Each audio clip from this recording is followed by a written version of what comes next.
The 1599 Geneva Bible. The Holy Scriptures contained in the Old and New Testaments. Read by Steve Cook. The first book of Moses, called Genesis. Chapter 1.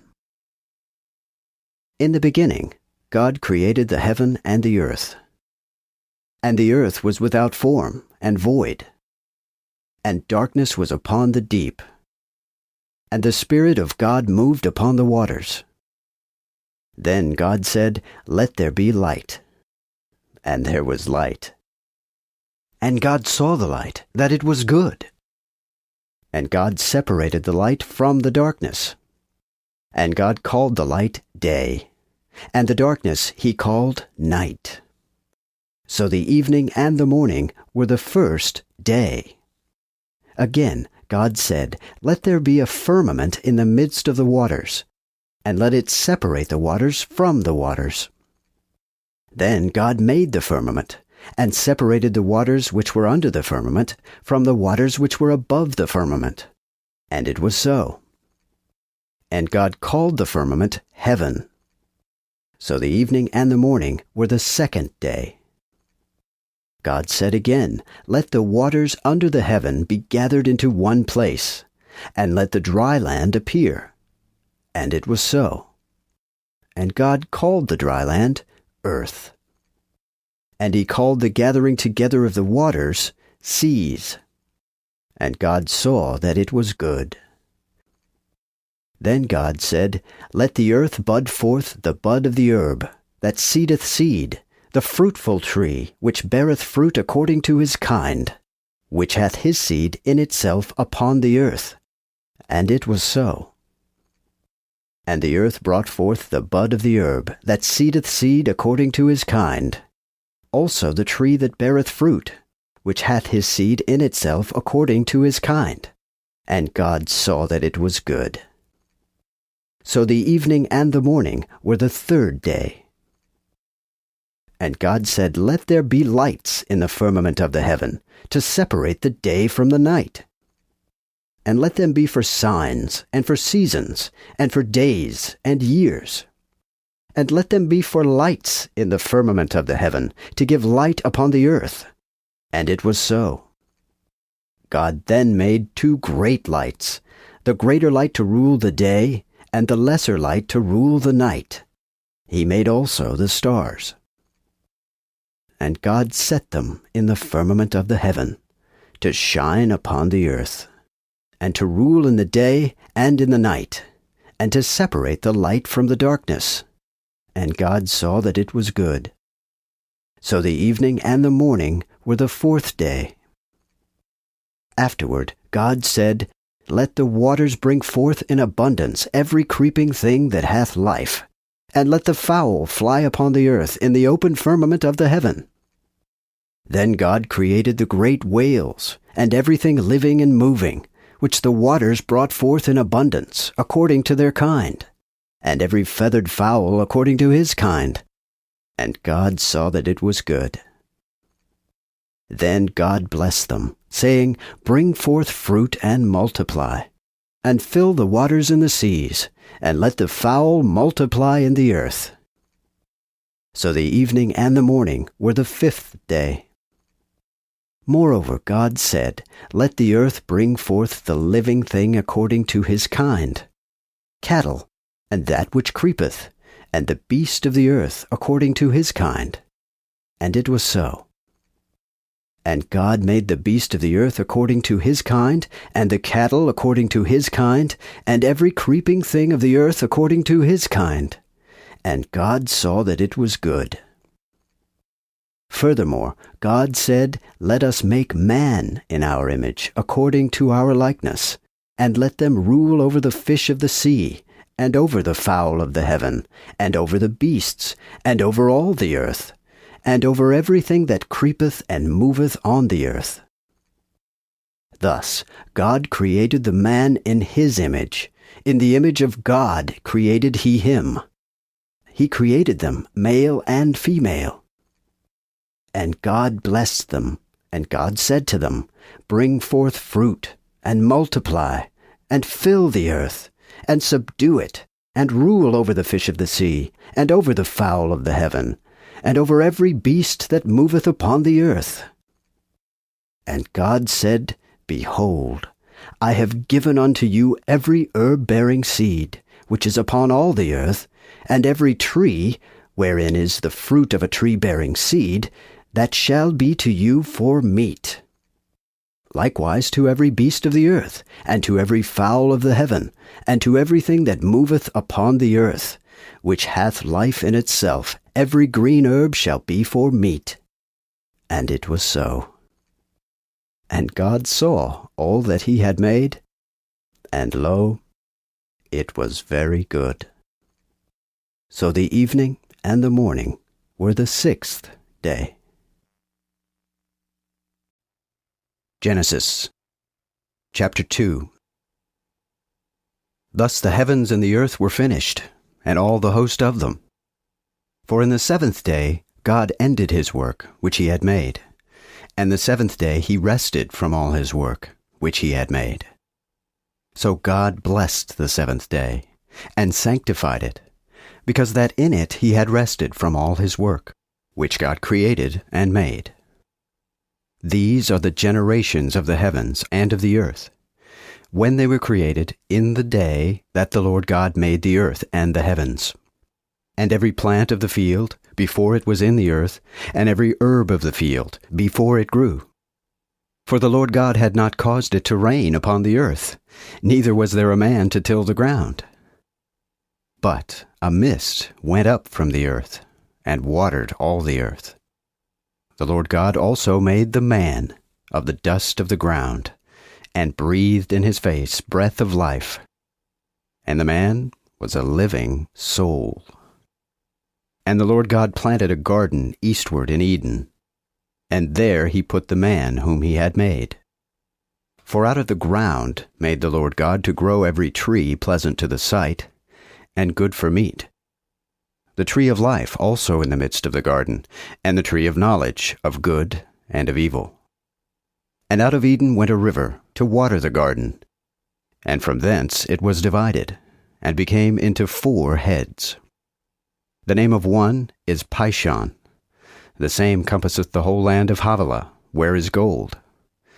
And the gold of that land is good. There is bdellium and the onyx stone. And the name of the 2nd river is Gihon. The same compasseth the whole land of Cush. And the name of the 3rd river is Hiddekel. This goeth toward the east side of Ashur. And the 4th river is Perah. Then the Lord God took the man, and put him into the Garden of Eden, that he might dress it, and keep it. And the Lord God commanded the man, saying, Thou shalt eat freely of every tree of the garden, but of the tree of knowledge of good and evil thou shalt not eat of it. For in the day that thou eatest thereof, thou shalt die the death. Also the Lord God said, It is not good that man should be himself alone. I will make him a helpmeet for him. So the Lord God formed of the earth every beast of the field, and every fowl of the heaven, and brought them unto the man to see how he would call them. For howsoever the man named the living creature, so was the name thereof. The man therefore gave names unto all cattle, and to the fowl of the heaven, and to every beast of the field. But for Adam found he not a helper meet for him. Therefore the Lord God caused an heavy sleep to fall upon the man, and he slept. And he took one of his ribs, and closed up the flesh instead thereof, and the rib which the Lord God had taken from the man made he a woman, and brought her to the man. Then the man said, This now is bone of my bones, and flesh of my flesh. She shall be called woman, because she was taken out of the man. Therefore shall man leave his father and his mother, and shall cleave to his wife, and they shall be one flesh. And they were both naked, the man and his wife, and they were not ashamed. Genesis chapter 3. Now the serpent was more subtle than any beast of the field, which the Lord God had made. And he said to the woman, Yea, hath God indeed said, Ye shall not eat of every tree of the garden? And the woman said unto the serpent, We eat of the fruit of the trees of the garden, but of the fruit of the tree which is in the midst of the garden, God hath said, Ye shall not eat of it, neither shall ye touch it, lest ye die. Then the serpent said to the woman, Ye shall not die at all. But God doth know that when ye shall eat thereof, your eyes shall be opened, and ye shall be as gods, knowing good and evil.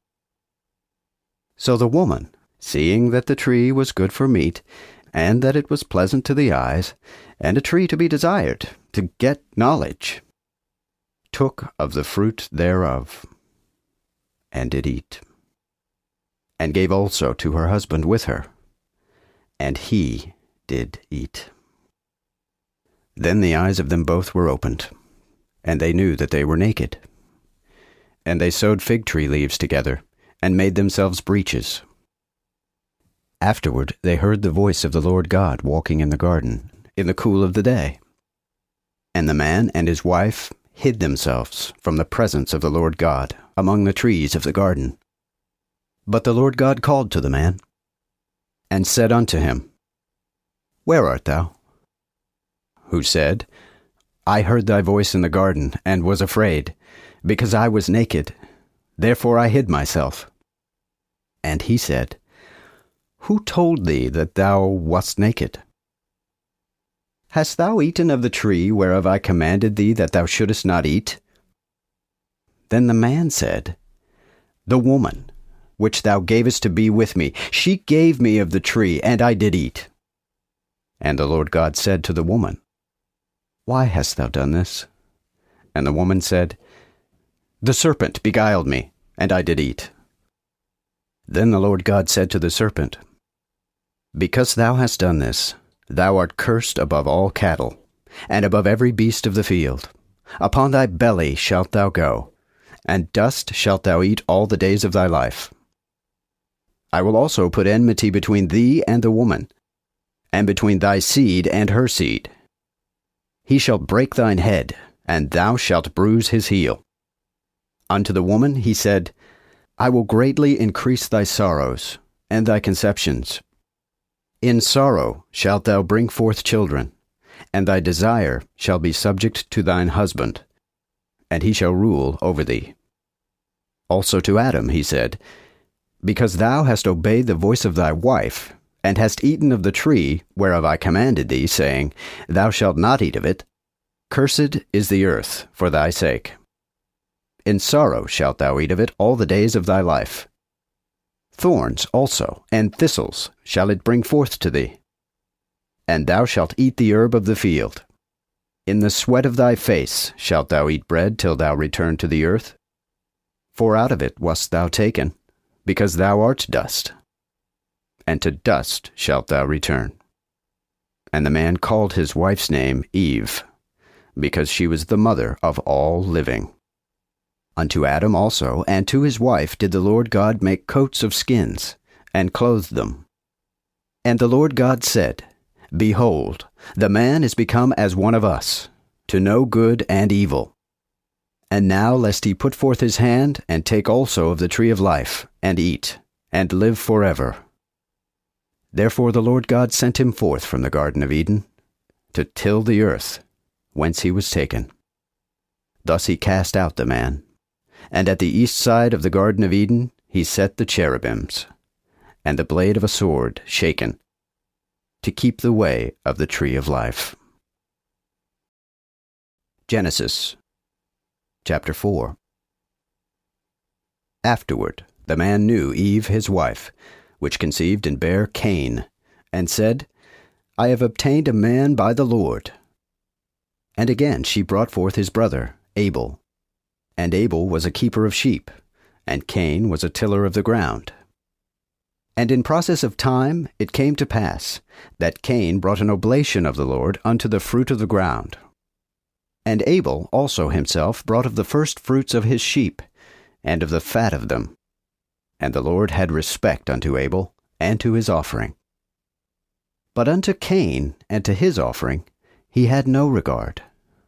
Wherefore Cain was exceedingly wroth, and his countenance fell down. Then the Lord said unto Cain, Why art thou wroth? And why is thy countenance cast down?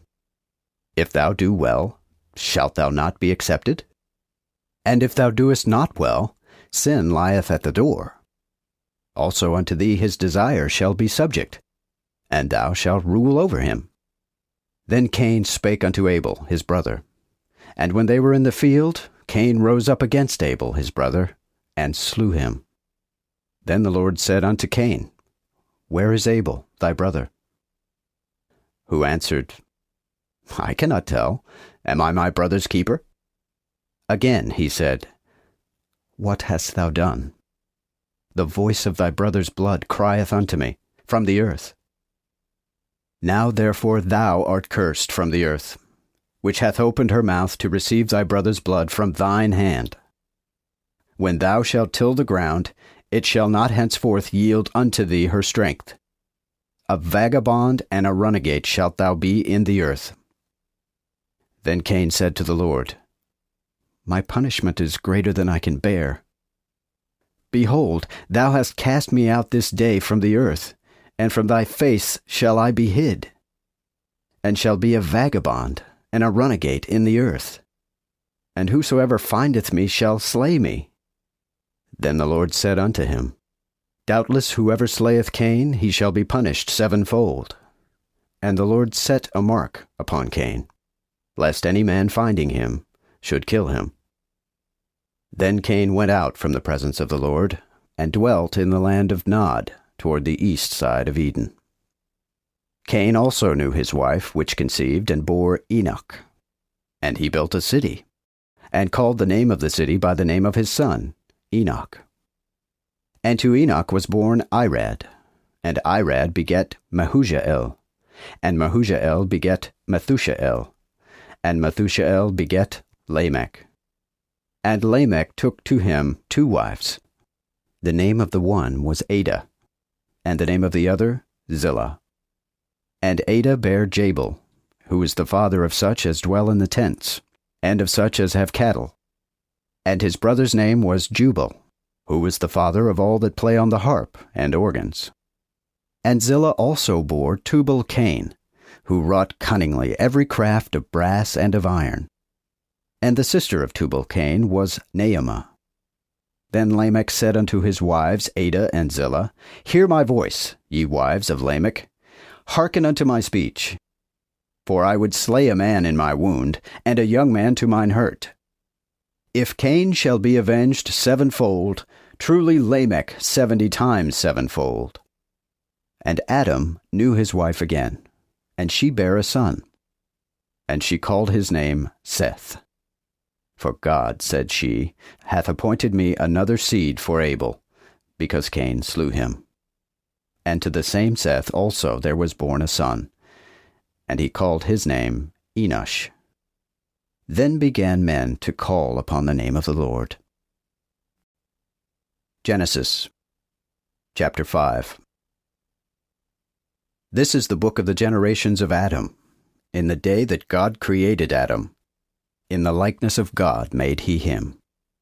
Male and female created he them, and blessed them, and called their name Adam, in the day that they were created. Now Adam lived 130 years, and begat a child in his own likeness after his image, and called his name Seth. And the days of Adam after he had begotten Seth were 800 years. And he begat sons and daughters. So all the days that Adam lived were 930 years, and he died. And Seth lived 105 years, and begat Enosh. And Seth lived after he begat Enosh 807 years, and begat sons and daughters. So all the days of Seth were 912 years, and he died. Also Enosh lived 90 years, and begat Canaan. And Enosh lived after he begat Canaan 815 years, and begat sons and daughters. So all the days of Enosh were 905 years, and he died. Likewise Canaan lived 70 years, and begat Mahalalel.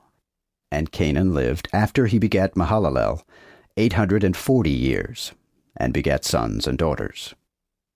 So all the days of Canaan were 910 years, and he died.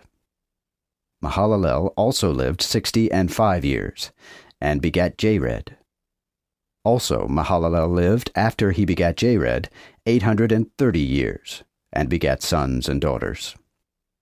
So all the days of Mahalalel were 895 years, and he died.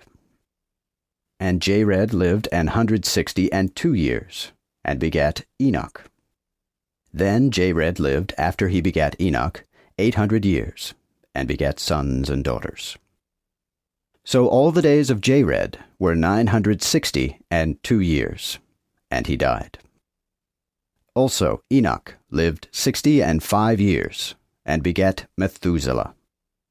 And Enoch walked with God, after he begat Methuselah, 300 years, and begat sons and daughters. So all the days of Enoch were 365 years. And Enoch walked with God, and he was no more seen, for God took him away. Methuselah also lived 187 years, and begat Lamech. And Methuselah lived after he begat Lamech 782 years, and begat sons and daughters. So all the days of Methuselah were 969 years, and he died. Then Lamech lived 182 years, and begat a son, and called his name Noah, saying, This same shall comfort us concerning our work, and sorrow of our hands, as touching the earth, which the Lord hath cursed. And Lamech lived after he begat Noah 595 years, and begat sons and daughters.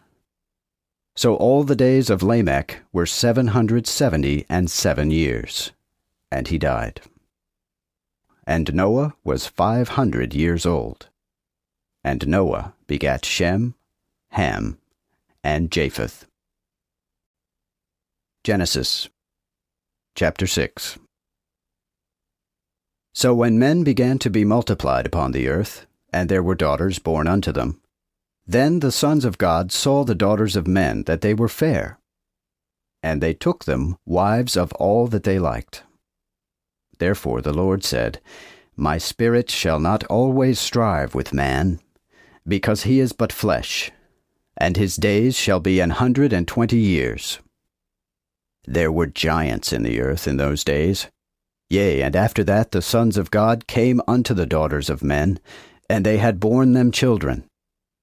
These were mighty men, which in old time were men of renown. When the Lord saw that the wickedness of man was great in the earth, and all the imaginations of the thoughts of his heart were only evil continually, then it repented the Lord that he had made man in the earth, and he was sorry in his heart. Therefore the Lord said, I will destroy from the earth the man, whom I have created, from man to beast, to every creeping thing, and to the fowl of the heaven, for I repent that I have made them. But Noah found grace in the eyes of the Lord. These are the generations of Noah. Noah was a just and upright man in his time. And Noah walked with God. And Noah begat 3 sons, Shem, Ham, and Japheth. The earth also was corrupt before God, for the earth was filled with cruelty. Then God looked upon the earth, and behold, it was corrupt. For all flesh had corrupted his way upon the earth. And God said unto Noah, An end of all flesh is come before me, for the earth is filled with cruelty through them. And behold, I will destroy them with the earth. Make thee an ark of pine trees. Thou shalt make cabins in the ark, and shalt pitch it within and without with pitch. and thus shalt thou make it. The length of the ark shall be 300 cubits, the breadth of it 50 cubits, and the height of it 30 cubits. A window shalt thou make in the ark, and in a cubit shalt thou finish it above. And the door of the ark shalt thou set in the side thereof. Thou shalt make it with the low second and third room.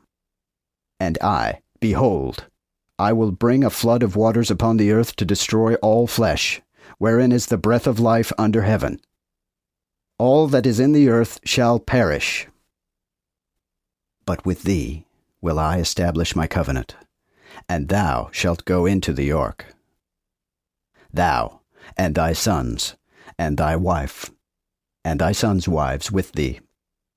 And of every living thing of all flesh, 2 of every sort shalt thou cause to come into the ark, to keep them alive with thee. They shall be male and female. Of the fowls after their kind, and of the cattle after their kind, of every creeping thing of the earth after his kind, 2 of every sort shall come unto thee, that thou mayest keep them alive. And take thou with thee of all meat that is eaten, and thou shalt gather it to thee, that it may be meat for thee and for them.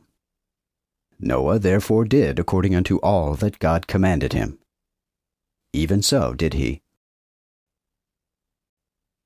Genesis chapter 7. And the Lord said unto Noah, Enter thou and all thine house into the ark, for thee have I seen righteous before me in this age. Of every clean beast thou shalt take to thee by sevens, the male and his female. But of unclean beasts by couples, the male and his female. Of the fowls also of the heaven by sevens, male and female, to keep seed alive upon the whole earth. For 7 days hence I will cause it rain upon the earth 40 days and 40 nights. And all the substance that I have made will I destroy from off the earth. Noah therefore did according to all that the Lord commanded him. And Noah was 600 years old when the flood of waters was upon the earth.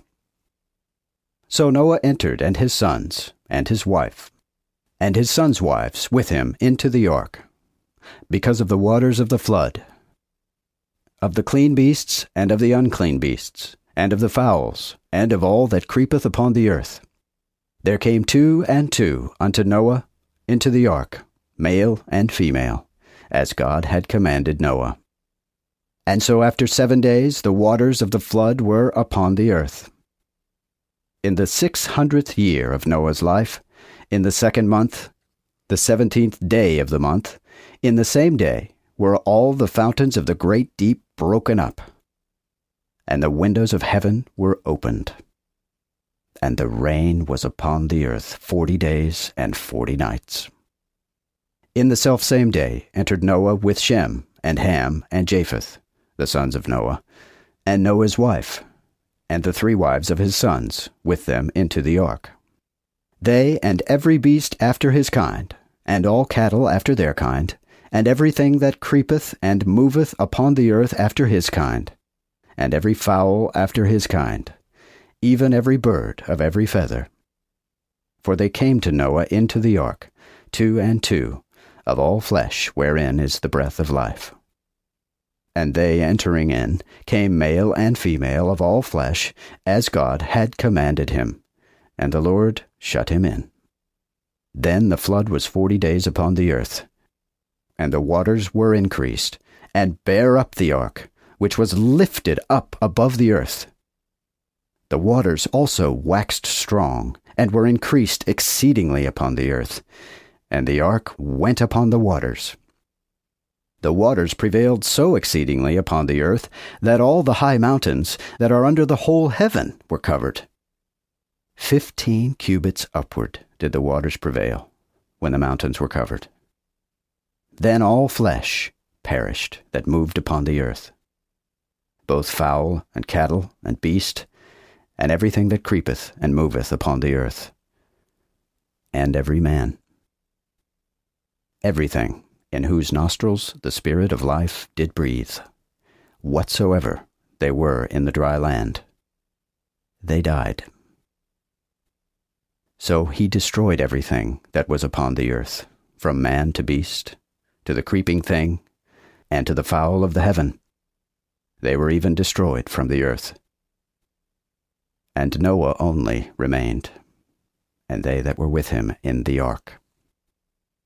And the waters prevailed upon the earth 150 days.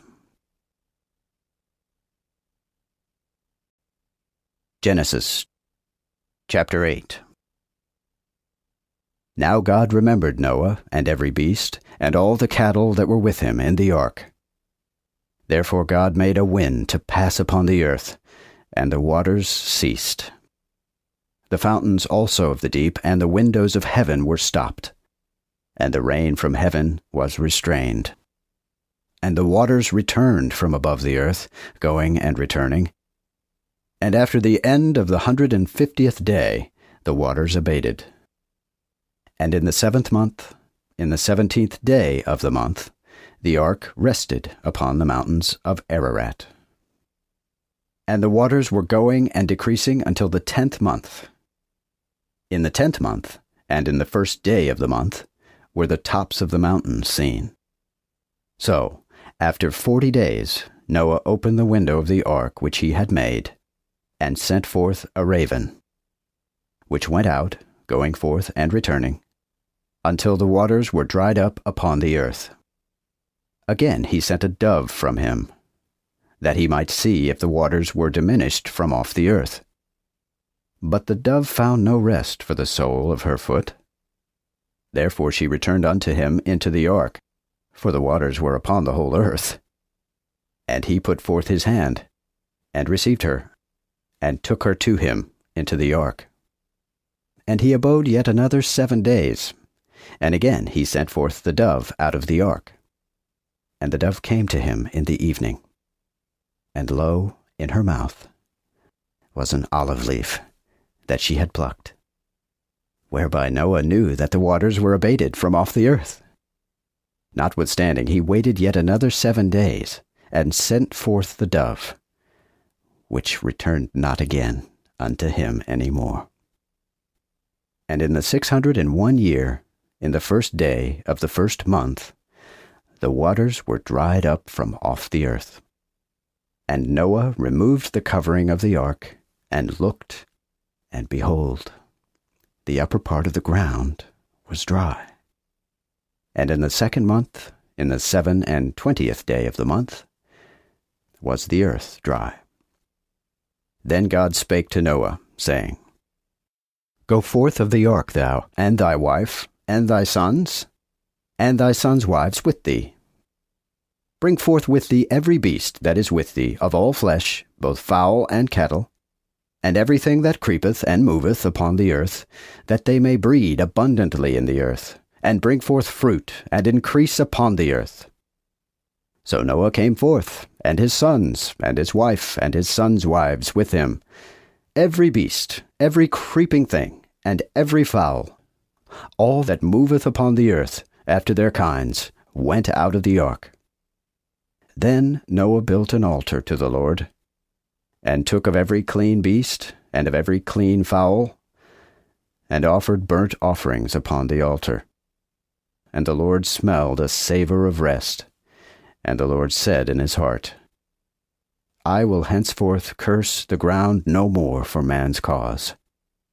For the imagination of man's heart is evil, even from his youth. Neither will I smite any more all things living, as I have done. Hereafter seed time and harvest, the cold and the heat, and summer and winter, and day and night shall not cease, so long as the earth remaineth. Genesis chapter 9. And God blessed Noah and his sons, and said to them, Bring forth fruit, and multiply, and replenish the earth. Also the fear of you and the dread of you shall be upon every beast of the earth, and upon every fowl of the heaven, upon all that moveth on the earth, and upon all the fishes of the sea. Into your hand are they delivered. Everything that moveth and liveth shall be meat for you.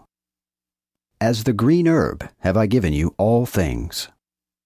But flesh with the life thereof, I mean with the blood thereof, shall ye not eat. For surely I will require your blood wherein your lives are. At the hands of every beast will I require it, and at the hand of man, even at the hand of a man's brother, will I require the life of man. Whoso sheddeth man's blood, by man shall his blood be shed. For in the image of God hath he made man. But bring ye forth fruit, and multiply, grow plentifully in the earth, and increase therein. God spake also to Noah and to his sons with him, saying, Behold, I, even I, establish my covenant with you, and with your seed after you, and with every living creature that is with you, with the fowl, with the cattle, and with every beast of the earth with you, from all that go out of the ark, unto every beast of the earth. And my covenant will I establish with you, that from henceforth all flesh shall not be rooted out by the waters of the flood.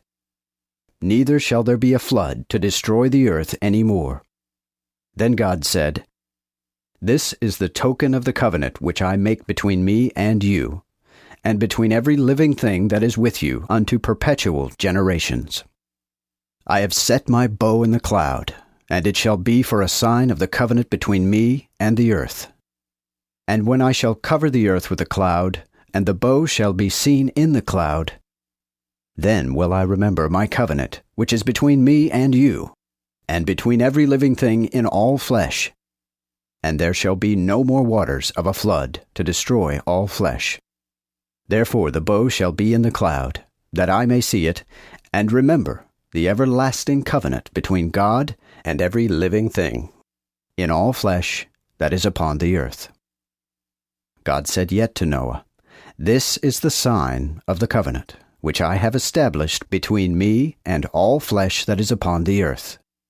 Now the sons of Noah, going forth of the ark, were Shem and Ham and Japheth. And Ham is the father of Canaan. These are the 3 sons of Noah, and of them was the whole earth overspread. Noah also began to be an husbandman, and planted a vineyard. And he drunk of the wine, and was drunken, and was uncovered in the midst of his tent. And when Ham, the father of Canaan, saw the nakedness of his father, he told his 2 brethren without. Then took Shem and Japheth a garment, and put it upon both their shoulders, and went backward, and covered the nakedness of their father with their faces backward, so they saw not their father's nakedness. Then Noah awoke from his wine, and knew what his younger son had done unto him, and said, Cursed be Canaan. A servant of servants shall he be unto his brethren. He said moreover, Blessed be the Lord God of Shem, and let Canaan be his servant. God persuaded Japheth that he may dwell in the tents of Shem, and let Canaan be his servant. And Noah lived after the flood 350 years. So all the days of Noah were 950 years, and he died. Genesis chapter 10.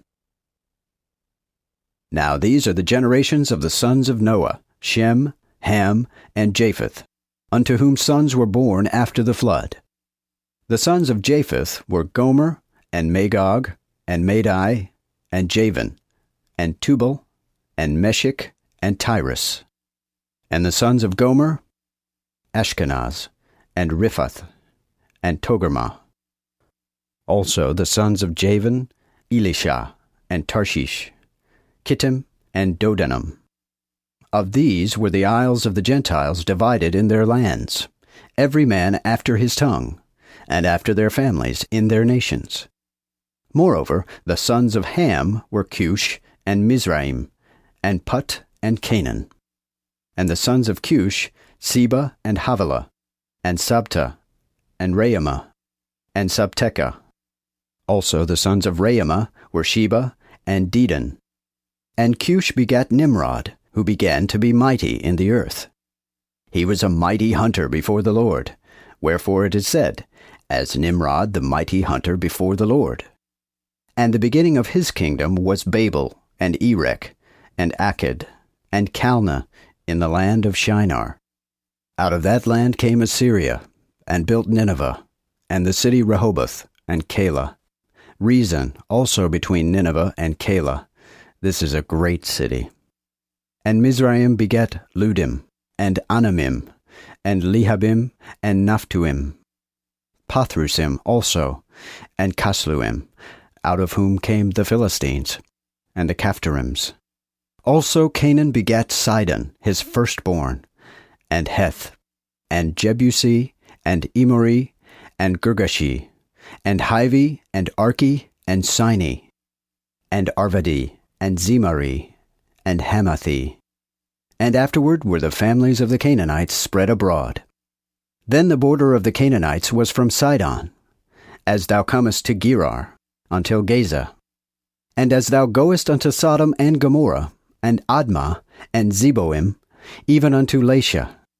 These are the sons of Ham, according to their families, according to their tongues in their countries, and in their nations. Unto Shem, also the father of all the sons of Eber, and elder brother of Japheth, were children born. The sons of Shem were Elam, and Ashur, and Arpachshad, and Lud, and Aram. And the sons of Aram, Uz, and Hul, and Gether, and Mash. Also Arpachshad begat Selah, and Selah begat Eber. Unto Eber also were born two sons. The name of the one was Peleg, for in his days was the earth divided, and his brother's name was Joktan. Then Joktan begat Almodad, and Sheleph, and Hazarmaveth, and Jerah, and Hadoram, and Uzal, and Diklah, and Obal, and Abimael, and Sheba, and Ophir, and Havilah, and Jobab.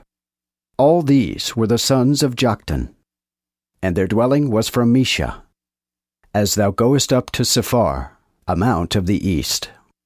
These are the sons of Shem, according to their families, according to their tongues in their countries and nations. These are the families of the sons of Noah, after their generations among their people. And out of these were the nations divided in the earth after the flood. Genesis chapter 11. Then the whole world was of one language and one speech. And as they went from the east, they found a plain in the land of Shinar, and there they abode. And they said one to another, Come, let us make brick, and burn it in the fire. So they had brick for stone, and slime had they instead of mortar.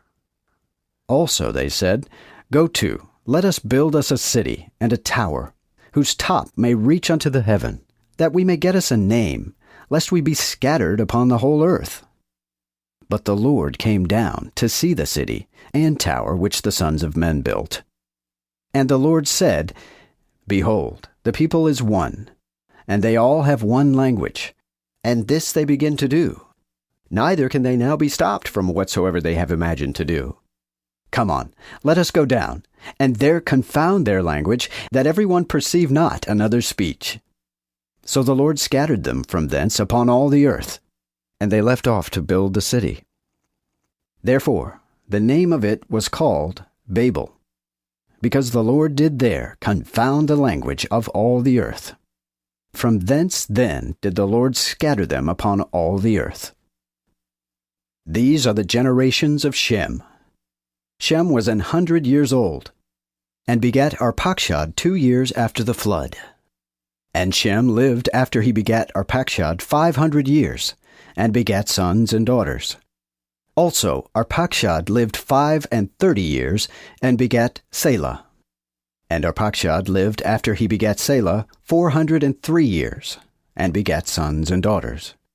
And Selah lived 30 years, and begat Eber. So Selah lived after he begat Eber 403 years, and begat sons and daughters. Likewise Eber lived 34 years, and begat Peleg. So Eber lived after he begat Peleg 430 years, and begat sons and daughters. And Peleg lived 30 years, and begat Reu. And Peleg lived after he begat Reu 209 years, and begat sons and daughters. Also Reu lived 32 years, and begat Serug. So Reu lived after he begat Serug 207 years, and begat sons and daughters. Moreover, Serug lived 30 years, and begat Nahor. And Serug lived after he begat Nahor 200 years, and begat sons and daughters. And Nahor lived 29 years, and begat Terah. So Nahor lived after he begat Terah 119 years, and begat sons and daughters. So Terah lived 70 years, and begat Abram, Nahor, and Haran.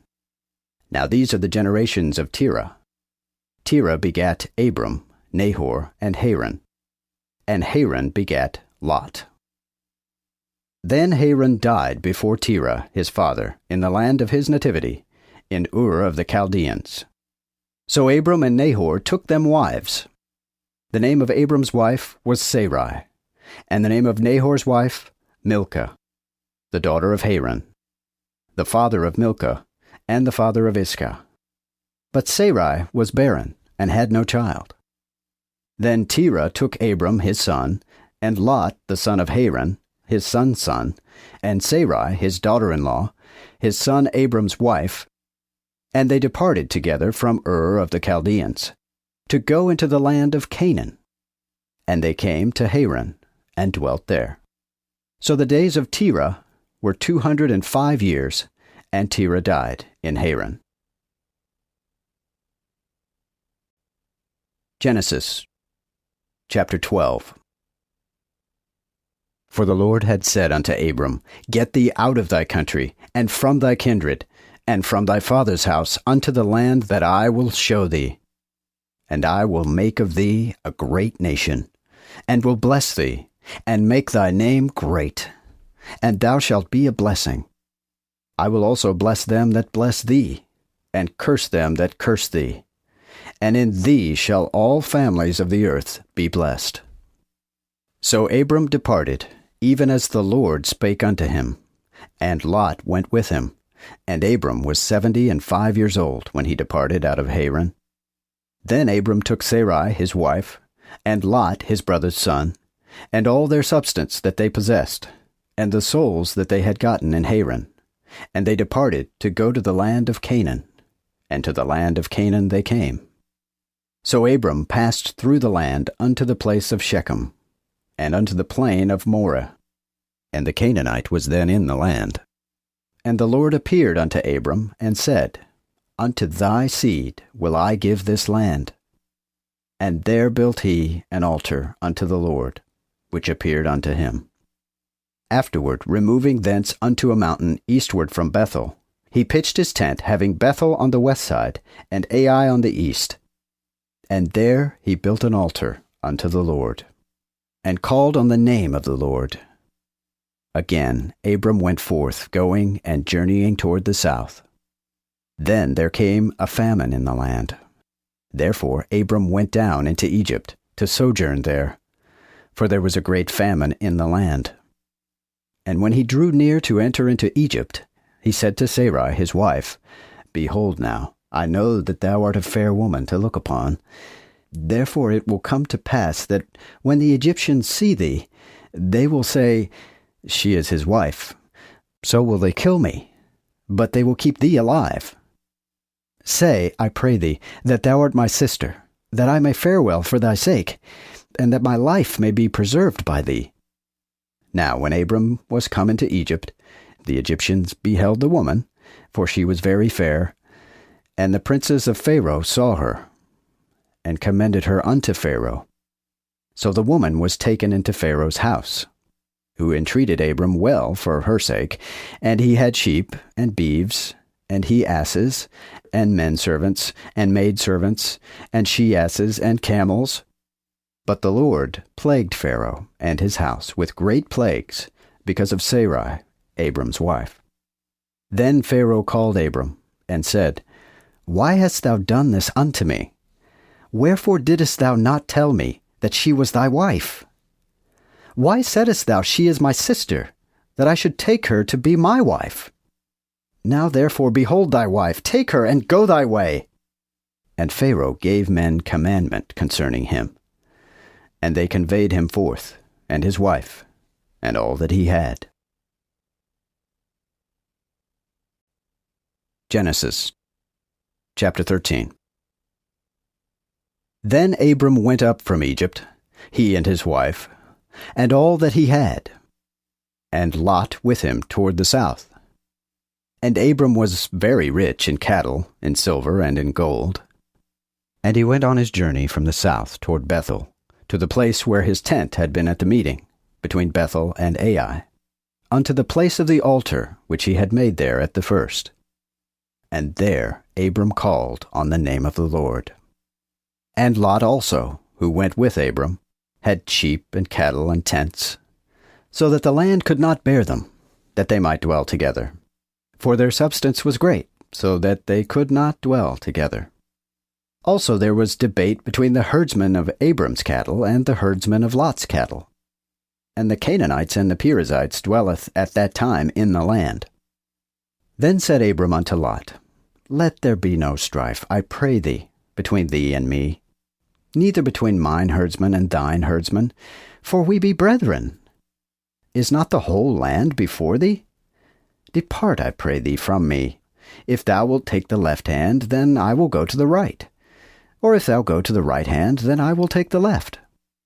So when Lot lifted up his eyes, he saw that all the plain of Jordan was watered everywhere. For before the Lord destroyed Sodom and Gomorrah, it was as the garden of the Lord, like the land of Egypt, as thou goest unto Zoar. Then Lot chose unto him all the plain of Jordan, and took his journey from the east, and they departed the one from the other. Abram dwelled in the land of Canaan, and Lot abode in the cities of the plain, and pitched his tent even unto Sodom. Now the men of Sodom were wicked, and exceeding sinners against the Lord. Then the Lord said unto Abram, after that Lot was departed from him, Lift up thine eyes now, and look from the place where thou art, northward, and southward, and eastward, and westward. For all the land which thou seest will I give unto thee, and to thy seed forever.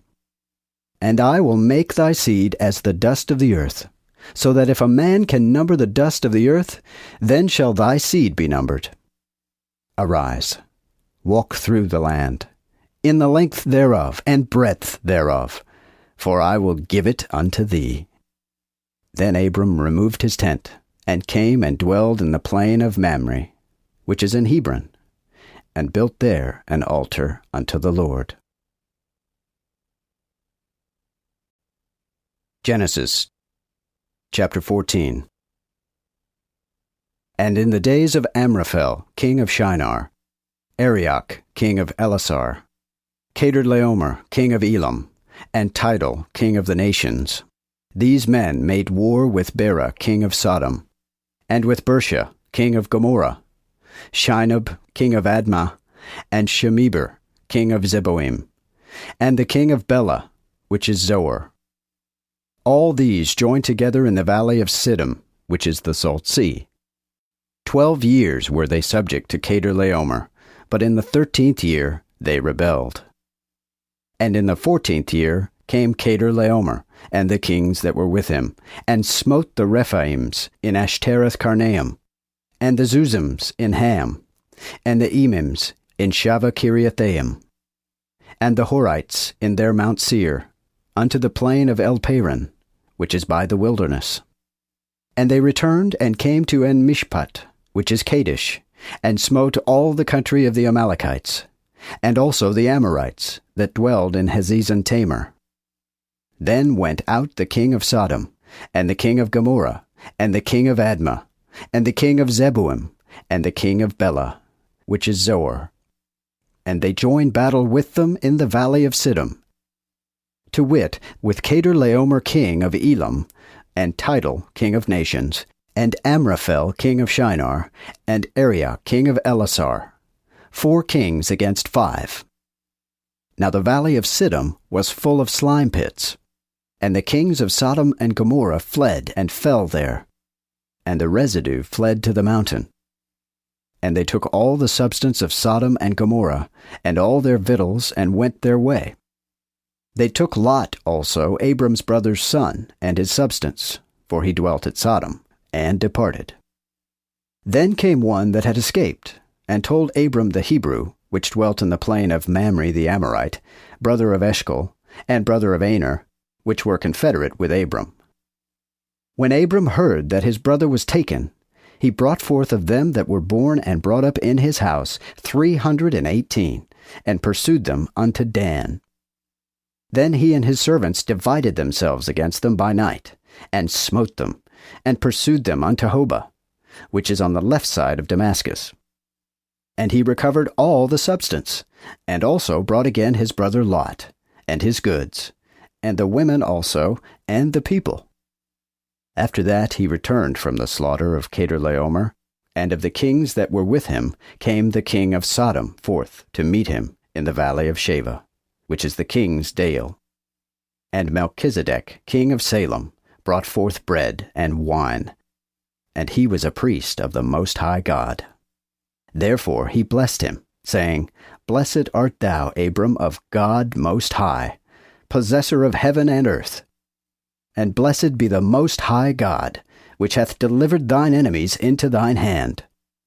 And Abram gave him tithes of all.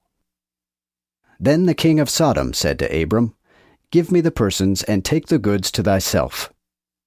And Abram said to the king of Sodom, I have lifted up mine hand unto the Lord the Most High God, possessor of heaven and earth, that I will not take of all that is thine so much as a thread or shoe latchet, lest thou shouldest say, I have made Abram rich. Save only that which the young men have eaten, and the parts of the men which went with me, Aner, Eshcol, and Mamre, let them take their parts. Genesis chapter 15. After these things, the word of the Lord came unto Abram in a vision, saying, Fear not, Abram, I am thy buckler, and thine exceeding great reward.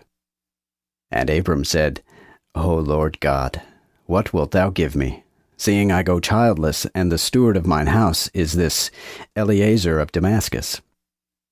Again Abram said, Behold, to me thou hast given no seed.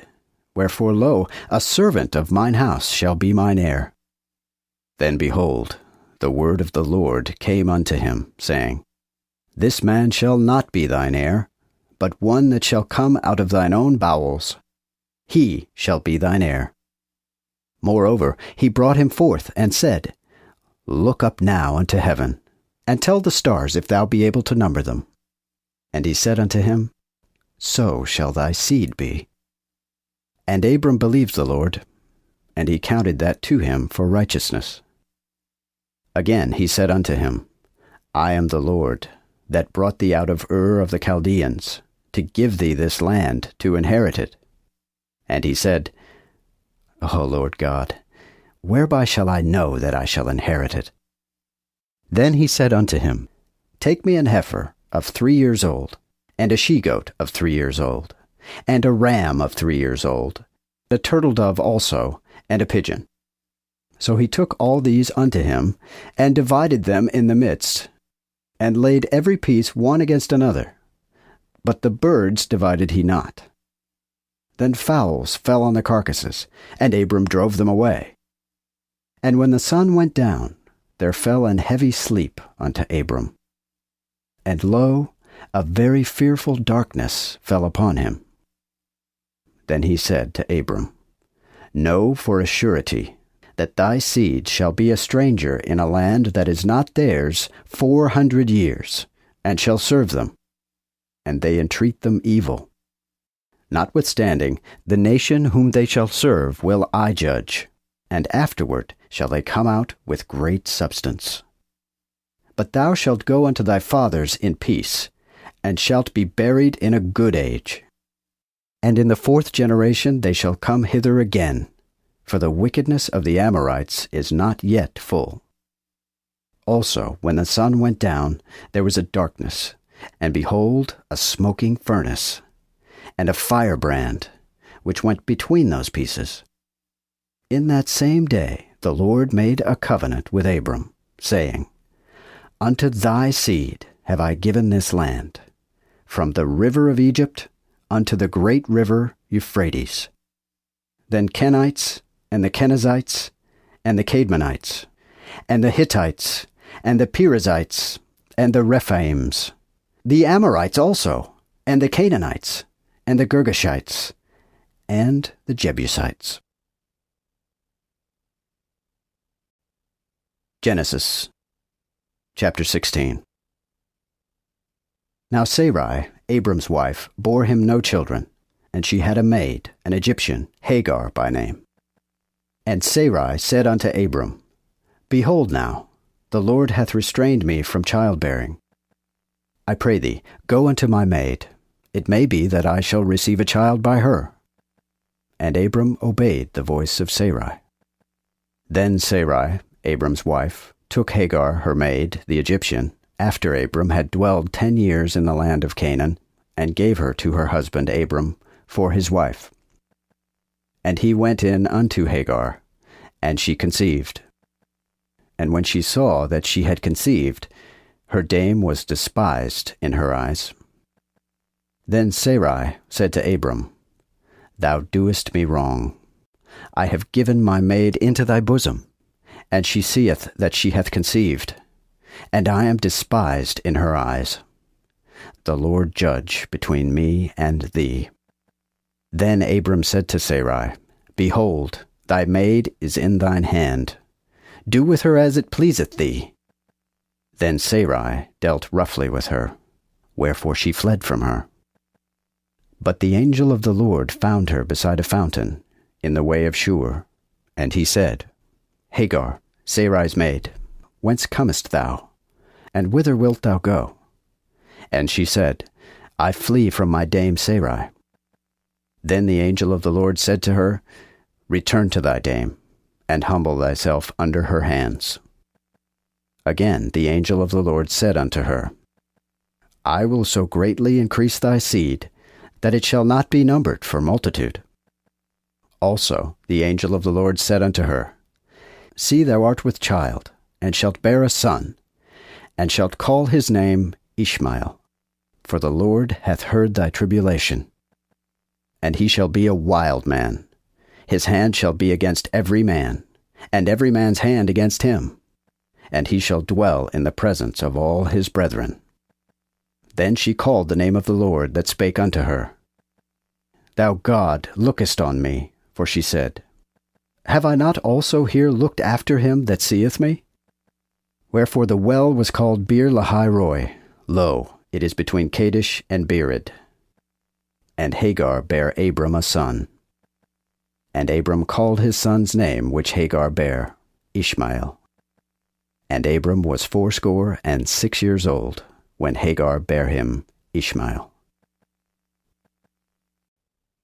Genesis chapter 17. When Abram was 90 years old and 9, the Lord appeared to Abram, and said unto him, I am God all-sufficient. Walk before me, and be thou upright. And I will make my covenant between me and thee, and I will multiply thee exceedingly. Then Abram fell on his face, and God talked with him, saying, Behold, I make my covenant with thee, and thou shalt be a father of many nations. Neither shall thy name any more be called Abram, but thy name shall be Abraham. For a father of many nations have I made thee. Also I will make thee exceedingly fruitful, and will make nations of thee. Yea, kings shall proceed of thee. Moreover, I will establish my covenant between me and thee, and thy seed after thee in their generations, for an everlasting covenant, to be God unto thee, and to thy seed after thee. And I will give thee and thy seed after thee the land wherein thou art a stranger, even all the land of Canaan, for an everlasting possession, and I will be their God. Again God said unto Abraham, Thou also shalt keep my covenant, thou and thy seed after thee in their generations. This is my covenant which ye shall keep between me and you, and thy seed after thee. Let every man-child among you be circumcised. That is, ye shall circumcise the foreskin of your flesh, and it shall be a sign of the covenant between me and you. And every man-child of 8 days old among you shall be circumcised in your generations, as well as he that is born in thine house, as he that is bought with money of any stranger which is not of thy seed. He that is born in thine house, and he that is bought with thy money, must needs be circumcised. So my covenant shall be in your flesh for an everlasting covenant.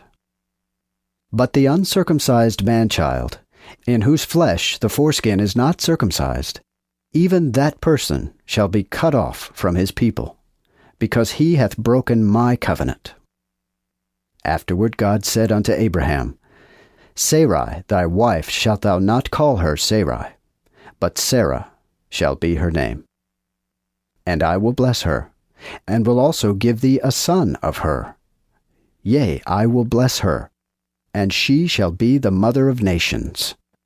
Kings also of people shall come of her.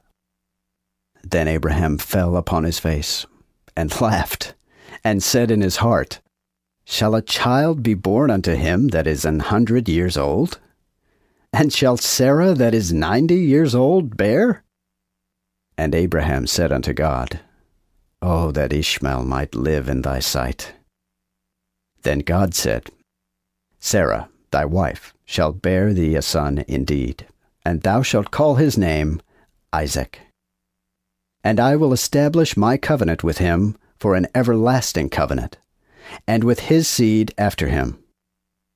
And as concerning Ishmael, I have heard thee.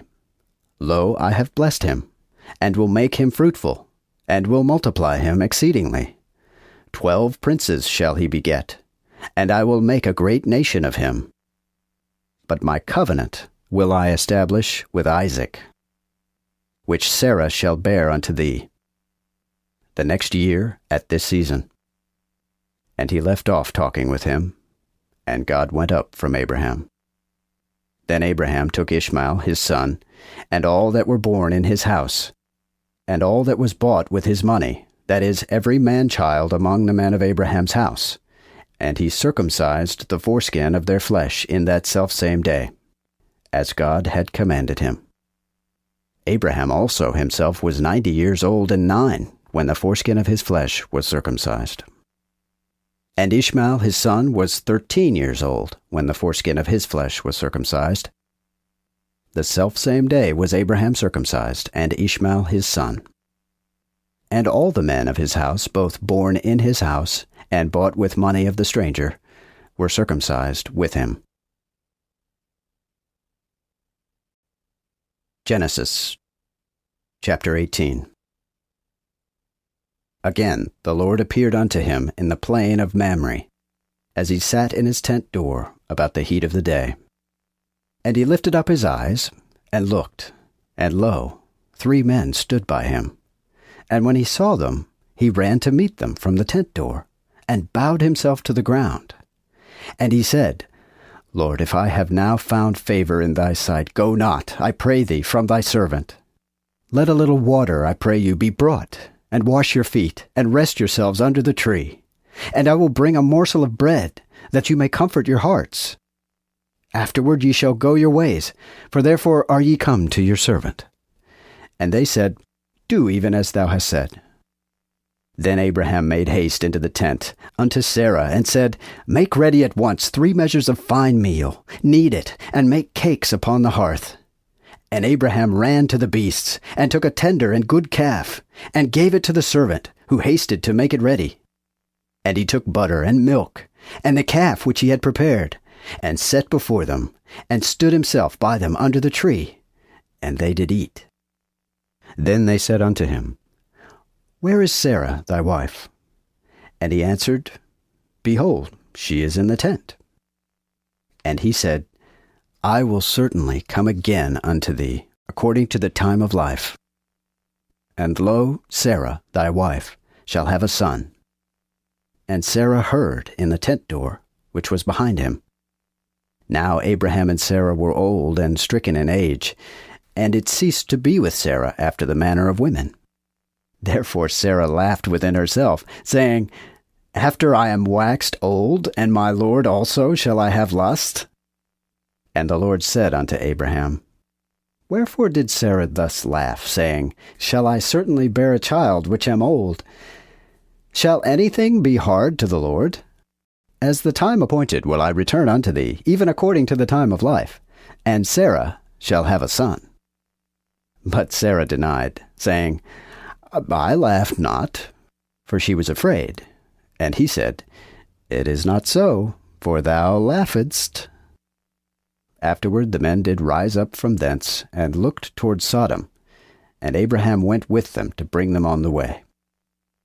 And the Lord said, Shall I hide from Abraham that thing which I do?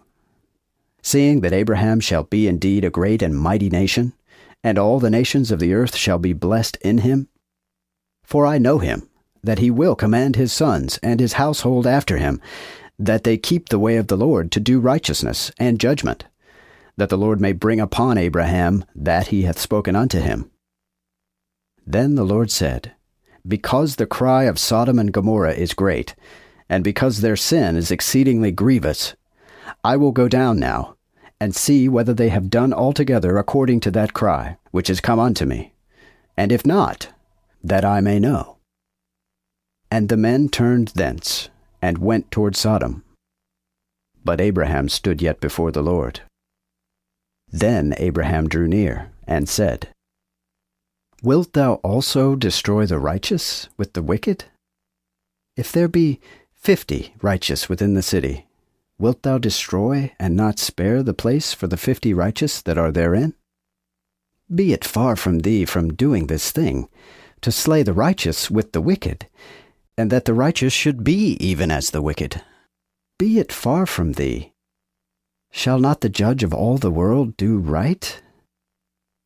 And the Lord answered, If I shall find in Sodom 50 righteous within the city, then will I spare all the place for their sakes.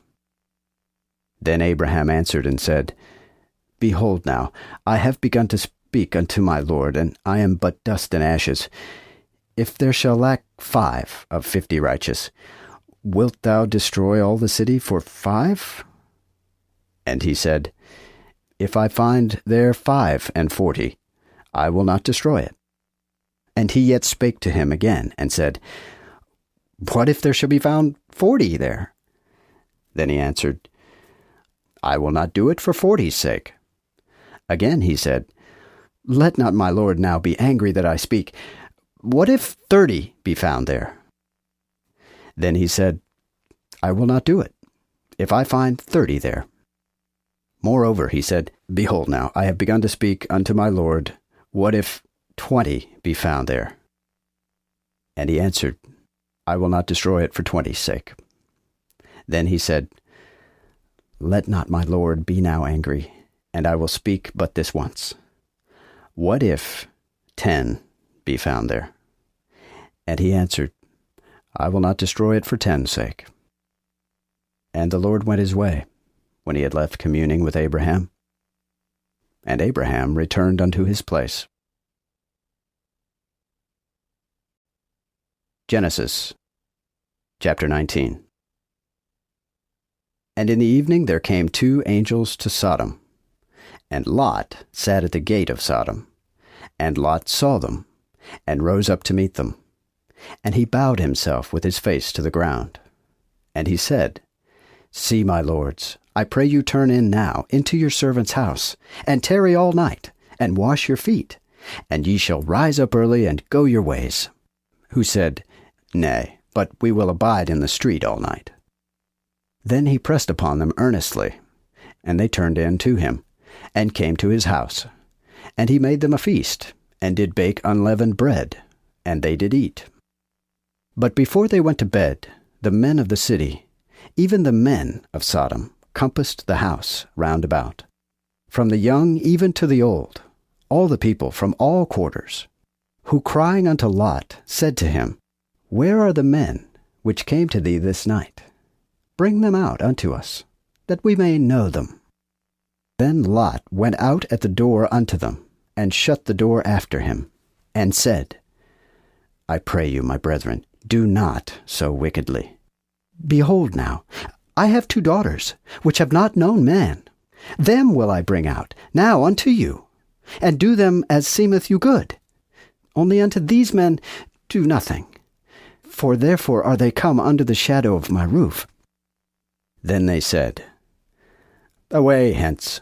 And they said, He is come alone as a stranger, and shall he judge and rule? We will now deal worse with thee than with them. So they pressed sore upon Lot himself, and came to break the door.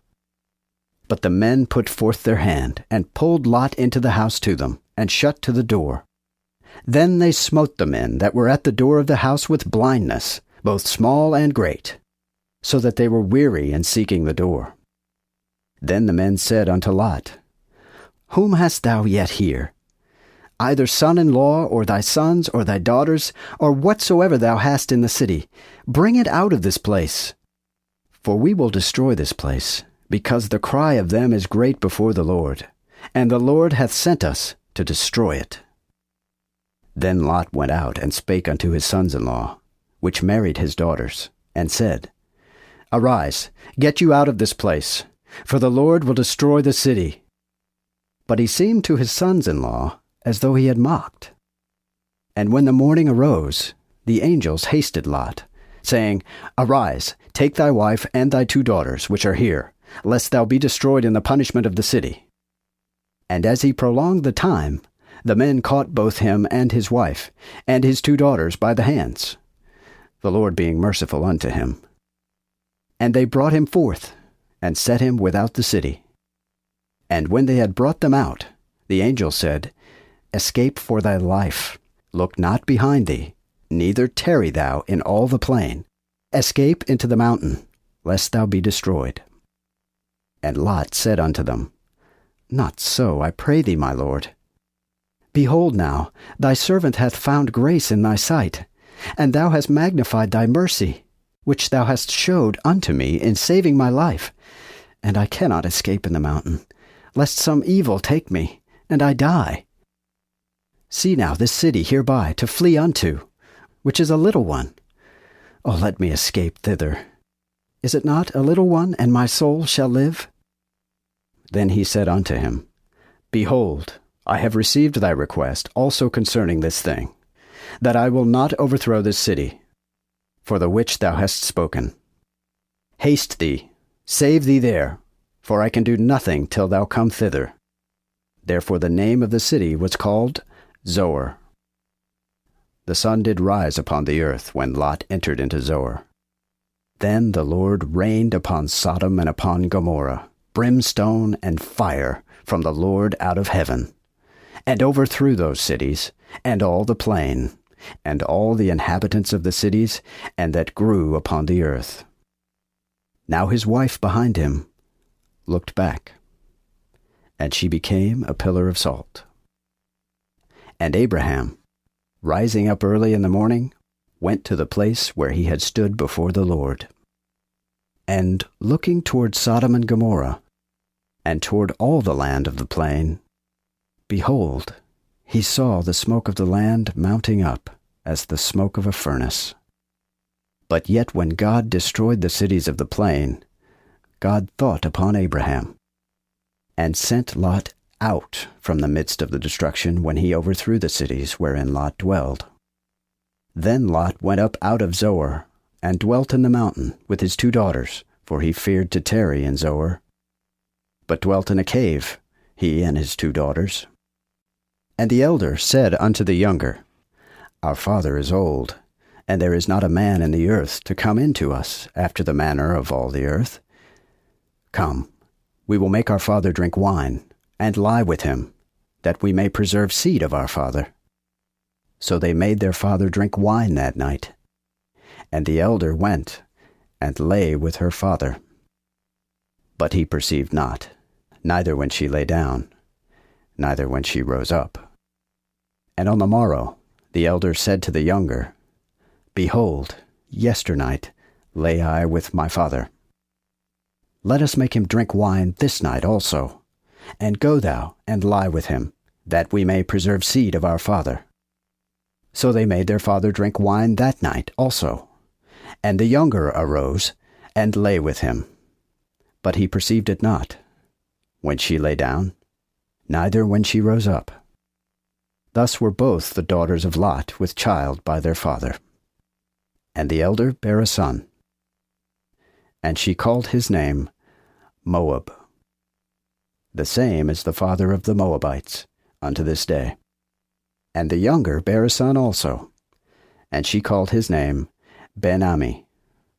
The same is the father of the Ammonites unto this day. Genesis chapter 20. Afterward Abraham departed thence toward the south country, and dwelled between Kadesh and Shur, and sojourned in Gerar. And Abraham said of Sarah his wife, She is my sister. Then Abimelech king of Gerar sent and took Sarah.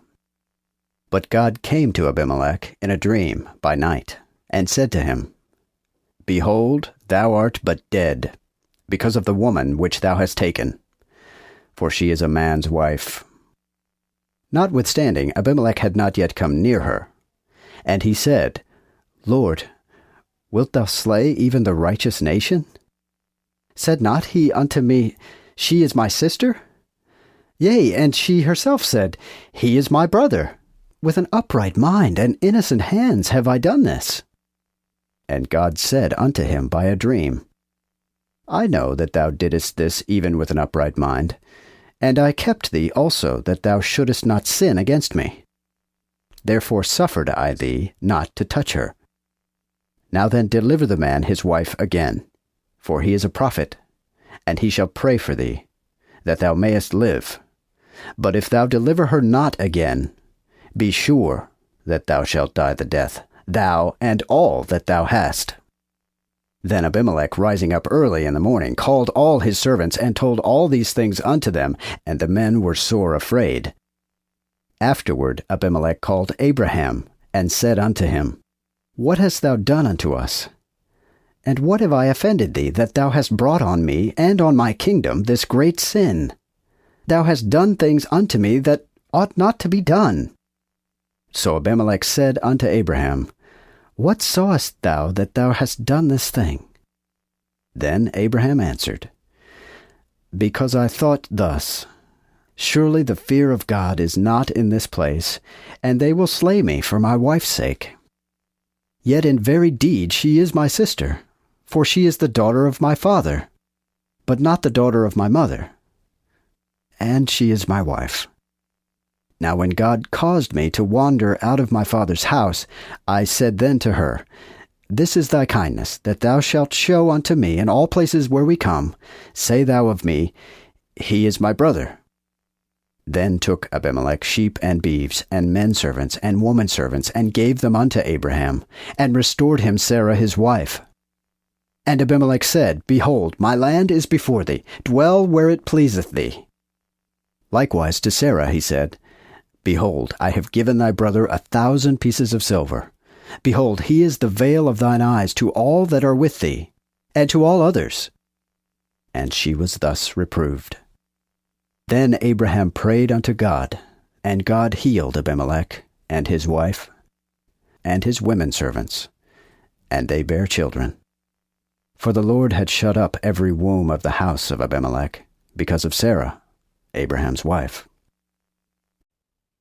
Genesis chapter 21. Now the Lord visited Sarah, as he had said, and did unto her according as he had promised. For Sarah conceived, and bare Abraham a son in his old age, at the same season that God told him. And Abraham called his son's name that was born unto him, which Sarah bare him, Isaac. Then Abraham circumcised Isaac his son when he was 8 days old, as God had commanded him. So Abraham was 100 years old when his son Isaac was born unto him. Then Sarah said, God hath made me to rejoice. All that hear will rejoice with me. Again she said, Who would have said to Abraham that Sarah should have given children suck? For I have borne him a son in his old age. Then the child grew, and was weaned, and Abraham made a great feast the same day that Isaac was weaned. And Sarah saw the son of Hagar the Egyptian, which she had borne unto Abraham, mocking. Wherefore she said unto Abraham, Cast out this bondwoman and her son, for the son of this bondwoman shall not be heir with my son Isaac. And this thing was very grievous in Abraham's sight, because of his son. But God said unto Abraham, Let it not be grievous in thy sight for the child and for thy bondwoman.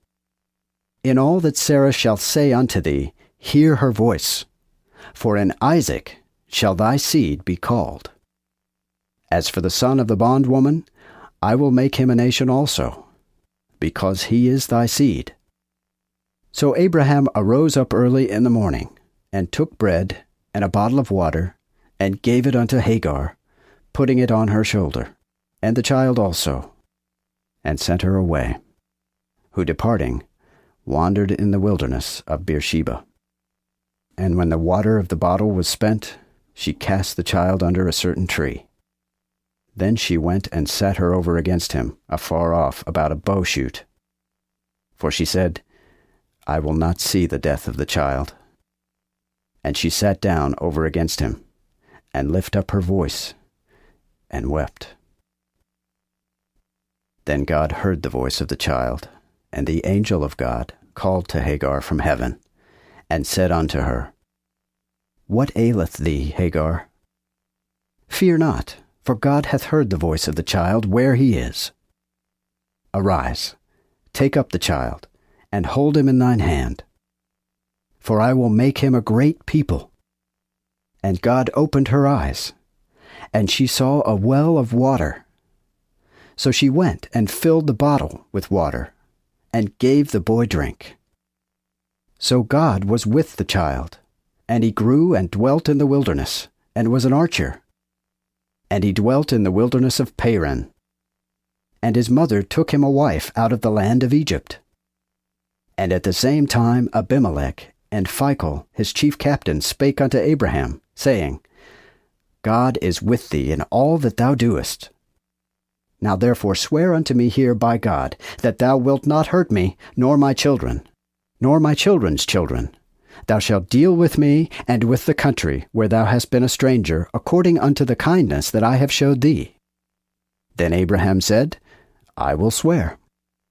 And Abraham rebuked Abimelech for a well of water, which Abimelech's servants had violently taken away. And Abimelech said, I know not who hath done this thing. Also thou toldest me not, neither heard I of it but this day. Then Abraham took sheep and beeves, and gave them unto Abimelech, and they two made a covenant. And Abraham set 7 lambs of the flock by themselves. Then Abimelech said unto Abraham, What mean these 7 lambs which thou hast set by themselves? And he answered, Because thou shalt receive of mine hand these 7 lambs, that it may be a witness unto me that I have dug this well. Wherefore the place is called Beersheba, because there they both swear. Thus made they a covenant at Beersheba. Afterward Abimelech and Phicol the chief captain rose up, and turned again unto the land of the Philistines. And Abraham planted a grove in Beersheba, and called there on the name of the Lord, the everlasting God. And Abraham was a stranger in the Philistines' land a long season. Genesis chapter 22.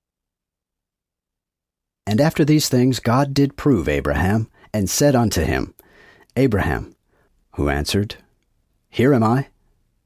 And he said, Take now thine only son Isaac, whom thou lovest, and get thee unto the land of Moriah, and offer him there for a burnt offering upon one of the mountains, which I will show thee.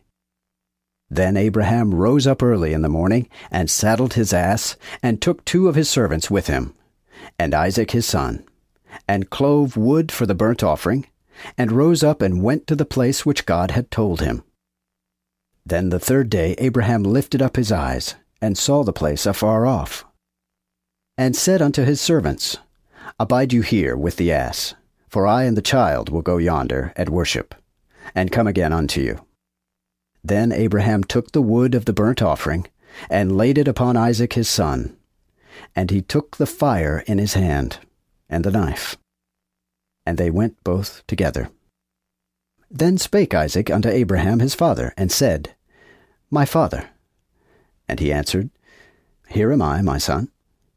And he said, Behold the fire and the wood, but where is the lamb for the burnt offering? Then Abraham answered, My son, God will provide him a lamb for a burnt offering. So they went both together. And when they came to the place which God had showed him, Abraham built an altar there, and couched the wood, and bound Isaac his son, and laid him on the altar upon the wood. And Abraham, stretching forth his hand, took the knife to kill his son. But the angel of the Lord called unto him from heaven, saying, Abraham, Abraham. And he answered, Here am I. Then he said, Lay not thine hand upon the child, neither do anything unto him. For now I know that thou fearest God, seeing for my sake thou hast not spared thine only son. And Abraham, lifting up his eyes, looked, and behold, there was a ram behind him caught by the horns in a bush. Then Abraham went and took the ram, and offered him up for a burnt offering in the stead of his son. And Abraham called the name of that place Jehovah-Jireh, as it is said this day, In the mount will the Lord be seen. And the angel of the Lord cried unto Abraham from heaven the 2nd time, and said, By myself have I sworn, saith the Lord, because thou hast done this thing, and hast not spared thine only son. Therefore will I surely bless thee, and will greatly multiply thy seed, as the stars of the heaven, and as the sand which is upon the seashore. And thy seed shall possess the gate of his enemies, and in thy seed shall all the nations of the earth be blessed, because thou hast obeyed my voice. Then turned Abraham again unto his servants, and they rose up, and went together to Beersheba. And Abraham dwelt at Beersheba.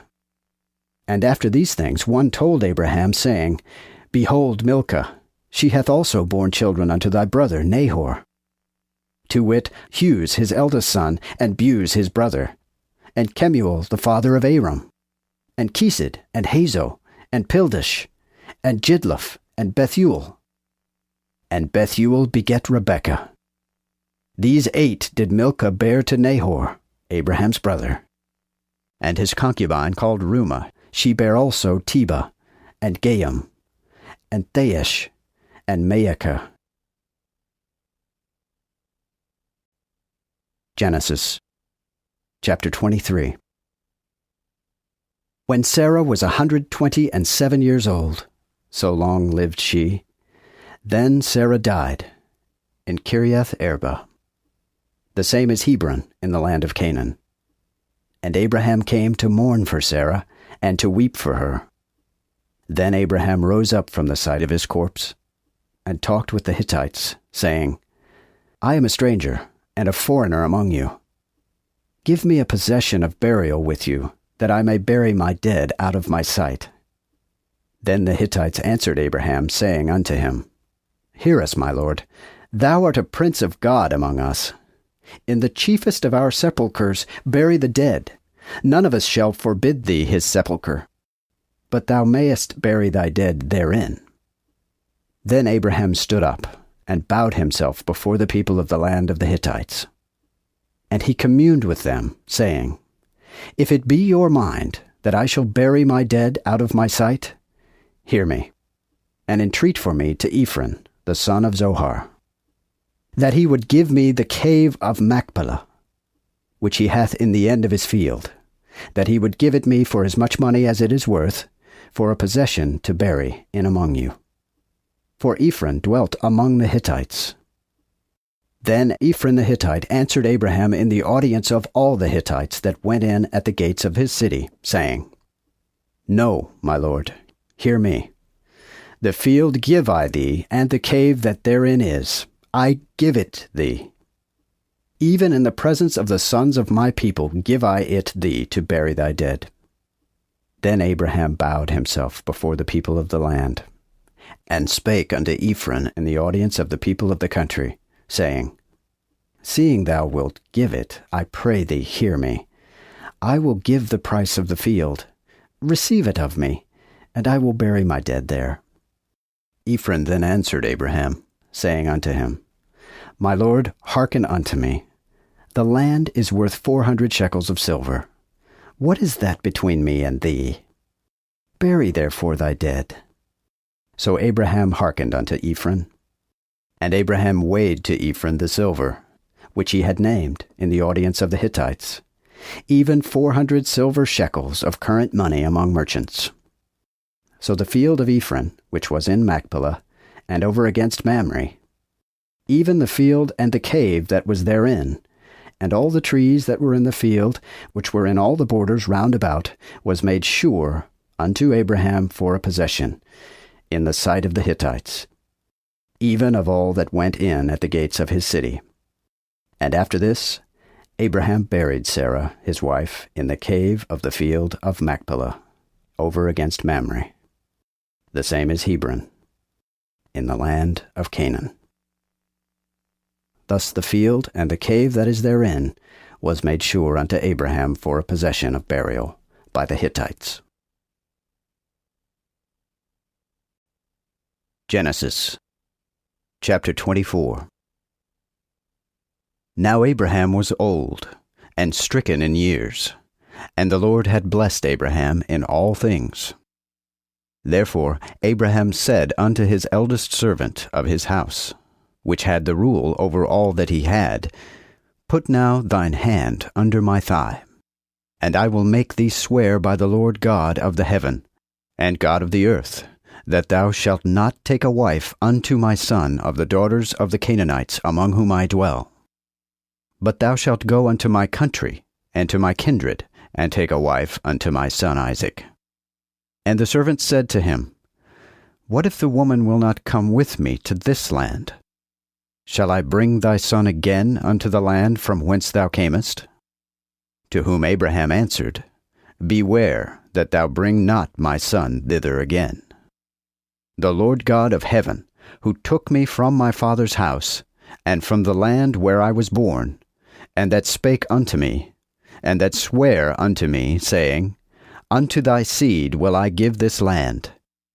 He shall send his angel before thee, and thou shalt take a wife unto my son from thence. Nevertheless, if the woman will not follow thee, then shalt thou be discharged of this mine oath.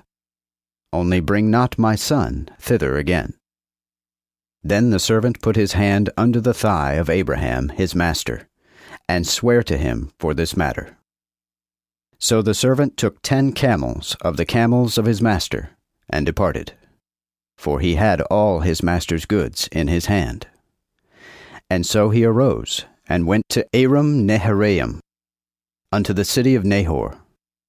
And he made his camels to lie down without the city, by a well of water, at eventide about the time that the women come out to draw water.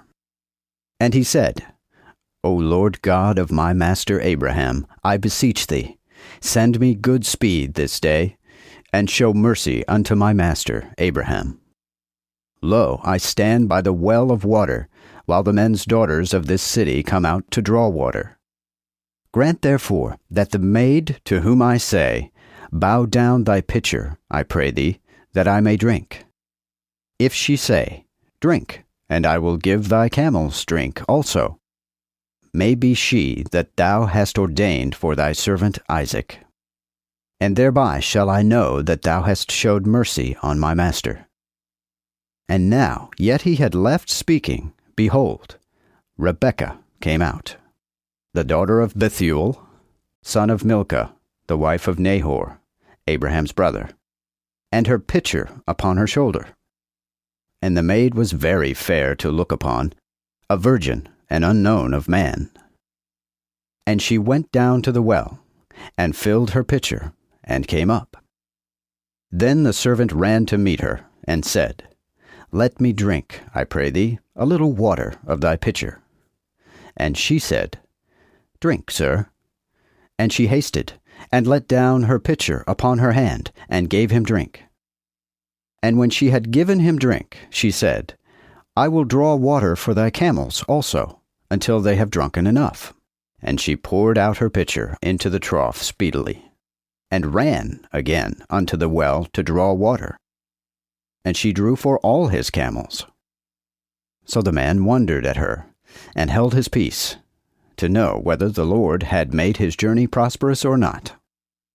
And when the camels had left drinking, the man took a golden habiliment of 1/2 shekel weight, and 2 bracelets for her hands, of 10 shekels weight of gold.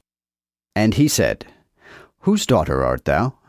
Tell me, I pray thee, is there room in thy father's house for us to lodge in? Then she said to him, I am the daughter of Bethuel, the son of Milcah, whom she bare unto Nahor. Moreover, she said unto him, We have litter also, and provender enough, and room to lodge in.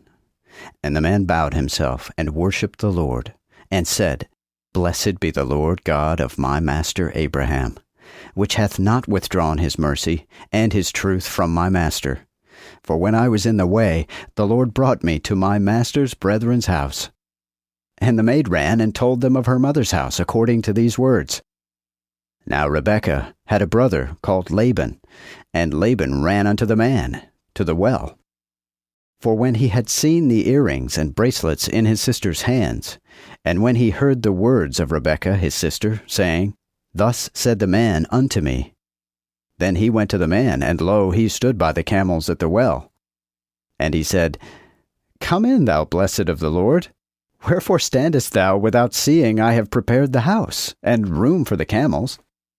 Then the man came into the house, and he unsaddled the camels, and brought litter and provender for the camels, and water to wash his feet, and the men's feet that were with him. Afterward the meat was set before him. But he said, I will not eat, until I have said my message. And he said, Speak on. Then he said, I am Abraham's servant, and the Lord hath blessed my master wonderfully, that he is become great. For he hath given him sheep, and beeves, and silver, and gold, and men servants, and maidservants, and camels, and asses. And Sarah, my master's wife, hath borne a son to my master, when she was old, and unto him hath he given all that he hath. Now my master made me swear, saying, Thou shalt not take a wife to my son of the daughters of the Canaanites, in whose land I dwell. But thou shalt go unto my father's house, and to my kindred, and take a wife unto my son. Then I said unto my master, What if the woman will not follow me? Who answered me, The Lord, before whom I walk, will send his angel with thee, and prosper thy journey.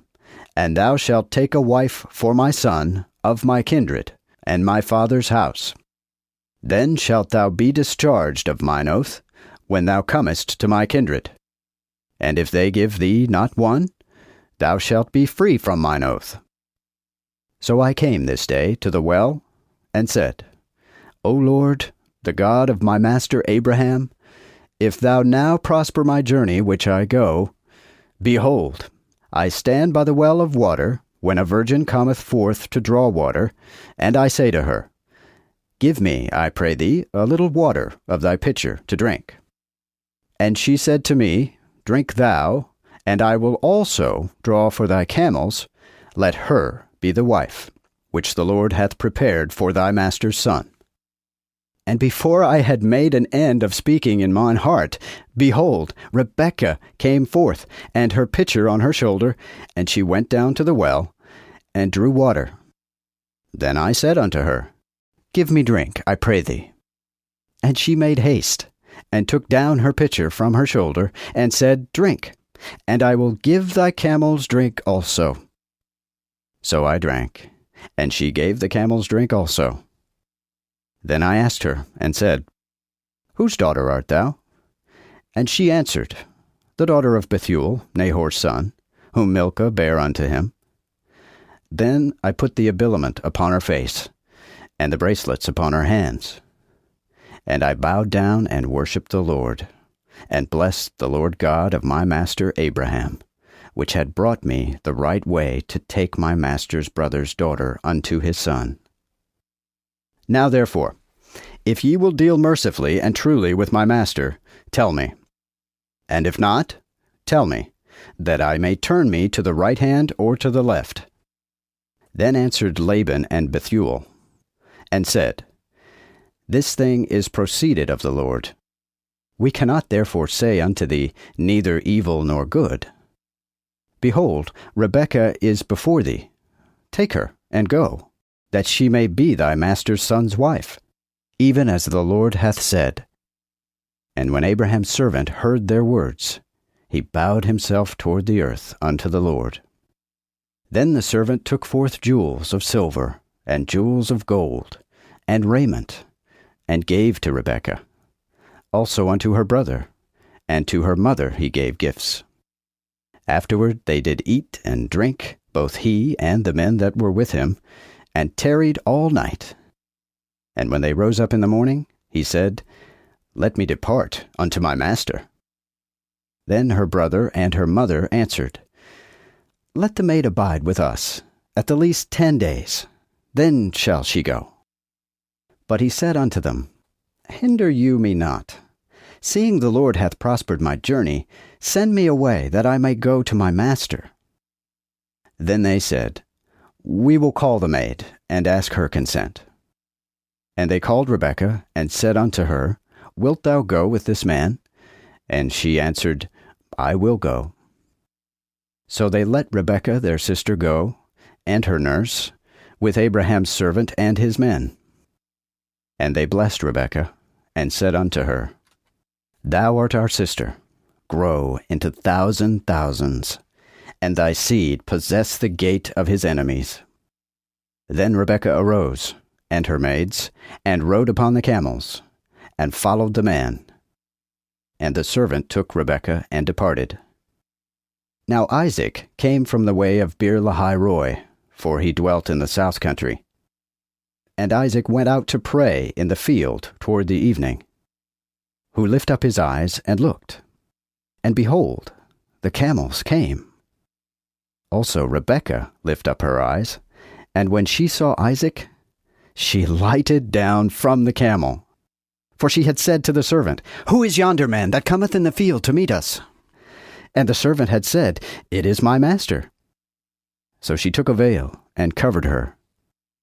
And the servant told Isaac all things that he had done. Afterward Isaac brought her into the tent of Sarah his mother. And he took Rebekah, and she was his wife, and he loved her. So Isaac was comforted after his mother's death. Genesis chapter 25. Now Abraham had taken him another wife, called Keturah, which bare him Zimran, and Jokshan, and Medan, and Midian, and Ishbak, and Shua. And Jokshan begat Sheba, and Dedan. And the sons of Dedan were Ashurim, Letushim, and Leumim. Also the sons of Midian were Ephah, and Epher, and Hanok, and Abidah, and Eldaah. All these were the sons of Keturah. And Abraham gave all his goods to Isaac. But unto the sons of the concubines, which Abraham had, Abraham gave gifts, and sent them away from Isaac his son, while he yet lived, eastward to the east country. And this is the age of Abraham's life, which he lived, 175 years. Then Abraham yielded the spirit, and died in a good age, an old man, and of great years, and was gathered to his people.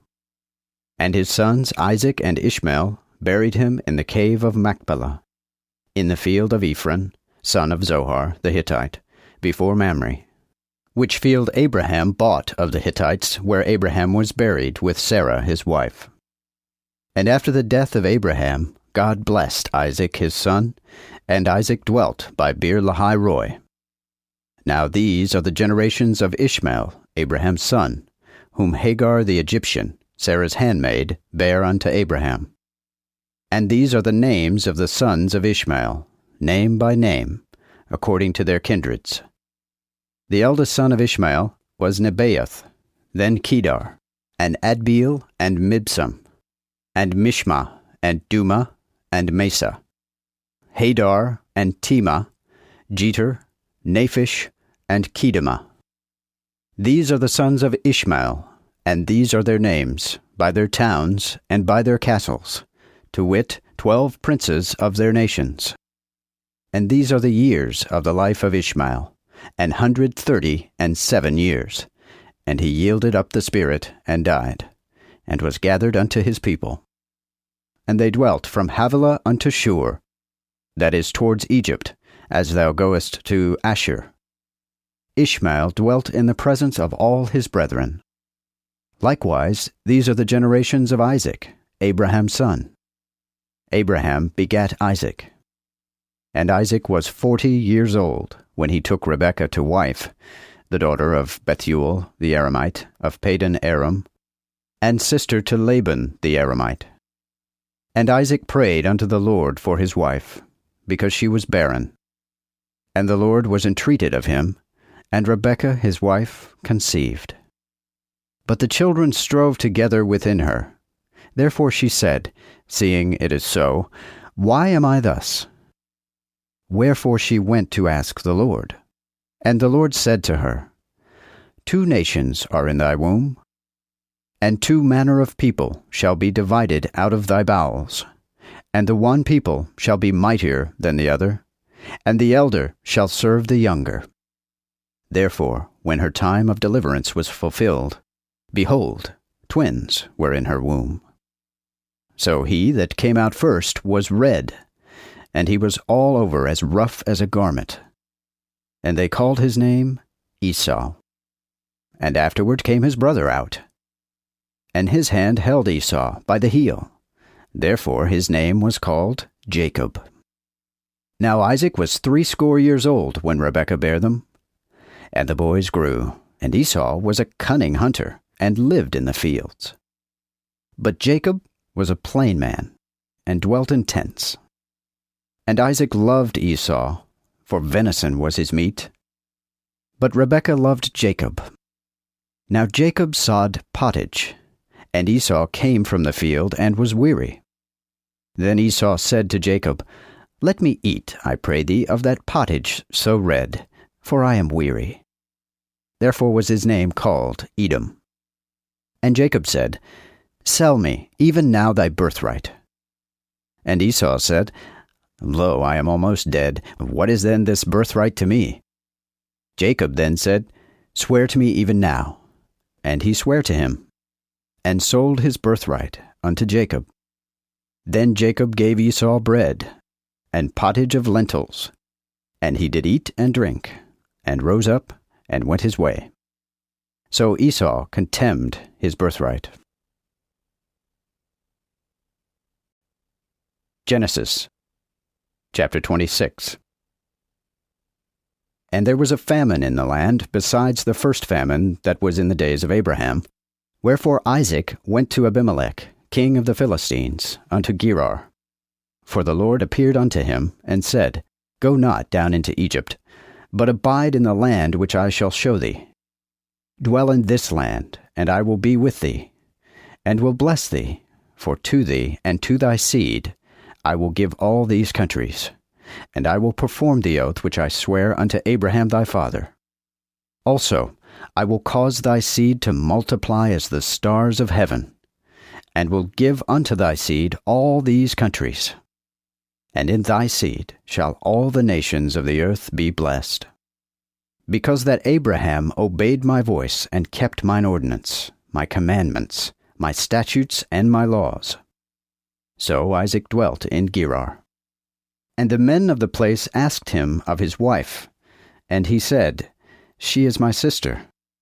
For he feared to say, She is my wife, lest, said he, the men of the place should kill me because of Rebekah, for she was beautiful to the eye. So after he had been there a long time, Abimelech, king of the Philistines, looked out at a window. And lo, he saw Isaac sporting with Rebekah his wife.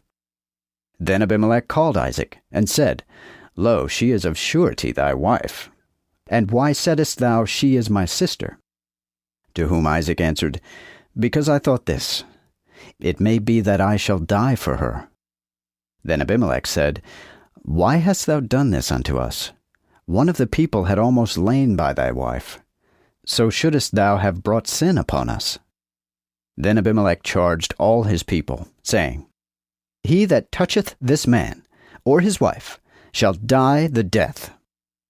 Afterward Isaac sowed in that land, and found in the same year 100-fold by estimation, and so the Lord blessed him. And the man waxed mightily, and still increased, till he was exceeding great. For he had flocks of sheep, and herds of cattle, and a mighty household. Therefore the Philistines had envy at him, insomuch that the Philistines stopped, and filled up with earth all the wells which his father's servants dug in his father Abraham's time. Then Abimelech said unto Isaac, Get thee from us, for thou art mightier than we a great deal. Therefore Isaac departed thence, and pitched his tent in the valley of Gerar, and dwelt there. And Isaac returning, dug the wells of water which they had dug in the days of Abraham his father. For the Philistines had stopped them after the death of Abraham, and he gave them the same names that his father gave them. Isaac's servants then dug in the valley, and found there a well of living water. But the herdsmen of Gerar did strive with Isaac's herdsmen, saying, The water is ours. Therefore called he the name of the well Esek, because they were at strife with him. Afterward they dug another well, and strove for that also. And he called the name of it Sitnah. Then he removed thence, and dug another well, for which they strove not. Therefore called he the name of it Rehoboth, and said, Because the Lord hath now made us room, we shall increase upon the earth. So he went up thence to Beersheba. And the Lord appeared unto him the same night, and said, I am the God of Abraham thy father. Fear not, I am with thee, and will bless thee, and multiply thy seed for my servant Abraham's sake. Then he built an altar there, and called upon the name of the Lord, and there spread his tent, where also Isaac's servants dug a well. Then came Abimelech to him from Gerar, and Ahuzeth, one of his friends, and Phicol, the captain of his army. To whom Isaac said, Wherefore come ye to me, seeing ye hate me, and have put me away from you? Who answered, We saw certainly that the Lord was with thee, and we thought thus, Let there be now an oath between us, even between us and thee, and let us make a covenant with thee. If thou shalt do us no hurt, as we have not touched thee, and as we have done unto thee nothing but good, and sent thee away in peace, thou now, the blessed of the Lord, do this. Then he made them a feast, and they did eat and drink. And they rose up betimes in the morning, and sware one to another. Then Isaac let them go, and they departed from him in peace. And that same day Isaac's servants came and told him of a well which they had dug, and said unto him, We have found water. So he called it Sheba. Therefore the name of the city is called Beersheba unto this day. Now when Esau was 40 years old, he took to wife Judith, the daughter of Beri, an Hittite, and Basemoth, the daughter of Elon, an Hittite also. And they were a grief of mind to Isaac and to Rebekah. Genesis chapter 27. And when Isaac was old, and his eyes were dim, so that he could not see, he called Esau, his eldest son, and said unto him, My son. And he answered him, I am here. Then he said, Behold, I am now old, and know not the day of my death. Wherefore now, I pray thee, take thine instruments, thy quiver and thy bow, and get thee to the field, that thou mayest take me some venison. Then make me savory meat, such as I love, and bring it me that I may eat, and that my soul may bless thee before I die.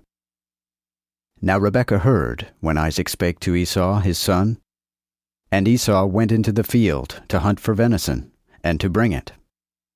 Then Rebekah spake unto Jacob her son, saying, Behold, I have heard thy father talking with Esau thy brother, saying, Bring me venison, and make me savory meat, that I may eat, and bless thee before the Lord afore my death. Now therefore, my son, hear my voice in that which I command thee.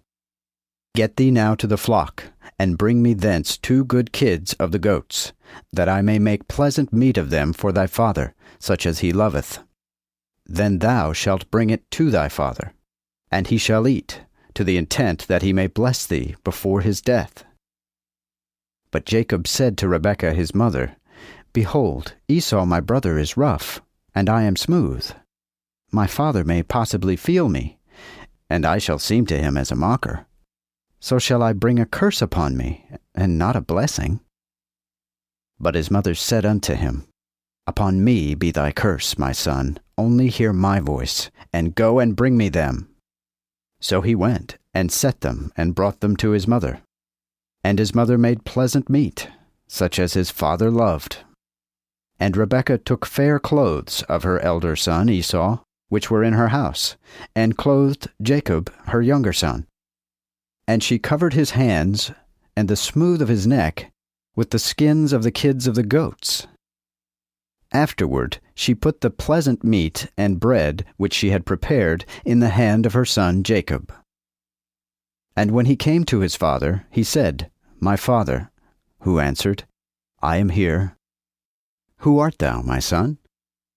And Jacob said to his father, I am Esau thy firstborn. I have done as thou badest me. Arise, I pray thee, sit up and eat of my venison, that thy soul may bless me. Then Isaac said unto his son, How hast thou found it so quickly, my son? Who said, Because the Lord thy God brought it to mine hand. Again said Isaac unto Jacob, Come near now, that I may feel thee, my son, whether thou be that my son Esau or not. Then Jacob came near to Isaac his father, and he felt him, and said, The voice is Jacob's voice, but the hands are the hands of Esau. For he knew him not, because his hands were rough as his brother Esau's hands. Wherefore he blessed him. Again he said, Art thou that my son Esau? Who answered, Yea. Then said he, Bring it me hither, and I will eat of my son's venison, that my soul may bless thee. And he brought it to him, and he ate. Also he brought him wine, and he drank. Afterward his father Isaac said unto him, Come near now, and kiss me, my son. And he came near and kissed him. Then he smelled the savor of his garments, and blessed him, and said, Behold, the smell of my son is as the smell of a field, which the Lord hath blessed. God give thee therefore of the dew of heaven, and the fatness of the earth, and plenty of wheat and wine. Let people be thy servants, and nations bow down unto thee. Be Lord over thy brethren, and let thy mother's children honor thee. Cursed be he that curseth thee, and blessed be he that blesseth thee. And when Isaac had made an end of blessing Jacob, and Jacob was scarce gone out from the presence of Isaac his father, Then came Esau, his brother, from his hunting. And he also prepared savory meat, and brought it to his father, and said unto his father, Let my father arise, and eat of his son's venison, that thy soul may bless me. But his father Isaac said unto him, Who art thou?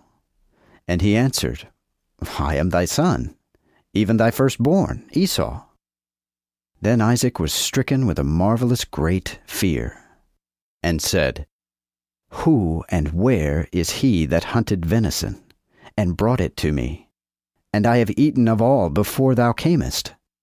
And I have blessed him, therefore he shall be blessed. When Esau heard the words of his father, he cried out with a great cry and bitter, out of measure, and said unto his father, Bless me, even me also, my father. Who answered, Thy brother came with subtlety, and hath taken away thy blessing. Then he said, Was he not justly called Jacob? For he hath deceived me these 2 times. He took my birthright, and lo, now hath he taken my blessing. Also he said, Hast thou not reserved a blessing for me? Then Isaac answered, and said unto Esau, Behold, I have made him thy lord, and all his brethren have I made his servants. And with wheat and wine have I furnished him, and unto thee now what shall I do, my son? Then Esau said unto his father, Hast thou but one blessing, my father? Bless me, even me also, my father. And Esau lifted up his voice, and wept.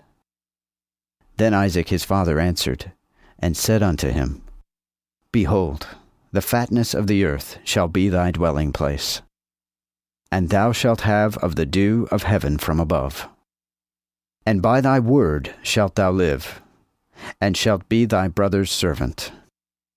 But it shall come to pass, when thou shalt get the mastery, that thou shalt break his yoke from thy neck. Therefore Esau hated Jacob, because of the blessing wherewith his father blessed him. And Esau thought in his mind, The days of mourning for my father will come shortly. Then I will slay my brother Jacob. And it was told to Rebekah of the words of Esau her elder son. And she sent and called Jacob her younger son, and said unto him, Behold, thy brother Esau is comforted against thee, meaning to kill thee. Now therefore, my son, hear my voice. Arise, and flee thou to Haran, to my brother Laban, and tarry with him a while, until thy brother's fierceness be swaged, until thy brother's wrath turn away from thee, and he forget the things which thou hast done to him. Then will I send and take thee from thence. Why should I be deprived of you both in one day? Also Rebekah said to Isaac, I am weary of my life, for the daughters of Heth. If Jacob take a wife of the daughters of Heth, like these of the daughters of the land, what availeth it to me to live? Genesis chapter 28. Then Isaac called Jacob, and blessed him, and charged him, and said unto him, Take not a wife of the daughters of Canaan. Arise, get thee to Padan Aram, to the house of Bethuel, thy mother's father, and thence take thee a wife of the daughters of Laban, thy mother's brother.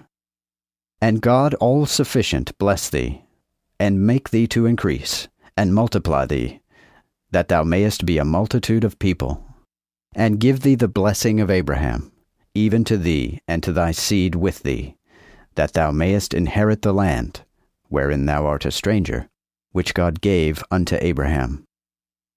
Thus Isaac sent forth Jacob, and he went to Padan Aram, unto Laban, son of Bethuel the Aramite, brother to Rebekah, Jacob's and Esau's mother. When Esau saw that Isaac had blessed Jacob, and sent him to Padan Aram, to fetch him a wife thence, and given him a charge when he blessed him, saying, Thou shalt not take a wife of the daughters of Canaan, and that Jacob had obeyed his father and his mother, and was gone to Padan Aram. Also Esau, seeing that the daughters of Canaan displeased Isaac his father, then went Esau to Ishmael, and took unto the wives which he had Mahalath, the daughter of Ishmael, Abraham's son, the sister of Nebaioth, to be his wife. Now Jacob departed from Beersheba, and went to Haran. And he came unto a certain place, and tarried there all night, because the sun was down, and took of the stones of the place, and laid under his head, and slept in the same place. Then he dreamed, and behold, there stood a ladder upon the earth, and the top of it reached up to heaven. And lo, the angels of God went up and down by it. And behold, the Lord stood above it, and said, I am the Lord God of Abraham thy father, and the God of Isaac. The land upon the which thou sleepest will I give thee and thy seed. And thy seed shall be as the dust of the earth, and thou shalt spread abroad to the west, and to the east, and to the north, and to the south. And in thee and in thy seed shall all the families of the earth be blessed. And lo, I am with thee, and will keep thee whithersoever thou goest, and will bring thee again into this land, for I will not forsake thee, until I have performed that I have promised thee. Then Jacob awoke out of his sleep, and said, Surely the Lord is in this place, and I was not aware. And he was afraid, and said, How fearful is this place! This is none other but the house of God, and this is the gate of heaven. Then Jacob rose up early in the morning, and took the stone that he had laid under his head, and set it up as a pillar, and poured oil upon the top of it. And he called the name of that place Bethel, notwithstanding the name of that city was at the first called Luz. Then Jacob vowed a vow, saying, If God will be with me, and will keep me in this journey which I go, and will give me bread to eat, and clothes to put on, so that I come again unto my father's house in safety, then shall the Lord be my God. And this stone, which I have set up as a pillar, shall be God's house. And of all that thou shalt give me, will I give the 10th unto thee. Genesis chapter 29. Then Jacob lifted up his feet, and came into the east country. And as he looked about, behold, there was a well in the field, and lo, 3 flocks of sheep lay thereby. For at that well were the flocks watered. And there was a great stone upon the well's mouth, and thither were all the flocks gathered. And they rolled the stone from the well's mouth, and watered the sheep, and put the stone again upon the well's mouth in his place. And Jacob said unto them, My brethren, whence be ye? And they answered, We are of Haran. Then he said unto them, Know ye Laban the son of Nahor? Who said, We know him. Again he said unto them, Is he in good health? And they answered, He is in good health. And behold, his daughter Rachel cometh with the sheep. Then he said, Lo, it is yet high day, neither is it time that the cattle should be gathered together. Water ye the sheep, and go feed them. But they said, We may not, until all the flocks be brought together, and till men roll the stone from the well's mouth, that we may water the sheep. While he talked with them, Rachel also came with her father's sheep, for she kept them. And as soon as Jacob saw Rachel, the daughter of Laban, his mother's brother, and the sheep of Laban, his mother's brother, then came Jacob near, and rolled the stone from the well's mouth, and watered the flock of Laban, his mother's brother. And Jacob kissed Rachel, and lifted up his voice, and wept. For Jacob told Rachel that he was her father's brother, and that he was Rebekah's son. Then she ran, and told her father. And when Laban heard tell of Jacob his sister's son, he ran to meet him, and embraced him, and kissed him, and brought him to his house. And he told Laban all these things. To whom Laban said, Well, thou art my bone and my flesh. And he abode with him the space of a month. For Laban said unto Jacob, Though thou be my brother, shouldest thou therefore serve me for naught? Tell me, what shall be thy wages? Now Laban had 2 daughters, the elder called Leah, and the younger called Rachel. And Leah was tender-eyed, but Rachel was beautiful and fair. And Jacob loved Rachel, and said, I will serve thee 7 years for Rachel thy younger daughter. Then Laban answered, It is better that I give her thee, than that I should give her to another man. Abide with me. And Jacob served 7 years for Rachel, and they seemed unto him but a few days, because he loved her. Then Jacob said to Laban, Give me my wife, that I may go into her, for my term is ended. Wherefore Laban gathered together all of the men of the place, and made a feast. But when the evening was come, he took Leah his daughter, and brought her to him. And he went in unto her. And Laban gave his maid Zilpah to his daughter Leah to be her servant. But when the morning was come, behold, it was Leah. Then said he to Laban, Wherefore hast thou done thus to me? Did not I serve thee for Rachel? Wherefore then hast thou beguiled me? And Laban answered, It is not the manner of this place to give the younger before the elder. Fulfill 7 years for her, and we will also give thee this for the service, which thou shalt serve me yet 7 years more. Then Jacob did so, and fulfilled her 7 years. So he gave him Rachel his daughter to be his wife. Laban also gave to Rachel his daughter Bilhah, his maid, to be her servant. So entered he into Rachel also, and loved also Rachel more than Leah, and served him yet 7 years more. When the Lord saw that Leah was despised, he made her fruitful, but Rachel was barren. And Leah conceived and bare a son, and she called his name Reuben.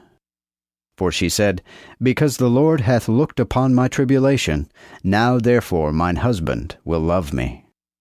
And she conceived again, and bare a son, and said, Because the Lord heard that I was hated, he hath therefore given me this son also. And she called his name Simeon.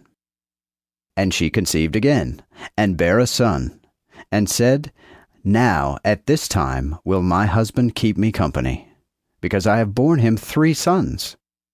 Therefore was his name called Levi. Moreover she conceived again, and bare a son, saying, Now will I praise the Lord. Therefore she called his name Judah, and left bearing. Genesis chapter 30. And when Rachel saw that she bare Jacob no children, Rachel envied her sister, and said unto Jacob, Give me children, or else I die. Then Jacob's anger was kindled against Rachel, and he said, Am I in God's stead, which hath withholden from thee the fruit of the womb? And she said, Behold my maid Bilhah. Go into her, and she shall bear upon my knees, and I shall have children also by her. Then she gave him Bilhah, her maid, to wife, and Jacob went into her. So Bilhah conceived, and bare Jacob a son. Then said Rachel, God hath given sentence on my side, and hath also heard my voice, and hath given me a son. Therefore called she his name Dan. And Bilhah, Rachel's maid, conceived again, and bare Jacob the second son. Then Rachel said, With excellent wrestlings have I wrestled with my sister, and have gotten the upper hand. And she called his name Naphtali. And when Leah saw that she had left bearing, she took Zilpah her maid, and gave her Jacob to wife. And Zilpah, Leah's maid, bare Jacob a son. Then said Leah, A company cometh, and she called his name Gad. Again Zilpah, Leah's maid, bare Jacob another son. Then said Leah, Ah, blessed am I, for the daughters will bless me. And she called his name Asher. Now Reuben went in the days of the wheat harvest, and found mandrakes in the field, and brought them unto his mother Leah. Then said Rachel to Leah, Give me, I pray thee, of thy son's mandrakes. But she answered her, Is it a small matter for thee to take mine husband, except thou take my son's mandrakes also? Then said Rachel, Therefore he shall sleep with thee this night for thy son's mandrakes. And Jacob came from the field in the evening, and Leah went out to meet him, and said, Come in to me, for I have bought and paid for thee with my son's mandrakes. And he slept with her that night. And God heard Leah, and she conceived, and bare unto Jacob the 5th son. Then said Leah, God hath given me my reward, because I gave my maid to my husband. And she called his name Issachar. After Leah conceived again, and bare Jacob the 6th son. Then Leah said, God hath endowed me with a good dowry. Now will mine husband dwell with me, because I have borne him 6 sons. And she called his name Zebulun. After that she bare a daughter, and she called her name Dinah. And God remembered Rachel, and God heard her, and opened her womb. So she conceived, and bare a son, and said, God hath taken away my rebuke. And she called his name Joseph, saying, The Lord will give me yet another son. And as soon as Rachel had borne Joseph, Jacob said to Laban, Send me away, that I may go unto my place, and to my country. Give me my wives and my children, for whom I have served thee, and let me go, for thou knowest what service I have done thee. To whom Laban answered, If I have now found favor in thy sight, tarry. I have perceived that the Lord hath blessed me for thy sake. Also he said, Appoint unto me thy wages, and I will give it thee. But he said unto him, Thou knowest what service I have done thee, and in what taking thy cattle hath been under me. For the little that thou hadst before I came is increased into a multitude, and the Lord hath blessed thee by my coming. But now when shall I travel for mine own house also? Then he said, What shall I give thee? And Jacob answered, Thou shalt give me nothing at all. If thou wilt do this thing for me, I will return, feed, and keep thy sheep. I will pass through all thy flocks this day, and separate from them all the sheep with little spots and great spots, and all black lambs among the sheep, and the great spotted and little spotted among the goats, and it shall be my wages. So shall my righteousness answer for me hereafter, when it shall come for my reward before thy face, and every one that hath not little or great spots among the goats, and black among the sheep, the same shall be theft with me. Then Laban said, Go to, would God it might be according to thy saying. Therefore he took out the same day the he-goats that were party-colored and with great spots, and all the she-goats with little and great spots, and all that had white in them, and all the black among the sheep, and put them in the keeping of his sons. And he set 3 days' journey between himself and Jacob. And Jacob kept the rest of Laban's sheep. Then Jacob took rods of green poplar, and of hazel, and of the chestnut tree, and pilled white strakes in them, and made the white appear in the rods. Then he put the rods, which he had pilled, in the gutters and watering troughs, when the sheep came to drink, before the sheep, for they were in heat when they came to drink. And the sheep were in heat before the rods, and afterward brought forth young, of party color, and with small and great spots. And Jacob parted these lambs, and turned the faces of the flock toward those lambs party-colored, and all manner of black among the sheep of Laban. So he put his own flock by themselves, and put them not with Laban's flock.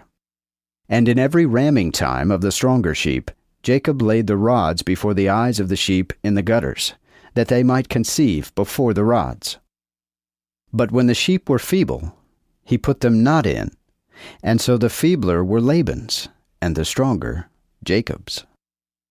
So the man increased exceedingly, and had many flocks, and maidservants, and menservants, and camels, and asses.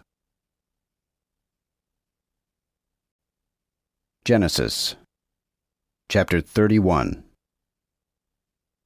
Now he heard the words of Laban's sons, saying, Jacob hath taken away all that was our father's, and of our father's goods hath he gotten all this honor. Also Jacob beheld the countenance of Laban, that it was not towards him as in times past. And the Lord had said unto Jacob, Turn again into the land of thy fathers, and to thy kindred, and I will be with thee. Therefore Jacob sent and called Rachel and Leah to the field unto his flock. Then said he unto them, I see your father's countenance, that it is not towards me as it was wont, and the God of my father hath been with me. And ye know that I have served your father with all my might. But your father hath deceived me, and changed my wages 10 times. But God suffered him not to hurt me. If he thus said, The spotted shall be thy wages, then all the sheep bear spotted. And if he said thus, The party-colored shall be thy reward, then bear all the sheep party-colored. Thus hath God taken away your father's substance, and given it me. For in ramming time I lifted up mine eyes, and saw in a dream, and behold, the he-goats leaped upon the she-goats that were party-colored with little and great spots spotted. And the angel of God said to me in a dream, Jacob, and I answered, Lo, I am here. And he said, Lift up now thine eyes, and see all the he-goats leaping upon the she-goats that are party-colored, spotted with little and great spots, for I have seen all that Laban doeth unto thee. I am the God of Bethel, where thou anointedst the pillar, where thou vowedst a vow unto me. Now arise, get thee out of this country, and return unto the land where thou wast born. Then answered Rachel and Leah, and said unto him, Have we any more portion and inheritance in our father's house? Doth not he count us as strangers? For he hath sold us, and hath eaten up and consumed our money. Therefore all the riches which God hath taken from our father is ours and our children's. Now then, whatsoever God hath said unto thee, do it. Then Jacob rose up, and set his sons and his wives upon camels. And he carried away all his flocks, and all his substance which he had gotten, to wit, his riches which he had gotten in Padan Aram, to go to Isaac his father unto the land of Canaan. When Laban was gone to shear his sheep, then Rachel stole her father's idols. Thus Jacob stole away the heart of Laban the Aramite, for he told him not that he fled. So fled he with all that he had, and he rose up and passed the river, and set his face toward Mount Gilead. And the 3rd day after was it told Laban that Jacob fled. Then he took his brethren with him, and followed after him 7 days' journey, and overtook him at Mount Gilead. And God came to Laban the Aramite in a dream by night, and said unto him, Take heed, that thou speak not to Jacob aught save good. Then Laban overtook Jacob, and Jacob had pitched his tent in the mount, and Laban also with his brethren pitched upon Mount Gilead. Then Laban said to Jacob, What hast thou done? Thou hast even stolen away mine heart, and carried away my daughters, as though they had been taken captives with the sword. Wherefore didst thou flee so secretly, and steal away from me? And didst not tell me, that I might have sent thee forth with mirth, and with songs, with timbrel, and with harp? But thou hast not suffered me to kiss my sons and my daughters. Now thou hast done foolishly in doing so. I am able to do you evil, but the God of your father spake unto me yesternight, saying, Take heed, that thou speak not to Jacob aught save good. Now though thou wentest thy way, because thou greatly longedst after thy father's house, yet wherefore hast thou stolen my gods? Then Jacob answered, and said to Laban, Because I was afraid, and thought that thou wouldest have taken thy daughters from me. But with whom thou findest thy gods, let him not live. Search thou before our brethren what I have of thine, and take it to thee. But Jacob wist not that Rachel had stolen them. Then came Laban into Jacob's tent, and into Leah's tent, and into the 2 maids' tents, but found them not. So he went out of Leah's tent, and entered into Rachel's tent. Now Rachel had taken the idols, and put them in the camel's litter, and sat down upon them. And Laban searched all the tent, but found them not. Then said she to her father, My lord, be not angry that I cannot rise up before thee, for the custom of women is upon me. So he searched, but found not the idols. Then Jacob was wroth, and chode with Laban. Jacob also answered and said to Laban, What have I trespassed? What have I offended, that thou hast pursued after me? Seeing thou hast searched all my stuff, what hast thou found of all thine household stuff? Put it here before my brethren and thy brethren, that they may judge between us both. This 20 years I have been with thee. Thine ewes and thy goats have not cast their young, and the rams of thy flocks have I not eaten. Whatsoever was torn of beasts, I brought it not unto thee, but made it good myself. Of mine hand didst thou require it, were it stolen by day or stolen by night. I was in the day consumed with heat, and with frost in the night, and my sleep departed from mine eyes. Thus have I been 20 years in thine house, and served thee 14 years for thy 2 daughters, and 6 years for thy sheep, and thou hast changed my wages 10 times. Except the God of my father, the God of Abraham, and the fear of Isaac had been with me, surely thou hadst sent me away now empty. But God beheld my tribulation, and the labor of mine hands, and rebuked thee yesternight. Then Laban answered, and said unto Jacob, These daughters are my daughters, and these sons are my sons, and these sheep are my sheep, and all that thou seest is mine. And what can I do this day unto these my daughters, or to their sons which they have borne? Now therefore come, let us make a covenant, I and thou, which may be a witness between me and thee. Then took Jacob a stone, and set it up as a pillar. And Jacob said unto his brethren, Gather stones. Who brought stones, and made a heap, and they did eat there upon the heap. And Laban called it Jegar-sahadutha, and Jacob called it Gilead.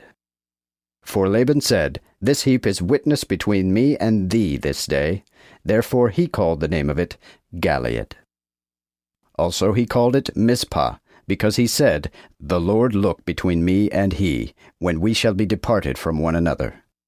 If thou shalt vex my daughters, or shalt take wives beside my daughters, there is no man with us. Behold, God is witness between me and thee. Moreover Laban said to Jacob, Behold this heap, and behold the pillar, which I have set between me and thee. This heap shall be witness, and the pillar shall be witness, that I will not come over this heap to thee, and that thou shalt not pass over this heap and this pillar unto me for evil. The God of Abraham, and the God of Nahor, and the God of their father be judge between us. But Jacob sware by the fear of his father Isaac. Then Jacob did offer a sacrifice upon the mount, and called his brethren to eat bread. And they did eat bread, and tarried all night in the mount. And early in the morning Laban rose up, and kissed his sons and his daughters, and blessed them. And Laban departing, went unto his place again. Genesis chapter 32. Now Jacob went forth on his journey, and the angels of God met him. And when Jacob saw them, he said, This is God's host. And he called the name of the same place Mahanaim. Then Jacob sent messengers before him to Esau his brother, unto the land of Seir, into the country of Edom, to whom he gave commandment, saying, Thus shall ye speak to my lord Esau. Thy servant Jacob saith thus, I have been a stranger with Laban, and tarried unto this time. I have beeves also, and asses, sheep, and men servants, and women servants, and have sent to show my lord, that I may find grace in thy sight. So the messengers came again to Jacob, saying, We came unto thy brother Esau, and he also cometh against thee, and 400 men with him. Then Jacob was greatly afraid, and was sore troubled, and divided the people that was with him, and the sheep, and the beeves, and the camels, into 2 companies. For he said, If Esau come to the one company, and smite it, the other company shall escape. Moreover, Jacob said, O God of my father Abraham, and God of my father Isaac, Lord, which saidst unto me, Return unto thy country and to thy kindred, and I will do thee good. I am not worthy of the least of all the mercies, and all the truth which thou hast showed unto thy servant. For with my staff came I over this Jordan, and now have I gotten 2 bands. I pray thee, deliver me from the hand of my brother, from the hand of Esau, for I fear him, lest he will come and smite me, and the mother upon the children. And thou saidst, I will surely do to thee good, and make thy seed as the sand of the sea, which cannot be numbered for multitude. And he tarried there that same night, and took of that which came to hand a present for Esau his brother. 200 she-goats, and 20 he-goats, 200 ewes, and 20 rams, 30 milch camels, with their colts, 40 kine, and 10 bullocks, 20 she-asses, and 10 foals. So he delivered them into the hand of his servants, every drove by themselves, and said unto his servants, Pass before me, and put a space between drove and drove. And he commanded the foremost, saying, If my brother Esau meet thee, and ask thee, saying, Whose servant art thou? And whither goest thou? And whose are these before thee? Then thou shalt say, They be thy servant Jacob's. It is a present sent unto my lord Esau. And behold, he himself also is behind us. So likewise commanded he the second and third, and all that followed the droves, saying, After this manner ye shall speak unto Esau when ye find him. And ye shall say moreover, Behold, thy servant Jacob cometh after us. For he thought, I will appease his wrath with the present that goeth before me, and afterward I will see his face, it may be that he will accept me. So went the present before him. But he tarried that night with the company. And he rose up the same night, and took his 2 wives, and his 2 maids, and his 11 children, and went over the ford Jabbok. And he took them, and sent them over the river, and sent over that he had. Now when Jacob was left himself alone, there wrestled a man with him unto the breaking of the day. And he saw that he could not prevail against him. Therefore he touched the hollow of his thigh, and the hollow of Jacob's thigh was loosed, as he wrestled with him. And he said, Let me go, for the morning appeareth. Who answered, I will not let thee go, except thou bless me. Then said he unto him, What is thy name? And he said, Jacob. And said he, Thy name shall be called Jacob no more, but Israel, because thou hast had power with God. Thou shalt also prevail with men. And Jacob demanded, saying, Tell me, I pray thee, thy name. And he said, Wherefore now dost thou ask my name? And he blessed him there. And Jacob called the name of the place Peniel. For, said he, I have seen God face to face, and my life is preserved. And the sun rose up to him as he passed Peniel, and he halted upon his thigh. Therefore the children of Israel eat not of the sinew which shrank in the hollow of the thigh unto this day, because he touched the sinew that shrank in the hollow of Jacob's thigh. Genesis chapter 33. And as Jacob lifted up his eyes, and looked, behold, Esau came, and with him 400 men. And he divided the children to Leah, and unto Rachel, and to the 2 maids. And he put the maids and their children foremost, and Leah and her children after, and Rachel and Joseph hindermost. So he went before them, and bowed himself to the ground 7 times, until he came near to his brother. And Esau ran to meet him, and embraced him, and fell on his neck, and kissed him, and they wept. And he lifted up his eyes, and saw the women, and the children, and said, Who are these with thee? And he answered, They are the children whom God of his grace hath given thy servant. Then came the maids near, they and their children, and bowed themselves. Leah also with her children came near, and made obeisance. And after Joseph and Rachel drew near, and did reverence. Then he said, What meanest thou by all this drove which I met? Who answered, I have sent it that I may find favor in the sight of my lord. And Esau said, I have enough, my brother. Keep that thou hast to thyself. But Jacob answered, Nay, I pray thee, if I have found grace now in thy sight, then receive my present at my hand. For I have seen thy face, as though I had seen the face of God, because thou hast accepted me. I pray thee, take my blessing that is brought thee. For God hath had mercy on me, and therefore I have all things. For he compelled him, and he took it. And he said, Let us take our journey and go, and I will go before thee. Then he answered him, My Lord knoweth that the children are tender, and the ewes and kine with young under mine hand, and if they should overdrive them one day, all the flock would die. Let now my Lord go before his servant, and I will drive softly, according to the pace of the cattle, which is before me, and as the children be able to endure, until I come to my Lord unto Seir. Then Esau said, I will leave then some of my folk with thee. And he answered, What needeth this? Let me find grace in the sight of my Lord. So Esau returned, and went his way that same day unto Seir. And Jacob went forth toward Succoth, and built him an house, and made booths for his cattle. Therefore he called the name of the place Succoth. Afterward Jacob came safe to Shechem, a city, which is in the land of Canaan, when he came from Padan Aram, and pitched before the city. And there he bought a parcel of ground, where he pitched his tent, at the hands of the sons of Hamor, Shechem's father, for 100 pieces of money. And he set up there an altar, and called it, The Mighty God of Israel. Genesis chapter 34. Then Dinah, the daughter of Leah, which she bare unto Jacob, went out to see the daughters of that country, whom when Shechem the son of Hamor the Hivite, lord of that country, saw, he took her, and lay with her, and defiled her. So his heart clave unto Dinah the daughter of Jacob, and he loved the maid, and spake kindly to the maid. Then said Shechem to his father Hamor, saying, Get me this maid to wife. Now Jacob heard that he had defiled Dinah his daughter, and his sons were with his cattle in the field.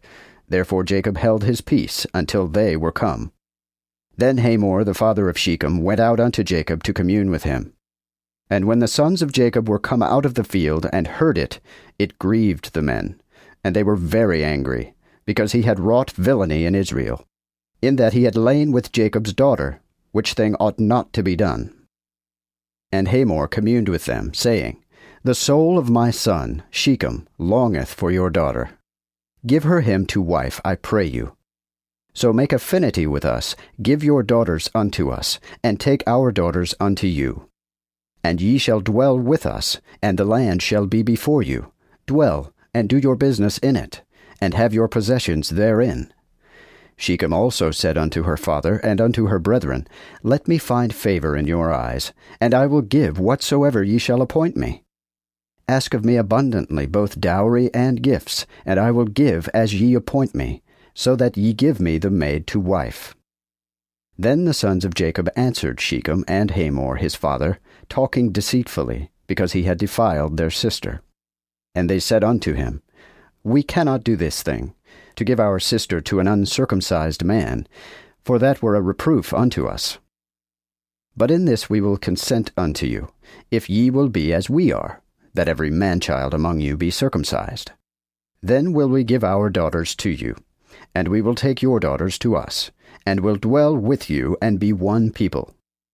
But if ye will not hearken unto us to be circumcised, then will we take our daughter and depart.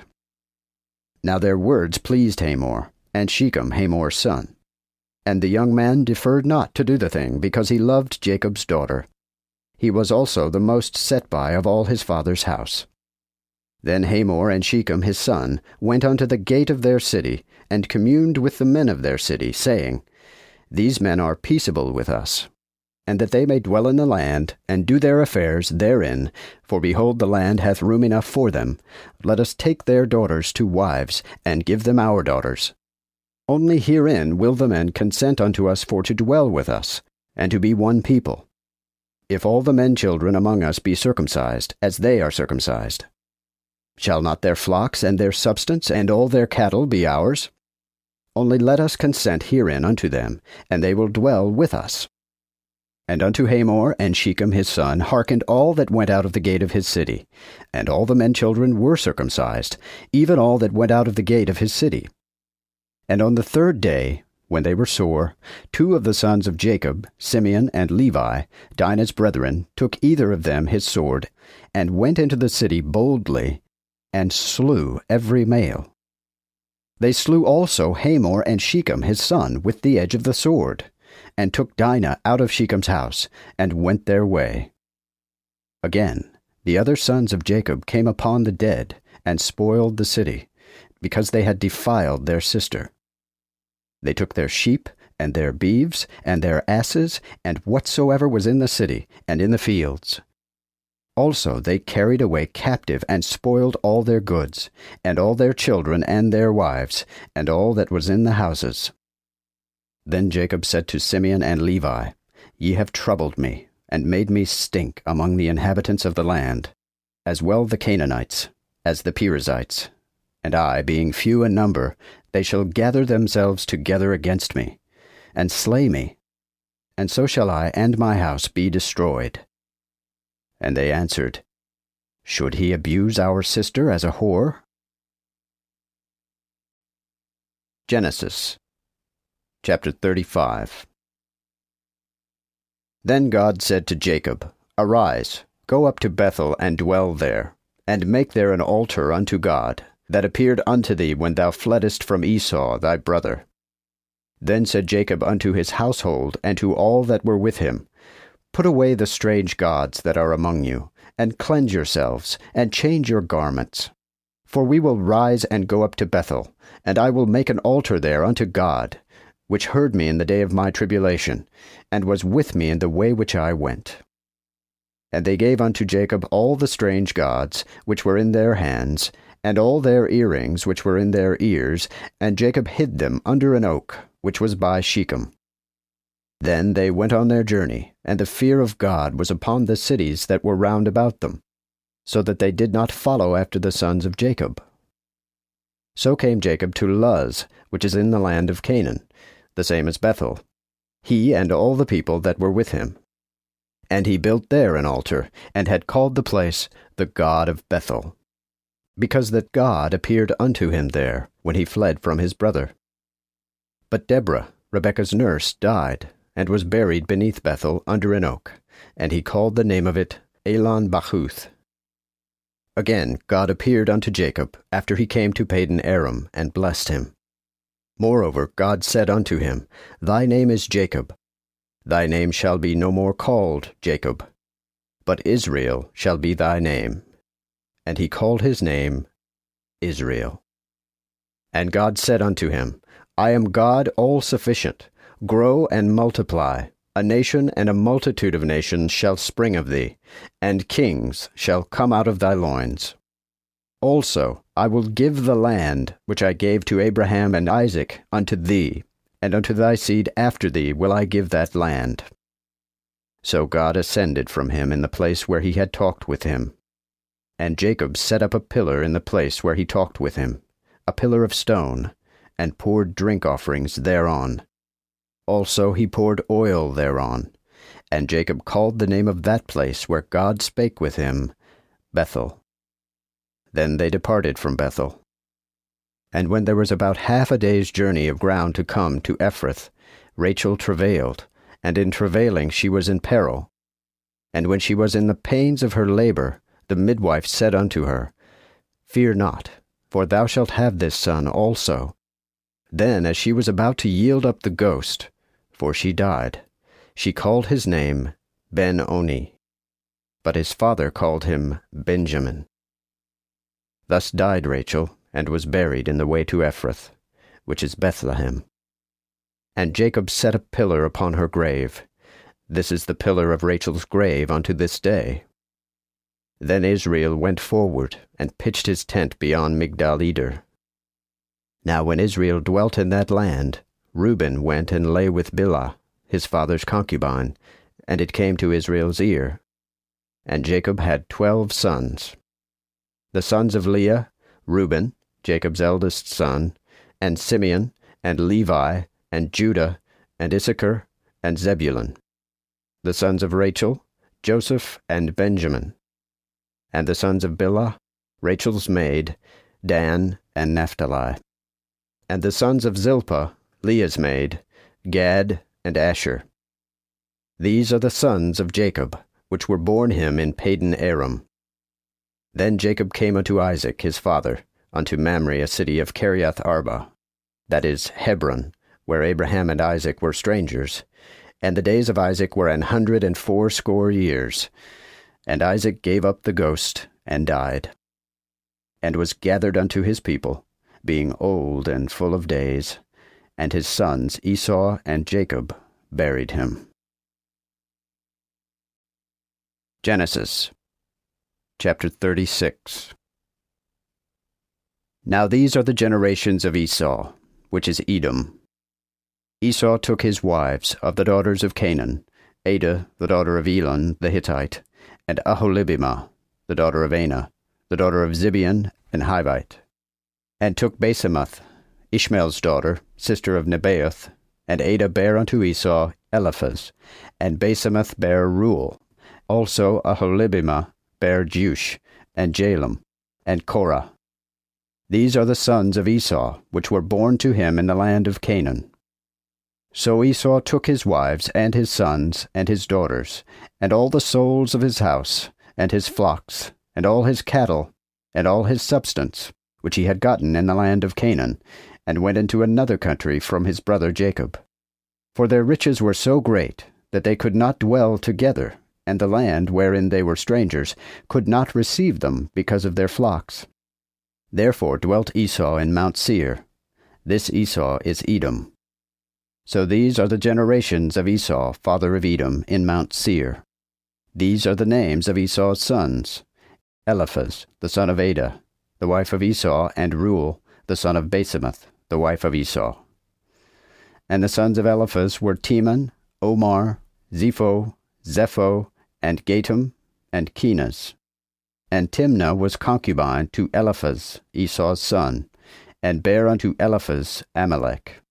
These be the sons of Adah, Esau's wife. And these are the sons of Reuel: Nahath, and Zerah, Shammah, and Mizah. These be the sons of Basemath, Esau's wife. And these were the sons of Aholibamah, the daughter of Anah, daughter of Zibeon, Esau's wife. For she bare unto Esau Jeush, and Jalem, and Korah. These were dukes of the sons of Esau, the sons of Eliphaz. The firstborn of Esau, Duke Teman, Duke Omar, Duke Zepho, Duke Kenaz, Duke Korah, Duke Gatam, and Duke Amalek. These are the dukes that came of Eliphaz in the land of Edom. These were the sons of Adah. And these are the sons of Reuel, Esau's son: Duke Nahath, Duke Zerah, Duke Shammah, Duke Mizah. These are the dukes that came of Reuel in the land of Edom. These are the sons of Basemath, Esau's wife. Likewise, these were the sons of Aholibamah, Esau's wife: Duke Jeush, Duke Jalem, Duke Korah. These dukes came of Aholibamah, the daughter of Anah, Esau's wife. These are the children of Esau, and these are the dukes of them. This Esau is Edom. These are the sons of Seir the Horite, which inhabited the land before Lotan, and Shobal, and Zibeon, and Anah, and Dishon, and Ezer, and Dishan. These are the dukes of the Horites, the sons of Seir in the land of Edom. And the sons of Lotan were Hori and Hemam, and Lotan's sister was Timnah. And the sons of Shobal were these: Alvan, and Manahath, and Ebal, Shepho, and Onam. And these are the sons of Zibeon, both Asia and Anah. This was Anah that found mules in the wilderness, as he fed his father Zibeon's asses. And the children of Anah were these: Dishon, and Aholibamah, the daughter of Anah. Also these are the sons of Dishon: Hemdan, and Eshban, and Ithran, and Kiran. The sons of Ezer are these, Bilhan, and Zavan, and Achan. The sons of Dishan are these, Uz, and Aaron. These are the dukes of the Horites, Duke Lotan, Duke Shobal, Duke Zibeon, Duke Anah, Duke Dishan, Duke Ezer, Duke Dishan. These be the dukes of the Horites, after their dukedoms in the land of Seir, before there reigned any king over the children of Israel. Then Bela, the son of Beor, reigned in Edom, and the name of his city was Dinhabah. And when Bela died, and Jobab, the son of Zerah of Bozrah, reigned in his stead. When Jobab also was dead, Husham, of the land of Temani, reigned in his stead. And after the death of Husham, Hadad, the son of Bedad, which slew Midian in the field of Moab, reigned in his stead, and the name of his city was Avith. When Hadad was dead, then Samlah of Masrekah reigned in his stead. When Samlah was dead, Saul of Rehoboth by the river reigned in his stead. When Saul died, Baal-Hanan, the son of Achbor, reigned in his stead. And after the death of Baal-Hanan, the son of Achbor, Hadar reigned in his stead. And the name of his city was Pau, and his wife's name Mehetabel, the daughter of Matred, the daughter of Mezahab. Then these are the names of the dukes of Esau, according to their families, their places, and by their names: Duke Timnah, Duke Alva, Duke Jethath, Duke Aholibamah, Duke Elah, Duke Pinon, Duke Kenaz, Duke Teman, Duke Mizbar, Duke Magdiel, Duke Iram. These be the dukes of Edom, according to their habitations, in the land of their inheritance. This Esau is the father of Edom.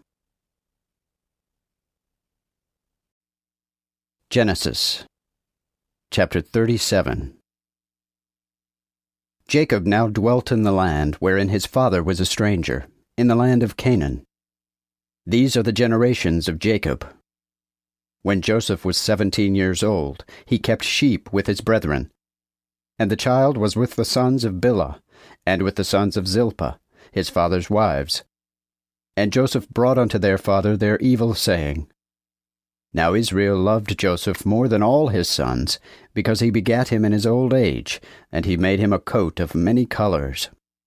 So when his brethren saw that their father loved him more than all his brethren, then they hated him, and could not speak peaceably unto him.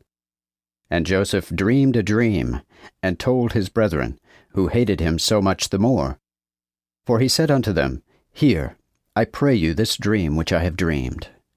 Behold now, we were binding sheaves in the midst of the field. And lo, my sheaf arose and also stood upright. And behold, your sheaves compassed round about, and did reverence to my sheaf. Then his brethren said to him, What, shalt thou reign over us, and rule us? Or shalt thou have altogether dominion over us? And they hated him so much the more for his dreams, and for his words. Again he dreamed another dream, and told it his brethren, and said, Behold, I have had one dream more, and behold, the sun and the moon and 11 stars did reverence to me. Then he told it unto his father, and to his brethren, and his father rebuked him, and said unto him, What is this thy dream which thou hast dreamed? Shall I and thy mother and thy brethren come indeed and fall on the ground before thee? And his brethren envied him, but his father noted the saying. Then his brethren went to keep their father's sheep in Shechem. And Israel said unto Joseph, Do not thy brethren keep in Shechem? Come, and I will send thee to them. And he answered him, I am here. Then he said unto him, Go now, see whether it be well with thy brethren, and how the flocks prosper, and bring me word again. So he sent him from the vale of Hebron, and he came to Shechem. Then a man found him, for lo, he was wandering in the field. And the man asked him, saying, What seekest thou? And he answered, I seek my brethren. Tell me, I pray thee, where they keep sheep. And the man said, They are departed hence, for I heard them say, Let us go unto Dothan. Then went Joseph after his brethren, and found them in Dothan. And when they saw him afar off, even before he came at them, they conspired against him for to slay him. For they said one to another, Behold, this dreamer cometh. Come now therefore, and let us slay him, and cast him into some pit, and we will say, A wicked beast hath devoured him. Then we shall see what will come of his dreams. But when Reuben heard that, he delivered him out of their hands, and said, Let us not kill him. Also Reuben said unto them, Shed not blood, but cast him into this pit, that is in the wilderness, and lay no hand upon him. Thus he said, that he might deliver him out of their hand, and restore him to his father.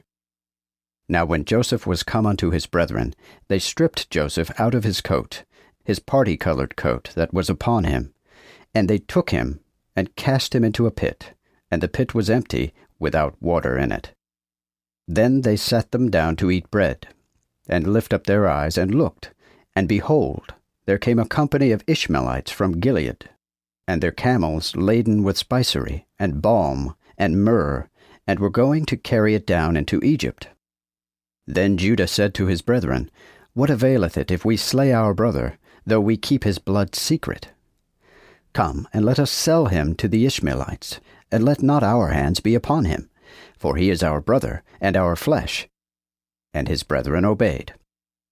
Then the Midianites' merchantmen passed by, and they drew forth, and lift Joseph out of the pit, and sold Joseph to the Ishmaelites for 20 pieces of silver, who brought Joseph into Egypt. Afterward Reuben returned to the pit, and behold, Joseph was not in the pit. Then he rent his clothes, and returned to his brethren, and said, The child is not yonder, and I, whither shall I go? And they took Joseph's coat, and killed a kid of the goats, and dipped the coat in the blood.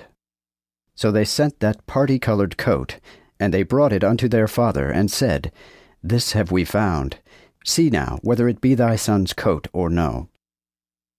Then he knew it, and said, It is my son's coat.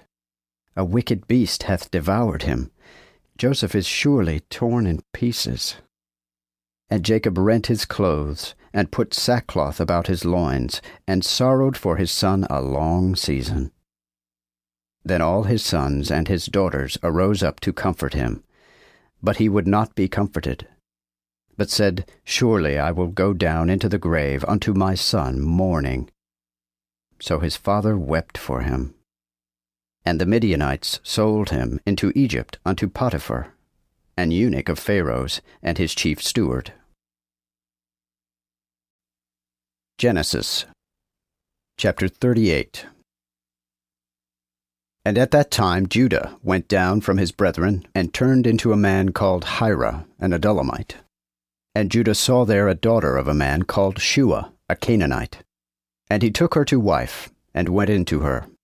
So she conceived and bare a son, and he called his name And she conceived again, and bare a son, and she called his name Onan. Moreover she bare yet a son, whom she called Shelah. And Judah was at Chezib when she bare him. Then Judah took a wife to his firstborn son, whose name was Tamar.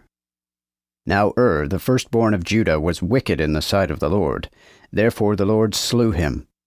And Judah said to Onan, Go in unto thy brother's wife, and do the office of a kinsman unto her, and raise up seed unto thy brother. And Onan knew that the seed should not be his. Therefore when he went in unto his brother's wife, he spilled it on the ground, lest that he should give seed to his brother. And it was wicked in the eyes of the Lord which he did, wherefore he slew him also.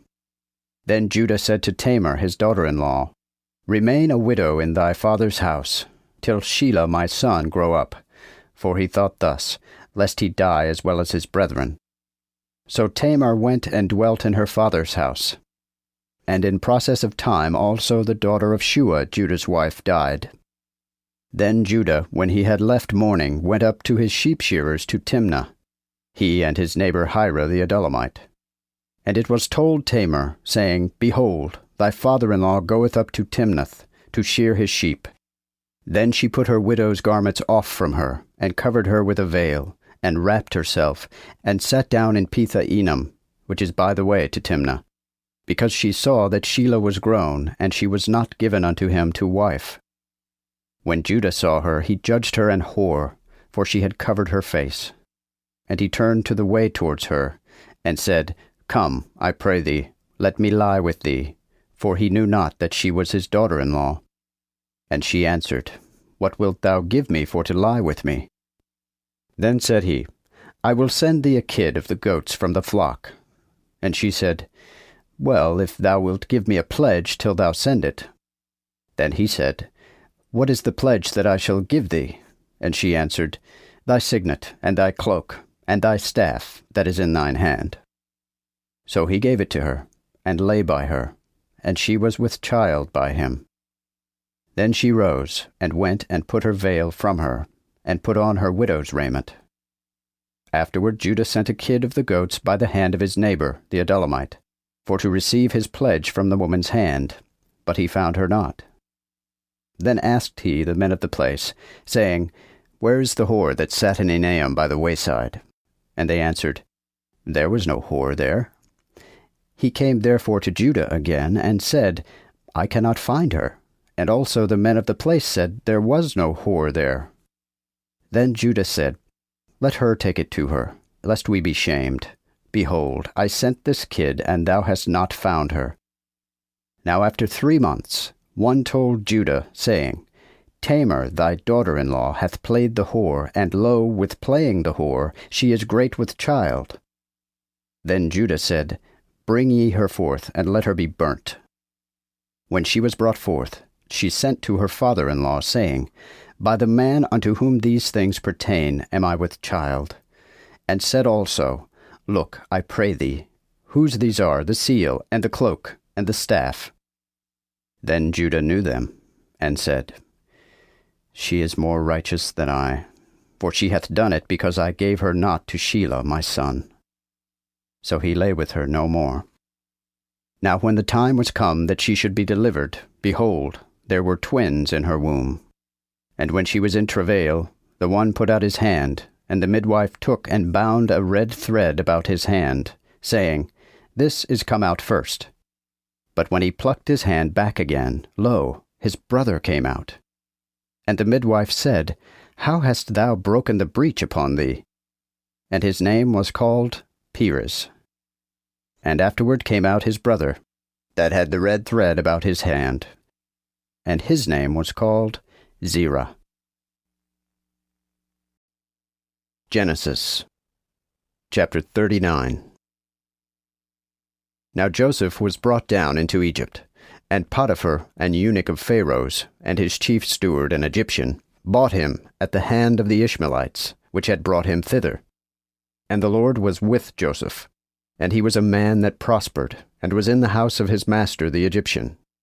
And his master saw that the Lord was with him, and that the Lord made all that he did to prosper in his hand.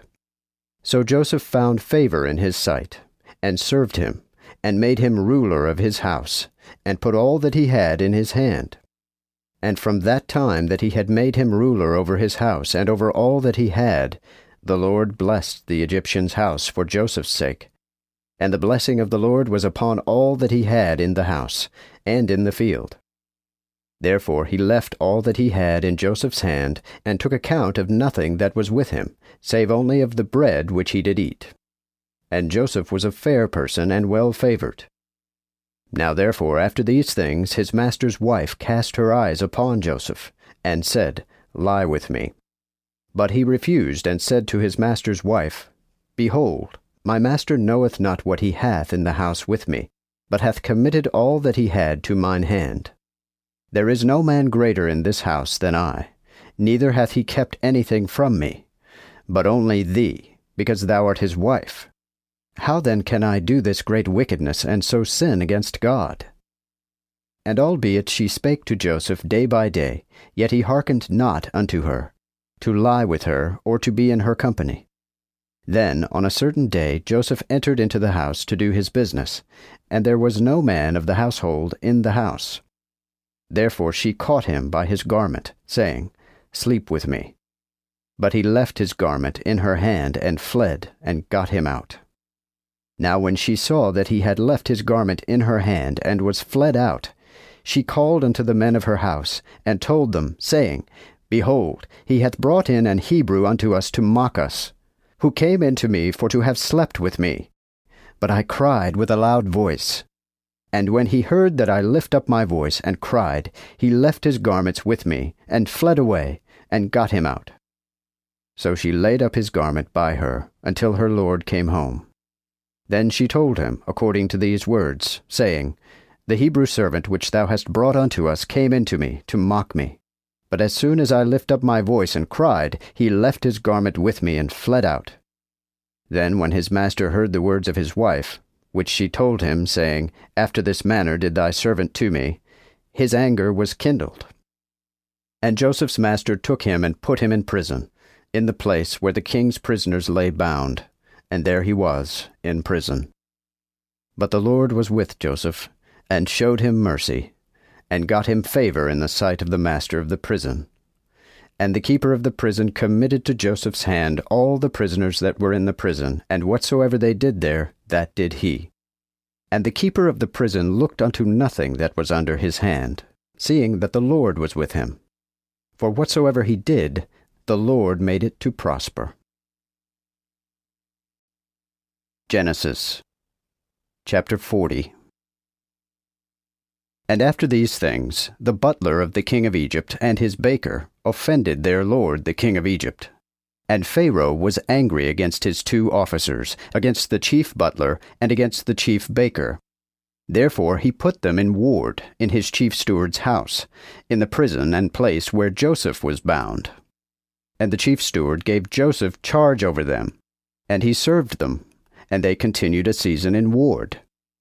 And they both dreamed a dream, either of them his dream in one night, each one according to the interpretation of his dream, both the butler and the baker of the king of Egypt, which were bound in the prison. And when Joseph came in unto them in the morning, and looked upon them, behold, they were sad.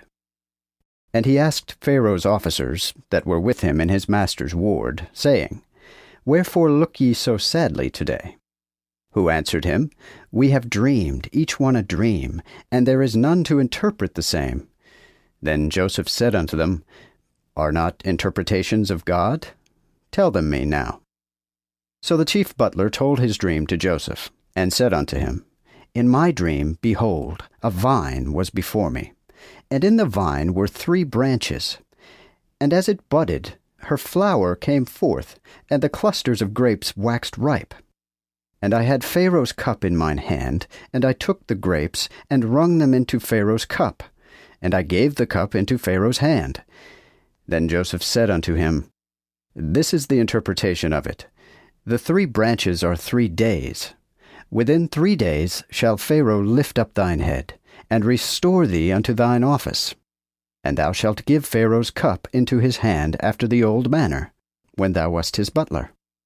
But have me in remembrance with thee, when thou art in good case, and show mercy, I pray thee, unto me, and make mention of me to Pharaoh, that thou mayest bring me out of this house. For I was stolen away by theft out of the land of the Hebrews. And here also have I done nothing, wherefore they should put me in the dungeon. And when the chief baker saw that the interpretation was good, he said unto Joseph, Also me thought in my dream that I had 3 white baskets on mine head. And in the uppermost basket there was of all manner bake meats for Pharaoh, and the birds did eat them out of the basket upon mine head. Then Joseph answered and said, This is the interpretation thereof. The 3 baskets are 3 days. Within 3 days shall Pharaoh take thine head from thee, and shall hang thee on a tree, and the birds shall eat thy flesh from off thee. And so the 3rd day, which was Pharaoh's birthday, he made a feast unto all his servants, and he lifted up the head of the chief butler, and the chief baker among his servants. And he restored the chief butler unto his butlership, who gave the cup into Pharaoh's hand. But he hanged the chief baker, as Joseph had interpreted unto them. Yet the chief butler did not remember Joseph, but forgot him. Genesis chapter 41. And 2 years after, Pharaoh also dreamed, and behold, he stood by a river. And lo, there came out of the river 7 goodly kine and fat-fleshed, and they fed in a meadow. And lo, 7 other kine came up after them out of the river, evil-favored and lean-fleshed, and stood by the other kine upon the brink of the river. And the evil-favored and lean-fleshed kine did eat up the 7 well-favored and fat kine. So Pharaoh awoke. Again he slept, and dreamed the second time. And behold, 7 ears of corn grew upon one stalk, rank and goodly. And lo, 7 thin ears, and blasted with the east wind, sprang up after them. And the thin ears devoured the 7 rank and full ears. Then Pharaoh awaked, and lo, it was a dream. Now when the morning came, his spirit was troubled. Therefore he sent and called all the soothsayers of Egypt, and all the wise men thereof, and Pharaoh told them his dreams. But none could interpret them to Pharaoh. Then spake the chief butler unto Pharaoh, saying, I call to mind my faults this day. Pharaoh, being angry with his servants, put me in ward in the chief steward's house, both me and the chief baker. Then we dreamed a dream in one night, both I and he. We dreamed each man according to the interpretation of his dream. And there was with us a young man, an Hebrew, servant unto the chief steward, whom when we told, he declared our dreams to us. To everyone he declared according to his dream. And as he declared unto us, so it came to pass. For he restored me to mine office, and hanged him. Then sent Pharaoh, and called Joseph, and they brought him hastily out of prison, and he shaved him, and changed his raiment, and came to Pharaoh. Then Pharaoh said to Joseph, I have dreamed a dream, and no man can interpret it. And I have heard say of thee, that when thou hearest a dream, thou canst interpret it. And Joseph answered Pharaoh, saying, Without me God shall answer for the wealth of Pharaoh. And Pharaoh said unto Joseph, In my dream, behold, I stood by the bank of the river, and lo, there came up out of the river 7 fat-fleshed and well-favored kine, and they fed in the meadow. Also, lo, 7 other kine came up after them, poor and very evil-favored kine, and lean-fleshed. I never saw the like in all the land of Egypt, for evil-favored. And the lean and the evil-favored kine did eat up the first 7 fat kine. And when they had eaten them up, it could not be known that they had eaten them, but they were still as evil-favored as they were at the beginning. So did I awake. Moreover, I saw in my dream, and behold, 7 ears sprang out of one stalk, full and fair. And lo, 7 ears withered, thin, and blasted with the east wind, sprang up after them. And the thin ears devoured the 7 good ears. Now I have told the soothsayers, and none can declare it unto me. Then Joseph answered Pharaoh, Both Pharaoh's dreams are one. God hath showed Pharaoh what he is about to do. The 7 good kine are 7 years, and the 7 good ears are 7 years. This is one dream. Likewise the 7 thin and evil-favored kine that came out after them are 7 years, and the 7 empty ears blasted with the east wind are 7 years of famine.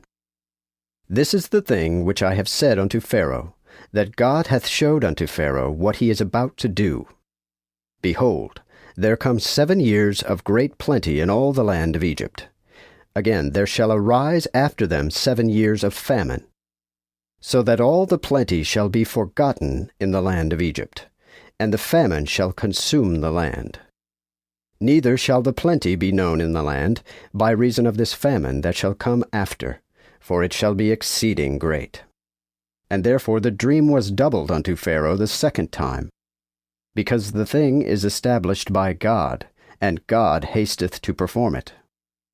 Now therefore let Pharaoh provide for a man of understanding and wisdom, and set him over the land of Egypt.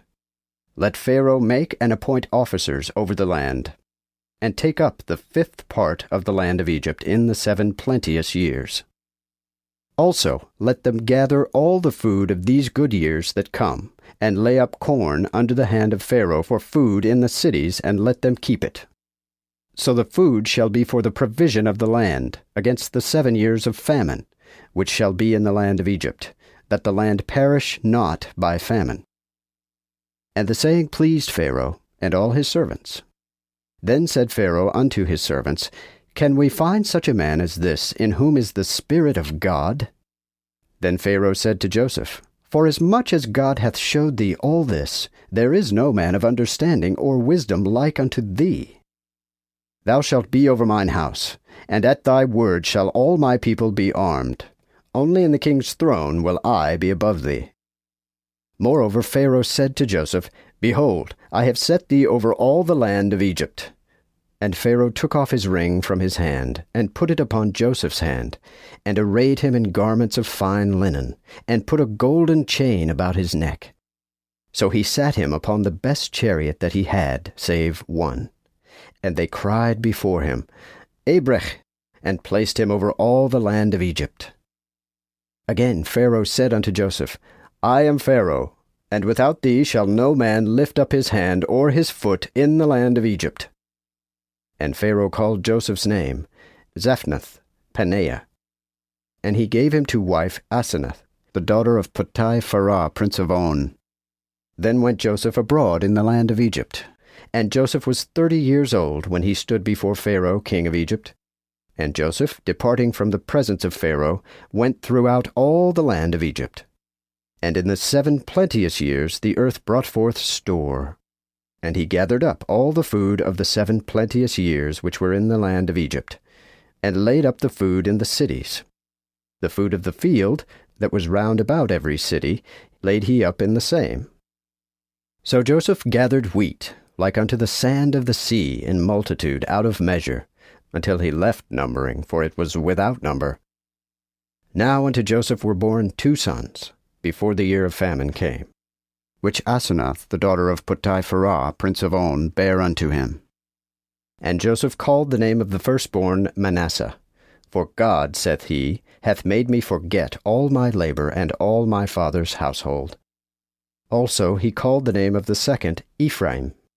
For God, said he, hath made me fruitful in the land of my affliction. So the 7 years of the plenty that was in the land of Egypt were ended. Then began the 7 years of famine to come, according as Joseph had said. And the famine was in all lands. But in all the land of Egypt was bread. At the length all the land of Egypt was famished, and the people cried unto Pharaoh for bread. And Pharaoh said unto all the Egyptians, Go to Joseph. What he saith to you, do ye. When the famine was upon all the land, Joseph opened all places wherein the store was, and sold unto the Egyptians. For the famine waxed sore in the land of Egypt. And all the countries came to Egypt to buy corn of Joseph, because the famine was sore in all lands. Genesis chapter 42. Then Jacob saw that there was food in Egypt, and Jacob said unto his sons, Why gaze ye one upon another? And he said, Behold, I have heard that there is food in Egypt. Get you down thither, and buy us food thence, that we may live and not die. So went Joseph's 10 brethren down to buy corn of the Egyptians. But Benjamin, Joseph's brother, would not Jacob send with his brethren, for he said, Lest death should befall him. And the sons of Israel came to buy food among them that came, for there was famine in the land of Canaan. Now Joseph was governor of the land, who sold to all the people of the land. Then Joseph's brethren came, and bowed their faces to the ground before him. And when Joseph saw his brethren, he knew them, and made himself strange toward them, and spake to them roughly, and said unto them, Whence come ye? Who answered, Out of the land of Canaan, to buy victuals. Now Joseph knew his brethren, but they knew not him. And Joseph remembered the dreams, which he dreamed of them. And he said unto them, Ye are spies, and are come to see the weakness of the land. But they said unto him, Nay, my lord, but to buy victuals thy servants are come. We are all one man's sons, we mean truly, and thy servants are no spies.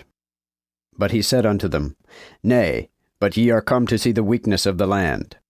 And they said, We thy servants are 12 brethren, the sons of one man, in the land of Canaan.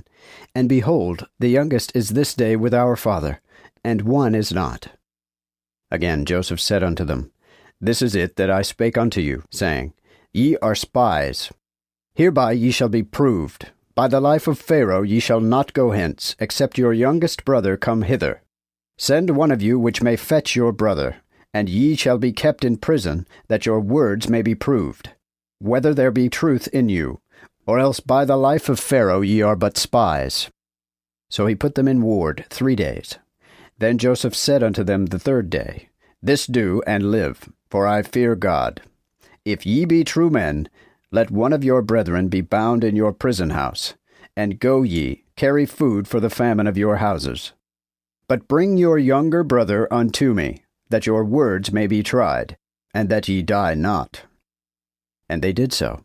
And they said one to another, We have verily sinned against our brother, in that we saw the anguish of his soul when he besought us, and we would not hear him. Therefore is this trouble come upon us. And Reuben answered them, saying, Warned I not you, saying, Sin not against the child, and ye would not hear? And lo, his blood is now required. And they were not aware that Joseph understood them, for he spake unto them by an interpreter. Then he turned from them, and wept, and turned to them again, and communed with them, and took Simeon from among them, and bound him before their eyes. So Joseph commanded that they should fill their sacks with wheat, and put every man's money again in his sack, and give them victuals for the journey, and thus did he unto them. And they laid their victuals upon their asses, and departed thence. And as one of them opened his sack for to give his ass provender in the inn, he espied his money, for lo, it was in his sack's mouth. Then he said unto his brethren, My money is restored, for lo, it is even in my sack. And their heart failed them, and they were astonished, and said to one another, What is this that God hath done unto us? And they came unto Jacob their father unto the land of Canaan, and told him all that had befallen them, saying, The man who is lord of the land spake roughly to us, and put us in prison as spies of the country. And we said unto him, We are true men, and are no spies. We be 12 brethren, sons of our father. One is not, and the youngest is this day with our father in the land of Canaan. Then the lord of the country said unto us, Hereby shall I know if ye be true men. Leave one of your brethren with me, and take food for the famine of your houses, and depart. And bring your youngest brother unto me, that I may know that ye are no spies, but true men. So will I deliver you your brother, and ye shall occupy in the land. And as they emptied their sacks, behold, every man's bundle of money was in his sack.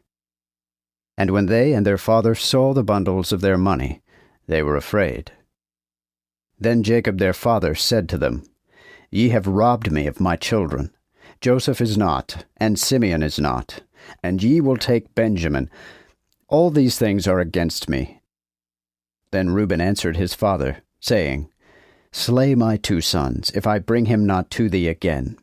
Deliver him to mine hand, and I will bring him to thee again. But he said, My son shall not go down with you, for his brother is dead, and he is left alone. If death come unto him by the way which ye go, then ye shall bring my gray head with sorrow unto the grave. Genesis chapter 43. Now great famine was in the land, and when they had eaten up the victuals which they had brought from Egypt, their father said unto them, Turn again, and buy us a little food. And Judah answered him, saying, The man charged us by an oath, saying, Never see my face, except your brother be with you. If thou wilt send our brother with us, we will go down and buy thee food.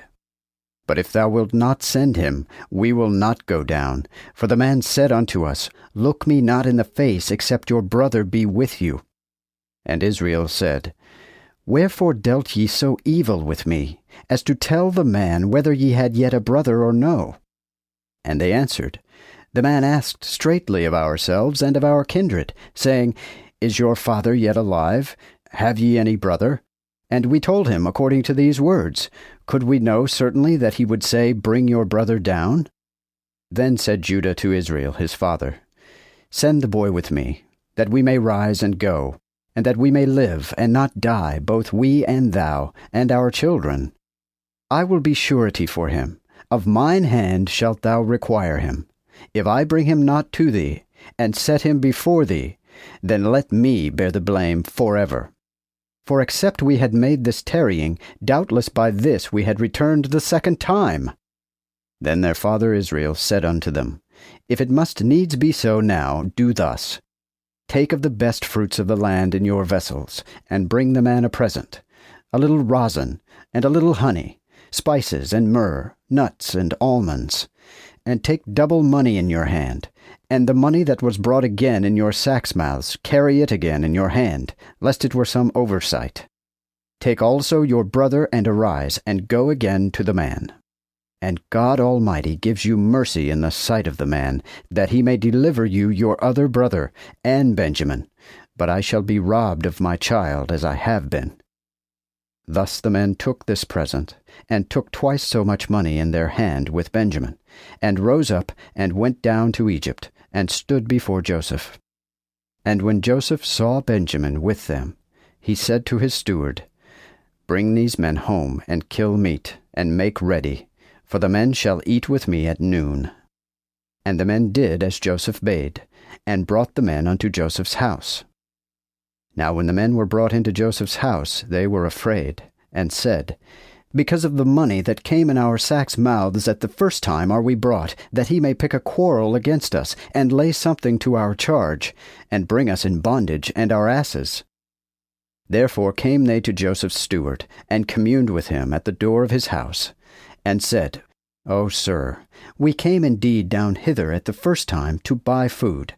And as we came to an inn, and opened our sacks, behold, every man's money was in his sack's mouth, even our money in full weight. But we have brought it in our hands. Also other money have we brought in our hands to buy food. But we cannot tell who put our money in our sacks. And he said, Peace be to you, fear not. Your God, and the God of your father, hath given you that treasure in your sacks. I had your money. And he brought forth Simeon to them. So the man led them into Joseph's house, and gave them water to wash their feet, and gave their asses provender. And they made ready their present against Joseph came at noon. For they heard say that they should eat bread there. When Joseph came home, they brought the present into the house to him, which was in their hands, and bowed down to the ground before him. And he asked them of their prosperity, and said, Is your father the old man of whom ye told me in good health? Is he yet alive? Who answered, Thy servant our father is in good health, he is yet alive. And they bowed down and made obeisance. And he, lifting up his eyes, beheld his brother Benjamin, his mother's son, and said, Is this your younger brother of whom ye told me? And he said, God be merciful unto thee, my son. And Joseph made haste, for his affection was inflamed toward his brother, and sought where to weep, and entered into his chamber, and wept there. Afterward he washed his face, and came out, and refrained himself, and said, Set on meat. And they prepared for him by himself, and for them by themselves, and for the Egyptians which did eat with him by themselves, because the Egyptians might not eat bread with the Hebrews, for that was an abomination unto the Egyptians. So they sat before him, the eldest according unto his age, and the youngest according unto his youth, and the men marveled among themselves. And they took meats from before him, and sent to them. But Benjamin's meat was 5 times so much as any of theirs. And they drank, and had of the best drink with him. Genesis chapter 44. Afterward he commanded his steward, saying, Fill the men's sacks with food, as much as they can carry, and put every man's money in his sack's mouth, and put my cup, I mean the silver cup, in the sack's mouth of the youngest, and his corn money. And he did according to the commandment that Joseph gave him. And in the morning the men were sent away, they and their asses. And when they went out of the city, not far off, Joseph said to his steward, Up, follow after the men, and when thou dost overtake them, say unto them, Wherefore have ye rewarded evil for good? Is not that the cup wherein my Lord drinketh? and in the which he doth divine and prophesy? Ye have done evil in so doing. And when he overtook them, he said these words unto them. And they answered him, Wherefore saith my Lord such words? God forbid that thy servants should do such a thing. Behold, the money which we found in our sacks' mouths we brought again unto thee out of the land of Canaan. How then should we steal out of thy Lord's house silver or gold?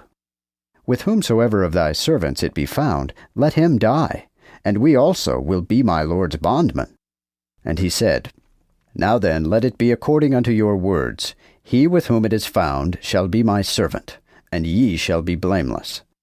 Then at once every man took down his sack to the ground, and every one opened his sack.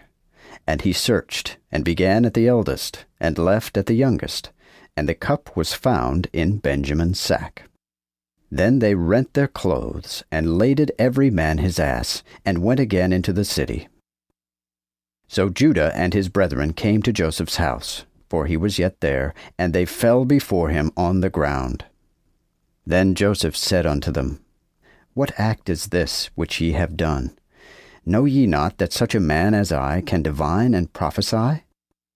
Then said Judah, What shall we say unto my lord? What shall we speak? And how can we justify ourselves? God hath found out the wickedness of thy servants. Behold, we are servants to my lord, both we and he, with whom the cup is found. But he answered, God forbid that I should do so, but the man with whom the cup is found, he shall be my servant. And go ye in peace unto your father. Then Judah drew near unto him, and said, O my lord, let thy servant now speak a word in my lord's ears, and let not thy wrath be kindled against thy servant, for thou art even as Pharaoh. My lord asked his servants, saying, Have ye a father or a brother? And we answered, my lord, We have a father that is old, and a young child, which he begat in his age. And his brother is dead, and he alone is left of his mother, and his father loveth him. Now thou saidst unto thy servants, Bring him unto me, that I may set mine eye upon him.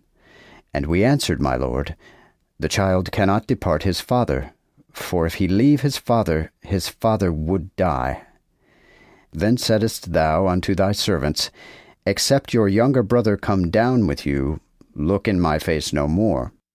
So when we came unto thy servant our father, and showed him what my lord had said, and our father said unto us, Go again, buy us a little food, then we answered, We cannot go down, but if our youngest brother go with us, then will we go down, for we may not see the man's face, except our youngest brother be with us. Then thy servant, my father, said unto us, Ye know that my wife bare me 2 sons, and the one went out from me. And I said, Of a surety he is torn in pieces, and I saw him not since. Now ye take this also away from me. If death take him, then ye shall bring my grey head in sorrow to the grave. Now therefore, when I come to thy servant my father, and the child be not with us, seeing that his life dependeth on the child's life, then when he shall see that the child is not come, he will die. So shall thy servants bring down the grey head of thy servant our father with sorrow to the grave. Doubtless thy servant became surety for the child to my father, and if I bring him not unto thee again, then I will bear the blame unto my father forever. Now therefore I pray thee, let me, thy servant, abide for the child, as a servant to my lord, and let the child go up with his brethren. For how can I go up to my father, if the child be not with me, unless I would see the evil that shall come on my father? Genesis chapter 45. Then Joseph could not refrain himself before all that stood by him, but he cried, Have forth every man from me. And there tarried not one with him, while Joseph uttered himself unto his brethren. And he wept and cried, so that the Egyptians heard, the house of Pharaoh heard also. Then Joseph said unto his brethren, I am Joseph. Doth my father yet live? But his brethren could not answer him, for they were astonished at his presence. Again Joseph said to his brethren, "Come near, I pray you, to me." And they came near. And he said, "I am Joseph, your brother, whom ye sold into Egypt. Now therefore be not sad, neither grieved with yourselves, that ye sold me hither. For God did send me before you for your preservation. For now 2 years of famine have been through the land, and 5 years are behind, wherein neither shall be earing nor harvest. Wherefore God sent me before you to preserve your posterity in this land, and to save you alive by a great deliverance. Now then, you sent not me hither, but God, who hath made me a father unto Pharaoh, and lord of all his house, and ruler throughout all the land of Egypt. Haste you, and go up to my father, and tell him, Thus saith thy son Joseph, God hath made me lord of all Egypt. Come down to me, tarry not. And thou shalt dwell in the land of Goshen, and shalt be near me, thou and thy children, and thy children's children, and thy sheep, and thy beasts, and all that thou hast. Also I will nourish thee there, for yet remain 5 years of famine, lest thou perish through poverty, thou and thy household, and all that thou hast. And behold, your eyes do see, and the eyes of my brother Benjamin, that my mouth speaketh to you. Therefore tell my father of all mine honor in Egypt, and of all that ye have seen, and make haste, and bring my father hither. Then he fell on his brother Benjamin's neck, and wept, and Benjamin wept on his neck. Moreover, he kissed all his brethren, and wept upon them, and afterward his brethren talked with him. And the tidings came to Pharaoh's house, so that they said, Joseph's brethren are come, and it pleased Pharaoh well, and his servants. Then Pharaoh said to Joseph, Say to thy brethren, This do ye, Lade your beasts and depart, go to the land of Canaan, and take your father and your household, and come to me, and I will give you the best of the land of Egypt, and ye shall eat of the fat of the land. And I command thee, Thus do ye, take you chariots out of the land of Egypt for your children, and for your wives, and bring your father and come. Also regard not your stuff, for the best of all the land of Egypt is yours. And the children of Israel did so, and Joseph gave them chariots according to the commandment of Pharaoh. He gave them victuals also for the journey. He gave them all, none except change of raiment. But unto Benjamin he gave 300 pieces of silver, and 5 suits of raiment. And unto his father likewise he sent 10 he-asses laden with the best things of Egypt, and 10 she-asses laden with wheat, and bread, and meat for his father by the way. So sent he his brethren away, and they departed, and he said unto them, Fall not out by the way. Then they went up from Egypt, and came unto the land of Canaan, unto Jacob their father, and told him, saying, Joseph is yet alive, and he also is governor over all the land of Egypt. And Jacob's heart failed, for he believed them not. And they told him all the words of Joseph, which he had said unto them. But when he saw the chariots which Joseph had sent to carry him, then the spirit of Jacob their father revived. And Israel said, I have enough. Joseph my son is yet alive. I will go and see him yet I die. Genesis chapter 46. Then Israel took his journey with all that he had, and came to Beersheba, and offered sacrifice unto the God of his father Isaac. And God spake unto Israel in a vision by night, saying, Jacob, Jacob. Who answered, I am here. Then he said, I am God, the God of thy father. Fear not to go down into Egypt, for I will there make of thee a great nation. I will go down with thee into Egypt, and I will also bring thee up again, and Joseph shall put his hand upon thine eyes. Then Jacob rose up from Beersheba, and the sons of Israel carried Jacob their father, and their children, and their wives in the chariots which Pharaoh had sent to carry him. And they took their cattle and their goods, which they had gotten in the land of Canaan, and came into Egypt, both Jacob and all his seed with him. His sons and his sons' sons with him, his daughters and his sons' daughters, and all his seed brought he with him into Egypt. And these are the names of the children of Israel, which came into Egypt, even Jacob and his sons, Reuben, Jacob's firstborn, and the sons of Reuben, Hanok, and Palu, and Hezron, and Carmi, and the sons of Simeon, Jemuel, and Jamin, and Ohad, and Jachin, and Zohar, and Shaul, the son of a Canaanitish woman. Also the sons of Levi, Gershon, Kohath, and Merari. Also the sons of Judah, and Onan, and Shelah, and Perez, and Zerah. But and Onan died in the land of Canaan, and the sons of Perez were Hezron and Hamuel. Also the sons of Issachar, Tola, and Puvah, and Job, and Shimron. Also the sons of Zebulun, Sered, and Elon, and Jaleel. These be the sons of Leah, which she bare unto Jacob in Padan Aram, with his daughter Dinah. All the souls of his sons and his daughters were 33. Also the sons of Gad, Ziphion, and Haggai, Shuni, and Esbon, Eri, and Erodai, and Erelai. Also the sons of Asher, Jimnah, and Ishua, and Isui, and Beriah, and Serah, their sister.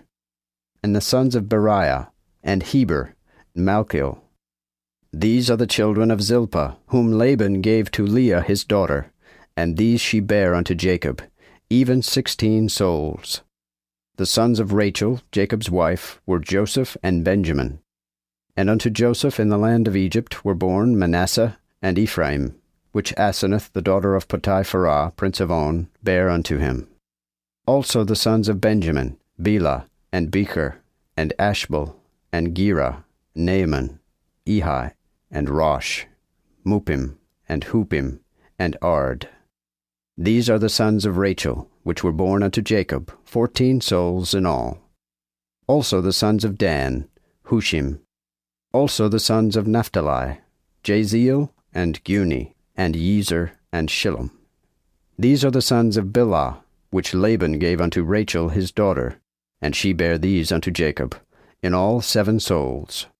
All the souls that came with Jacob into Egypt, which came out of his loins, besides Jacob's sons' wives, were in the whole 66 souls. Also the sons of Joseph, which were born him in Egypt, were 2 souls, so that all the souls of the house of Jacob, which came into Egypt, are 70. Then he sent Judah before him unto Joseph, to direct his way unto Goshen, and they came into the land of Goshen. Then Joseph made ready his chariot, and went up to Goshen to meet Israel his father, and presented himself unto him, and fell on his neck, and wept upon his neck a good while. And Israel said unto Joseph, Now let me die, since I have seen thy face, and that thou art yet alive. Then Joseph said to his brethren, and to his father's house, I will go up and show Pharaoh, and tell him, My brethren and my father's house, which were in the land of Canaan, are come unto me. And the men are sheepherders, and because they are sheepherders, they have brought their sheep and their cattle, and all that they have. And if Pharaoh call you, and ask you, What is your trade? That ye shall say, Thy servants are men occupied about cattle, from our childhood even unto this time, both we and our fathers, that ye may dwell in the land of Goshen. For every sheep-keeper is an abomination unto the Egyptians. Genesis chapter 47. Then came Joseph and told Pharaoh, and said, My father and my brethren, and their sheep, and their cattle, and all that they have, are come out of the land of Canaan, and behold, they are in the land of Goshen. And Joseph took part of his brethren, even 5 men, and presented them unto Pharaoh. When Pharaoh said unto his brethren, What is your trade? And they answered Pharaoh, Thy servants are shepherds, both we and our fathers.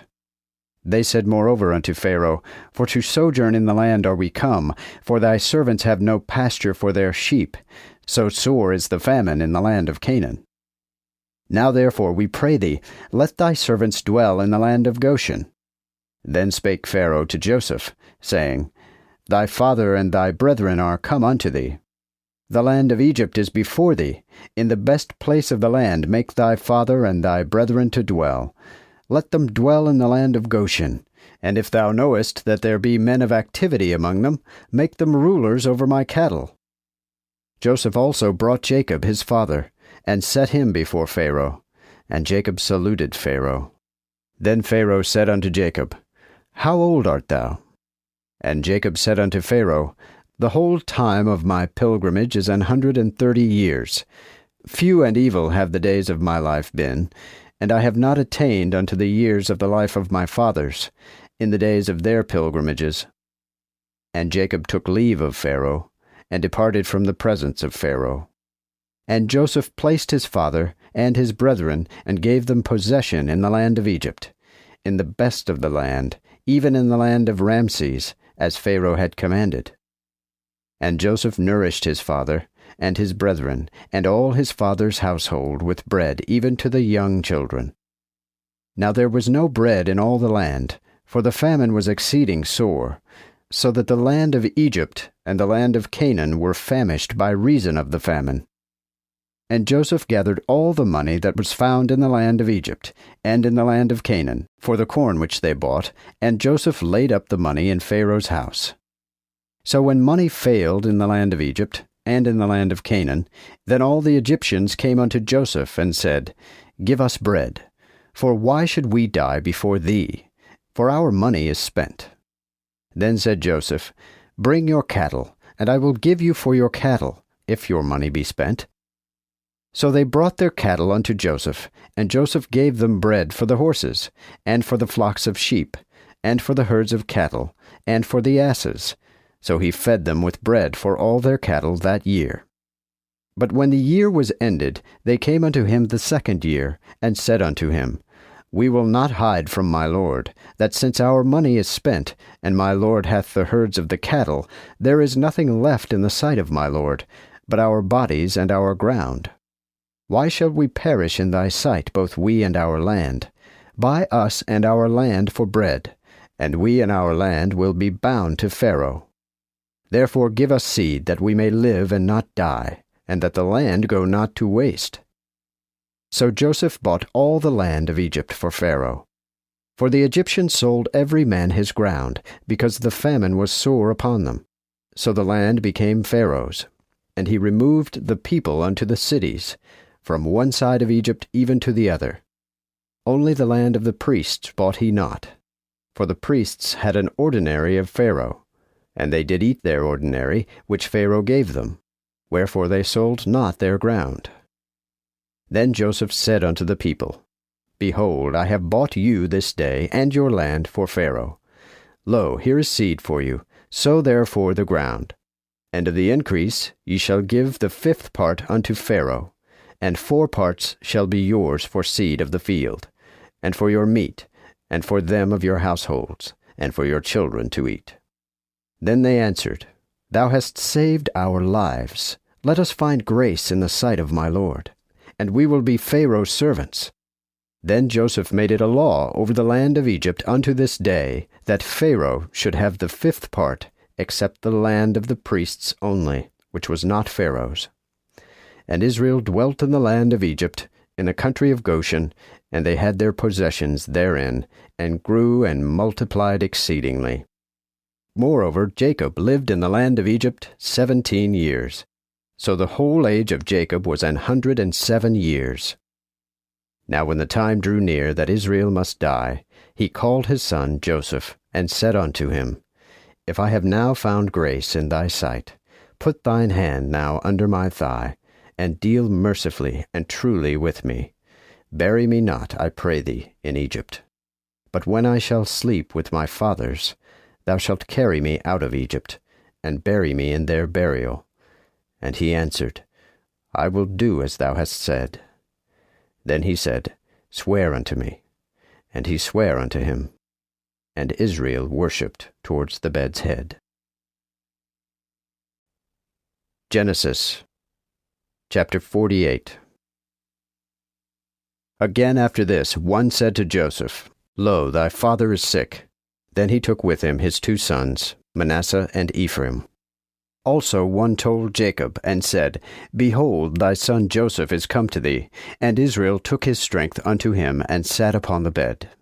Then Jacob said unto Joseph, God Almighty appeared unto me at Luz, in the land of Canaan, and blessed me, and said unto me, Behold, I will make thee fruitful, and will multiply thee, and will make a great number of people of thee, and will give this land unto thy seed after thee for an everlasting possession. And now thy 2 sons, Manasseh and Ephraim, which are born unto thee in the land of Egypt, before I came to thee into Egypt, shall be mine, as Reuben and Simeon are mine. But thy lineage, which thou hast begotten after them, shall be thine. They shall be called after the names of their brethren in their inheritance. Now when I came from Padan, Rachel died upon mine hand in the land of Canaan by the way when there was but half a day's journey of ground to come to Ephrath. And I buried her there in the way to Ephrath, the same as Bethlehem. Then Israel beheld Joseph's sons, and said, Whose are these? And Joseph said unto his father, They are my sons, which God hath given me here. Then he said, I pray thee, bring them to me, that I may bless them. For the eyes of Israel were dim for age, so that he could not well see. Then he caused them to come to him, and he kissed them, and embraced them. And Israel said unto Joseph, I had not thought to have seen thy face, yet lo, God hath showed me also thy seed. And Joseph took them away from his knees, and did reverence down to the ground. Then took Joseph them both, Ephraim in his right hand toward Israel's left hand, and Manasseh in his left hand toward Israel's right hand. So he brought them unto him. But Israel stretched out his right hand, and laid it on Ephraim's head, which was the younger, and his left hand upon Manasseh's head, directing his hands of purpose, for Manasseh was the elder. Also he blesseth Joseph, and said, The God before whom my fathers, Abraham and Isaac, did walk, the God which hath fed me all my life long unto this day, bless thee. The angel which hath delivered me from all evil, bless the children, and let my name be named upon them, and the name of my fathers, Abraham and Isaac, that they may grow as fish into a multitude in the midst of the earth. But when Joseph saw that his father laid his right hand upon the head of Ephraim, it displeased him. And he stayed his father's hand to remove it from Ephraim's head to Manasseh's head. And Joseph said unto his father, Not so, my father, for this is the eldest. Put thy right hand upon his head. But his father refused, and said, I know well, my son, I know well. He shall be also a people, and he shall be great likewise. But his younger brother shall be greater than he, and his seed shall be full of nations. So he blessed them that day, and said, In thee Israel shall bless, and say, God make thee as Ephraim, and as Manasseh. And he set Ephraim before Manasseh. Then Israel said unto Joseph, Behold, I die, and God shall be with you, and bring you again unto the land of your fathers. Moreover, I have given unto thee one portion above thy brethren, which I gate out of the hand of the Amorite by my sword and by my bow. Genesis chapter 49. Then Jacob called his sons, and said, Gather yourselves together, that I may tell you what shall come to you in the last days. Gather yourselves together, and hear, ye sons of Jacob, and hearken unto Israel your father. Reuben, mine eldest son, thou art my might, and the beginning of my strength, the excellency of dignity, and the excellency of power. Thou wast light as water. Thou shalt not be excellent, because thou wentest up to thy father's bed, then didst thou defile my bed. Thy dignity is gone.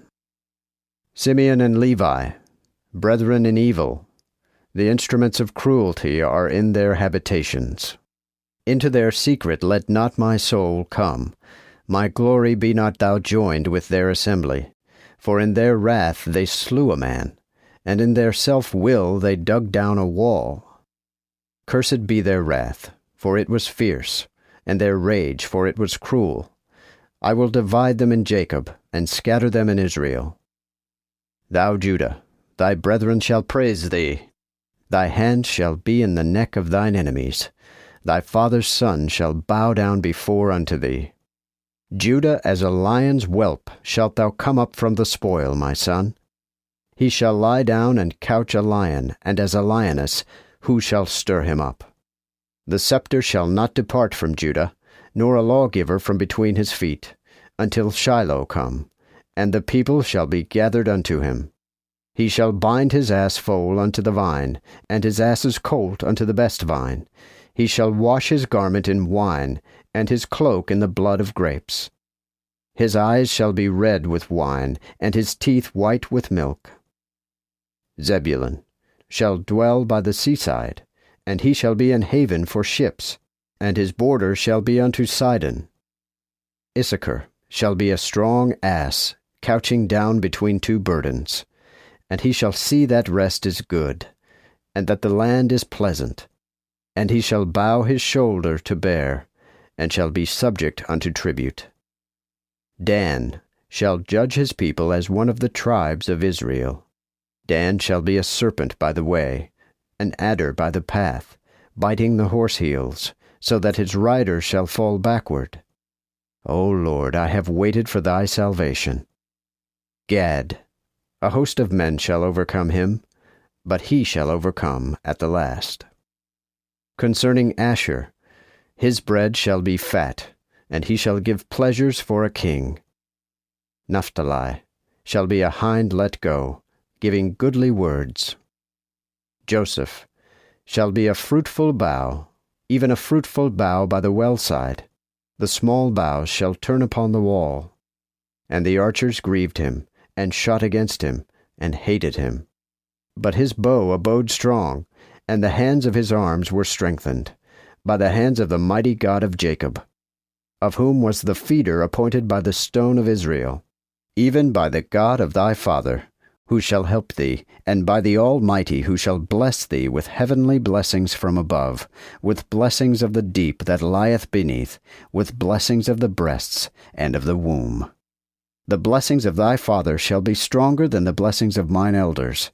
Unto the end of the hills of the world they shall be on the head of Joseph, and on the top of the head of him that was separated from his brethren.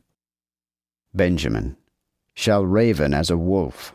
In the morning he shall devour the prey, and at night he shall divide the spoil.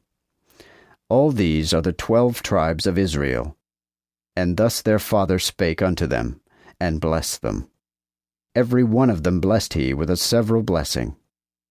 And he charged them, and said unto them, I am ready to be gathered unto my people. Bury me with my fathers in the cave, that is, in the field of Ephron the Hittite, in the cave that is in the field of Machpelah, besides Mamre, in the land of Canaan, which cave Abraham bought with the field of Ephron the Hittite, for a possession to bury in. There they buried Abraham and Sarah his wife. There they buried Isaac and Rebekah his wife. And there I buried Leah. The purchase of the field and the cave that is therein was bought of the children of Heth. Thus Jacob made an end of giving charge to his sons, and plucked his feet into the bed, and gave up the ghost, and was gathered to his people. Genesis chapter 50. Then Joseph fell upon his father's face, and wept upon him, and kissed him. And Joseph commanded his servants, the physicians, to embalm his father, and the physicians embalmed Israel. So 40 days were accomplished, for so long did the days of them that were embalmed last. And the Egyptians bewailed him 70 days. And when the days of his mourning were past, Joseph spake to the house of Pharaoh, saying, If I have now found favor in your eyes, speak, I pray you, in the ears of Pharaoh, and say, My father made me swear, saying, Lo, I die, bury me in my grave, which I have made me in the land of Canaan. Now therefore let me go, I pray thee, and bury my father, and I will come again. Then Pharaoh said, Go up and bury thy father, as he made thee to swear. So Joseph went up to bury his father, and with him went all the servants of Pharaoh, both the elders of his house, and all the elders of the land of Egypt. Likewise all the house of Joseph, and his brethren, and his father's house, only their children, and their sheep, and their cattle left they in the land of Goshen. And there went up with him both chariots and horsemen, and they were an exceeding great company. And they came to Annotated, which is beyond Jordan, and there they made a great and exceeding sore lamentation. And he mourned for his father 7 days. And when the Canaanites, the inhabitants of the land, saw the mourning in Annotated, they said, This is a great mourning unto the Egyptians. Wherefore the name thereof was called Abel Mizraim, which is beyond Jordan. So his sons did unto him according as he had commanded them. For his sons carried him into the land of Canaan, and buried him in the cave of the field of Machpelah, which cave Abraham bought with the field, to be a place to bury in, of Ephron the Hittite beside Mamre. Then Joseph returned into Egypt, he and his brethren, and all that went up with him to bury his father, after that he had buried his father. And when Joseph's brethren saw that their father was dead, they said, It may be that Joseph will hate us, and will pay us again all the evil which we did unto him. Therefore they said unto Joseph, saying, Thy father commanded before his death, saying, Thus shall ye say unto Joseph, Forgive now, I pray thee, the trespass of thy brethren, and their sin, for they rewarded thee evil, and now we pray thee, Forgive the trespass of the servants of thy father's God. And Joseph wept, when they spake unto him. Also his brethren came unto him, and fell down before his face, and said, Behold, we be thy servants. To whom Joseph said, Fear not, for am not I under God? When ye thought evil against me, God disposed it to good, that he might bring to pass, as it is this day, and save much people alive. Fear not now, therefore, I will nourish you, and your children. And he comforted them, and spake kindly unto them. So Joseph dwelt in Egypt, he and his father's house, and Joseph lived 110 years. And Joseph saw Ephraim's children, even unto the 3rd generation. Also the sons of Machir, the son of Manasseh, were brought upon Joseph's knees. And Joseph said unto his brethren, I am ready to die, and God will surely visit you, and bring you out of this land, unto the land which he sware unto Abraham, unto Isaac, and unto Jacob. And Joseph took an oath of the children of Israel, saying, God will surely visit you, and ye shall carry my bones hence. So Joseph died, when he was 110 years old. And they embalmed him, and put him in a chest in Egypt. The second book of Moses, called Exodus. Chapter 1. Now these are the names of the children of Israel, which came into Egypt. Every man and his household came thither with Jacob. Reuben, Simeon, Levi, and Judah. Issachar, Zebulun, and Benjamin. Dan, and Naphtali, Gad, and Asher. So all the souls that came out of the loins of Jacob were 70 souls. Joseph was in Egypt already. Now Joseph died, and all his brethren, and that whole generation. And the children of Israel brought forth fruit, and increased in abundance, and were multiplied, and were exceeding mighty, so that the land was full of them. Then there rose up a new king in Egypt, who knew not Joseph. And he said unto his people, Behold, the people of the children of Israel are greater and mightier than we. Come, let us work wisely with them, lest they multiply, and it come to pass that if there be war, they join themselves also unto our enemies, and fight against us, and get them out of the land. Therefore did they set taskmasters over them, to keep them under with burdens. And they built the cities of Pithom and Ramses for the treasures of Pharaoh. But the more they vexed them, the more they multiplied and grew. Therefore they were more grieved against the children of Israel. Wherefore the Egyptians by cruelty caused the children of Israel to serve. Thus they made them weary of their lives by sore labor in clay and in brick, and in all work in the field, with all manner of bondage, which they laid upon them most cruelly. Moreover the king of Egypt commanded the midwives of the Hebrew women, of which the one's name was Shiphrah, and the name of the other Puah, and said, When ye do the office of a midwife to the women of the Hebrews, and see them on their stools, if it be a son, then ye shall kill him, but if it be a daughter, then let her live. Notwithstanding the midwives feared God, and did not, as the king of Egypt commanded them, but preserved alive the men children. Then the king of Egypt called for the midwives, and said unto them, Why have ye done thus, and have preserved alive the men children?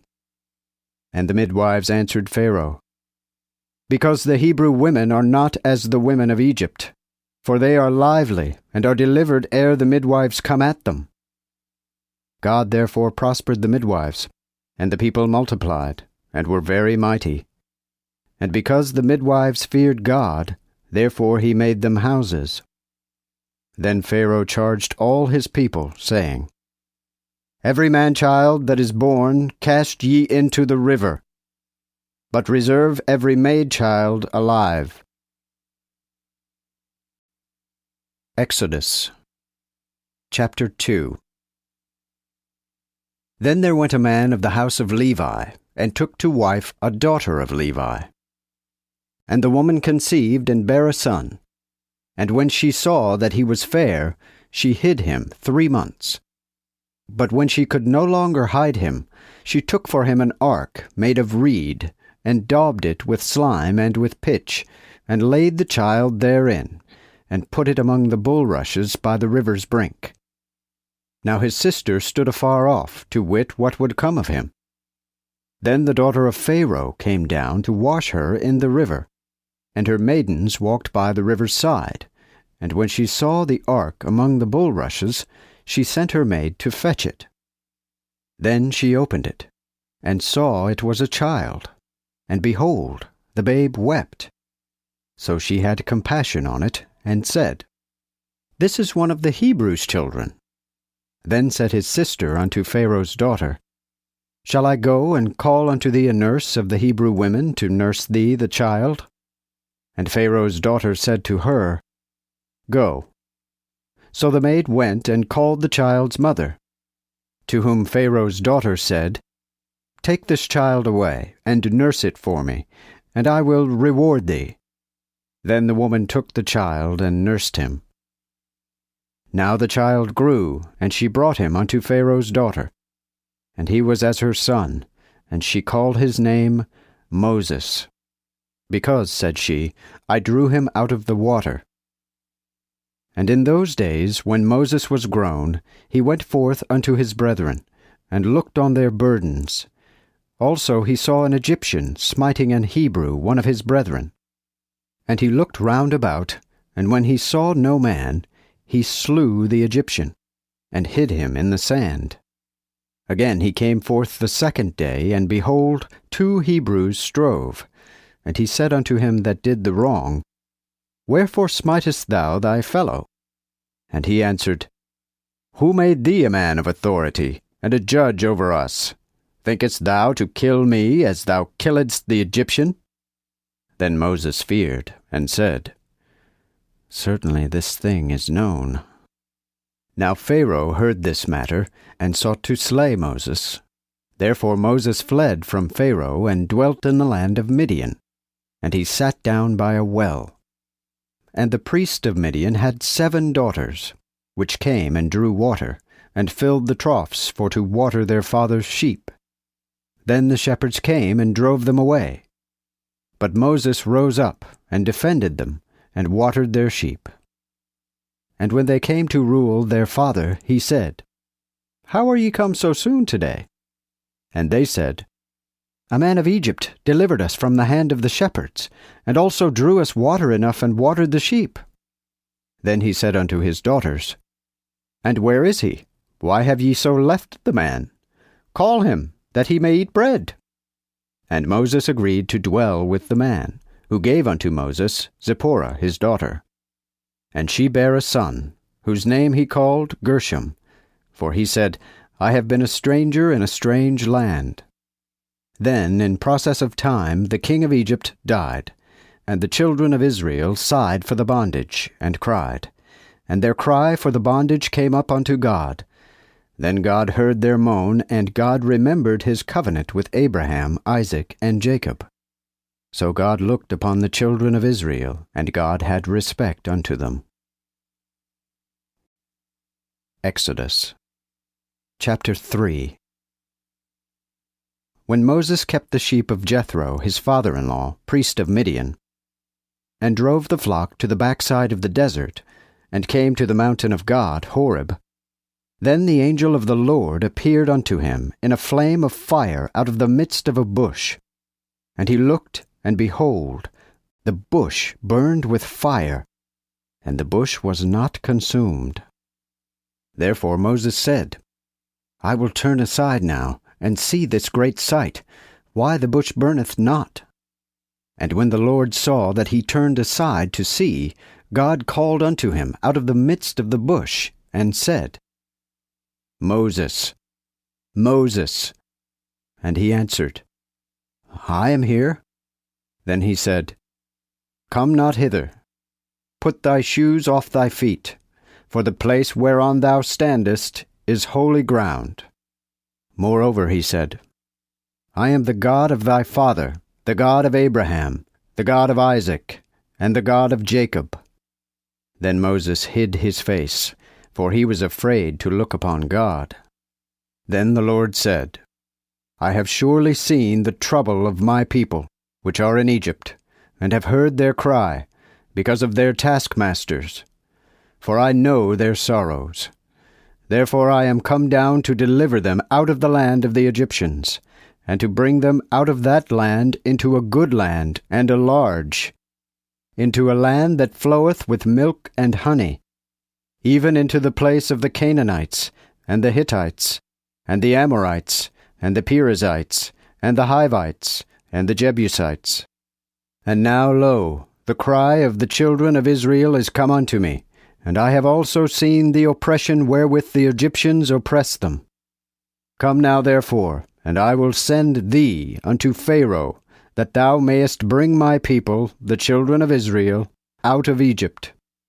But Moses said unto God, Who am I, that I should go unto Pharaoh, and that I should bring the children of Israel out of Egypt? And he answered, Certainly I will be with thee, and this shall be a token unto thee, that I have sent thee. After that thou hast brought the people out of Egypt, ye shall serve God upon this mountain. Then Moses said unto God, Behold, when I shall come unto the children of Israel, and shall say unto them, The God of your fathers hath sent me unto you, if they say unto me, What is his name? What shall I say unto them? And God answered Moses, I am that I am. Also he said, Thus shalt thou say unto the children of Israel, I am hath sent me unto you. And God spake further unto Moses, Thus shalt thou say unto the children of Israel, The Lord God of your fathers, the God of Abraham, the God of Isaac, and the God of Jacob, hath sent me unto you. This is my name forever, and this is my memorial unto all ages. Go and gather the elders of Israel together, and thou shalt say unto them, The Lord God of your fathers, the God of Abraham, Isaac, and Jacob, appeared unto me, and said, I have surely remembered you, and that which is done to you in Egypt. Therefore I did say, I will bring you out of the affliction of Egypt unto the land of the Canaanites, and the Hittites, and the Amorites, and the Perizzites, and the Hivites, and the Jebusites, unto a land that floweth with milk and honey. Then shall they obey my voice. And thou and the elders of Israel shall go unto the king of Egypt, and say unto him, The Lord God of the Hebrews hath met with us. We pray thee now, therefore, let us go 3 days' journey in the wilderness, that we may sacrifice unto the Lord our God. But I know that the king of Egypt will not let you go, but by strong hand. Therefore will I stretch out mine hand, and smite Egypt with all my wonders, which I will do in the midst thereof. And after that shall he let you go. And I will make this people to be favored of the Egyptians, so that when ye go, ye shall not go empty. For every woman shall ask of her neighbor, and of her that sojourneth in her house, jewels of silver and jewels of gold, and raiment. And ye shall put them on your sons, and on your daughters, and shall spoil the Egyptians. Exodus chapter 4. Then Moses answered and said, But lo, they will not believe me, nor hearken unto my voice, for they will say, The Lord hath not appeared unto thee. And the Lord said unto him, What is that in thine hand? And he answered, A rod. Then said he, Cast it on the ground. So he cast it on the ground, and it was turned into a serpent, and Moses fled from it. Again the Lord said unto Moses, Put forth thine hand, and take it by the tail. Then he put forth his hand, and caught it, and it was turned into a rod in his hand. Do this that they may believe, that the Lord God of their fathers, the God of Abraham, the God of Isaac, and the God of Jacob hath appeared unto thee. And the Lord said furthermore unto him, Thrust now thine hand into thy bosom. And he thrust his hand into his bosom, and when he took it out again, behold, his hand was leprous as snow. Moreover he said, Put thine hand into thy bosom again. So he put his hand into his bosom again, and plucked it out of his bosom, and behold, it was turned again as his other flesh. So shall it be, if they will not believe thee, neither obey the voice of the first sign, yet shall they believe for the voice of the second sign. But if they will not yet believe these 2 signs, neither obey unto thy voice, then shalt thou take of the water of the river, and pour it upon the dry land. So the water which thou shalt take out of the river shall be turned to blood upon the dry land. But Moses said unto the Lord, O my Lord, I am not eloquent, neither at any time have been, nor yet since thou hast spoken unto thy servant. But I am slow of speech and slow of tongue. Then the Lord said unto him, Who hath given the mouth to man? Or who hath made the dumb, or the deaf, or him that seeth, or the blind? Have not I the Lord? Therefore go now, and I will be with thy mouth, and will teach thee what thou shalt say. But he said, O my Lord, send, I pray thee, by the hand of him whom thou shouldest send. Then the Lord was very angry with Moses, and said, Do not I know Aaron thy brother the Levite, that he himself shall speak? For lo, he cometh also forth to meet thee, and when he seeth thee, he will be glad in his heart. Therefore thou shalt speak unto him, and put the words in his mouth, and I will be with thy mouth, and with his mouth, and will teach you what ye ought to do. And he shall be thy spokesman unto the people, and he shall be, even he shall be as thy mouth, and thou shalt be to him as God. Moreover, thou shalt take this rod in thine hand, wherewith thou shalt do miracles. Therefore Moses went and returned to Jethro his father-in-law, and said unto him, I pray thee, let me go, and return to my brethren which are in Egypt, and see whether they be yet alive. Then Jethro said to Moses, Go in peace. For the Lord had said unto Moses in Midian, Go, return to Egypt, for they are all dead which went about to kill thee. Then Moses took his wife and his sons, and put them on an ass, and returned toward the land of Egypt. And Moses took the rod of God in his hand. And the Lord said unto Moses, When thou art entered and come into Egypt again, see that thou do all the wonders before Pharaoh which I have put in thine hand. But I will harden his heart, and he shall not let the people go. Then thou shalt say to Pharaoh, Thus saith the Lord, Israel is my son, even my firstborn. Wherefore I say to thee, Let my son go, that he may serve me. If thou refuse to let him go, behold, I will slay thy son, even thy firstborn. And as he was by the way in the inn, the Lord met him, and would have killed him. Then Zipporah took a sharp knife, and cut away the foreskin of her son, and cast it at his feet, and said, Thou art indeed a bloody husband unto me. So he departed from him. Then she said, O bloody husband, because of the circumcision. Then the Lord said unto Aaron, Go meet Moses in the wilderness. And he went and met him in the mount of God, and kissed him. Then Moses told Aaron all the words of the Lord, who had sent him, and all the signs wherewith he had charged him. So went Moses and Aaron, and gathered all the elders of the children of Israel. And Aaron told all the words which the Lord had spoken unto Moses. And he did the miracles in the sight of the people. And the people believed.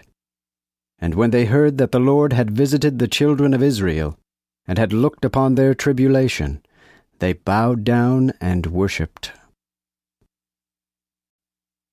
Exodus chapter 5.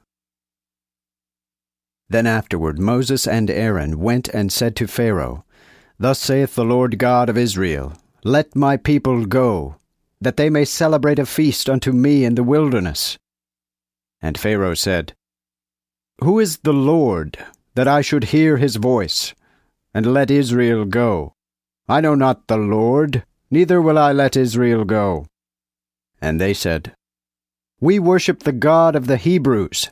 We pray thee, let us go 3 days' journey in the desert, and sacrifice unto the Lord our God, lest he bring upon us the pestilence or sword. Then said the king of Egypt unto them, Moses and Aaron, why cause ye the people to cease from their works? Get you to your burdens. Pharaoh said furthermore, Behold, much people is now in the land, and ye make them leave their burdens. Therefore Pharaoh gave commandment the same day unto the taskmasters of the people, and to their officers, saying, Ye shall give the people no more straw to make brick, as in time past, but let them go and gather them straw themselves. Notwithstanding, lay upon them the number of brick, which they made in time past, diminish nothing thereof. For they be idle, therefore they cry, saying, Let us go to offer sacrifice unto our God. Lay more work upon the men, and cause them to do it, and let them not regard vain words. Then went the taskmasters of the people and their officers out, and told the people, saying, Thus saith Pharaoh, I will give you no more straw. Go yourselves, get ye straw where ye can find it. Yet shall nothing of your labor be diminished. Then were the people scattered abroad throughout all the land of Egypt, for to gather stubble instead of straw. And the taskmasters hasted them, saying, Finish your day's work every day's task, as ye did when ye had straw. And the officers of the children of Israel, which Pharaoh's taskmasters had set over them, were beaten, and demanded, Wherefore have ye not fulfilled your task in making brick yesterday and today, as in times past? Then the officers of the children of Israel came and cried unto Pharaoh, saying, Wherefore dealest thou thus thy servants? There is no straw given to thy servants, and they say unto us, Make brick. And lo, thy servants are beaten, and thy people is blamed.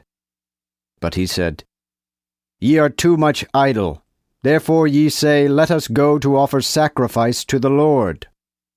Go therefore now and work, for there shall no straw be given you, yet shall ye deliver the whole tale of brick. Then the officers of the children of Israel saw themselves in an evil case, because it was said, Ye shall diminish nothing of your brick, nor of every day's task. And they met Moses and Aaron, which stood in their way as they came out from Pharaoh. To whom they said, The Lord look upon you and judge, for ye have made our savour to stink before Pharaoh and before his servants, in that ye have put a sword in their hand to slay us. Wherefore Moses returned to the Lord, and said, Lord, why hast thou afflicted this people? Wherefore hast thou thus sent me? For since I came to Pharaoh to speak in thy name, he hath vexed this people, and yet thou hast not delivered thy people. Exodus chapter 6. Then the Lord said unto Moses, Now shalt thou see what I will do unto Pharaoh. For by a strong hand shall he let them go, and even be constrained to drive them out of his land. Moreover God spake unto Moses, and said unto him, I am the Lord, and I appeared unto Abraham, to Isaac, and to Jacob, by the name of Almighty God. But by my name, Jehovah, was I not known unto them. Furthermore, as I made my covenant with them to give them the land of Canaan, the land of their pilgrimage, wherein they were strangers, so I have also heard the groaning of the children of Israel, whom the Egyptians keep in bondage, and have remembered my covenant. Wherefore say thou unto the children of Israel, I am the Lord, and I will bring you out from the burdens of the Egyptians, and will deliver you out of their bondage, and will redeem you in a stretched out arm, and in great judgments. Also I will take you for my people, and will be your God. Then ye shall know that I, the Lord, your God, bring you out from the burdens of the Egyptians. And I will bring you into the land which I sware that I would give to Abraham, and to Isaac, and to Jacob, and I will give it unto you for a possession. I am the Lord. So Moses told the children of Israel thus. But they hearkened not unto Moses, for anguish of spirit and for cruel bondage. Then the Lord spake unto Moses, saying, Go speak to Pharaoh king of Egypt, that he let the children of Israel go out of his land. But Moses spake before the Lord, saying, Behold, the children of Israel hearken not unto me. How then shall Pharaoh hear me, which am of uncircumcised lips? Then the Lord spake unto Moses and unto Aaron, and charged them to go to the children of Israel and to Pharaoh king of Egypt, to bring the children of Israel out of the land of Egypt. These be the heads of their fathers' houses. The sons of Reuben, the firstborn of Israel, are Hanok and Palu, Hezron and Carmi. These are the families of Reuben. Also the sons of Simeon, Jemuel and Jamin, and Ohad, and Jachin, and Zohar, and Shaul, the son of a Canaanitish woman. These are the families of Simeon. These also are the names of the sons of Levi, and their generations, Gershon, and Kohath, and Merari. And the years of the life of Levi were 137 years. The sons of Gershon were Libni and Shimei, by their families. And the sons of Kohath, Amram, and Izhar, and Hebron, and Uzziel. And Kohath lived 133 years. Also the sons of Merari were Mahli and Mushi. These are the families of Levi, their kindreds. And Amram took Jochebed his father's sister to his wife, and she bare him Aaron and Moses. And Amram lived 137 years. Also the sons of Ishar, Korah, and Nepheg, and Zichri. And the sons of Uzziel, Mishael, and Elzaphan, and Zithri. And Aaron took Elisheba, daughter of Amminadab, sister of Nashon, to his wife, which bare him Nadab, and Abihu, Eleazar, and Ithamar. Also the sons of Korah, Asher, and Elkanah, and Abiasaph. These are the families of the Korahites. And Eleazar, Aaron's son, took him one of the daughters of Putil to his wife, which bare him Phinehas. These are the principal fathers of the Levites through their families. These are Aaron and Moses, to whom the Lord said, Bring the children of Israel out of the land of Egypt, according to their armies.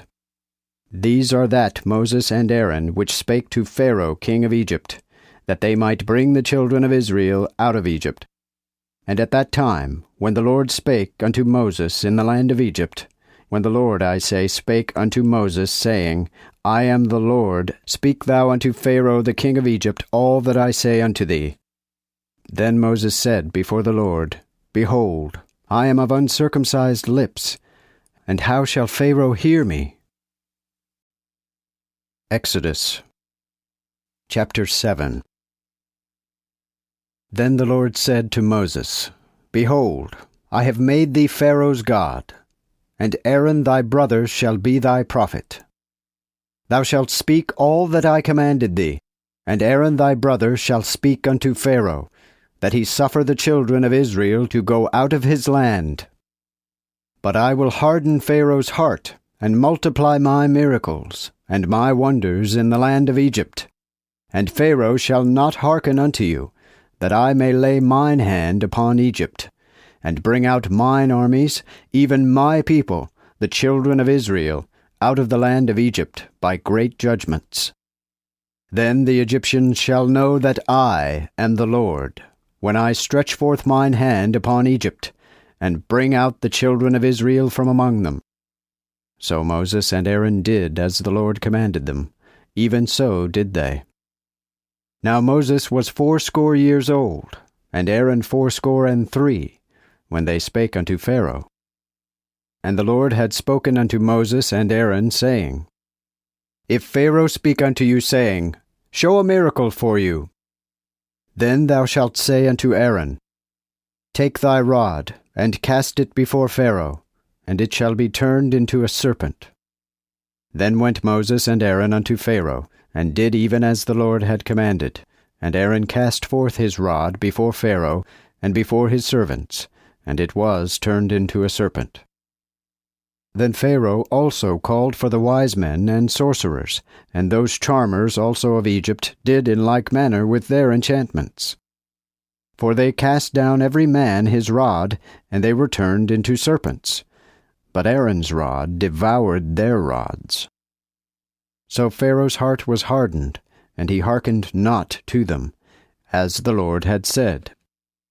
The Lord then said unto Moses, Pharaoh's heart is obstinate, he refuseth to let the people go. Go unto Pharaoh in the morning, lo, he will come forth unto the water. And thou shalt stand and meet him by the river's brink.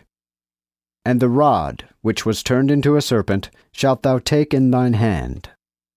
And thou shalt say unto him, The Lord God of the Hebrews hath sent me unto thee, saying, Let my people go, that they may serve me in the wilderness.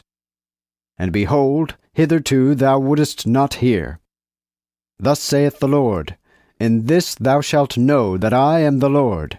Behold, I will smite with the rod that is in mine hand upon the water that is in the river, and it shall be turned into blood. And the fish that is in the river shall die, and the river shall stink, and it shall grieve the Egyptians to drink of the water of the river. The Lord then spake to Moses, Say unto Aaron, Take thy rod, and stretch out thine hand over the waters of Egypt, over their streams, over their rivers, and over their ponds, and over all pools of their waters. And they shall be blood, and there shall be blood throughout the land of Egypt, both in vessels of wood and of stone. So Moses and Aaron did even as the Lord commanded.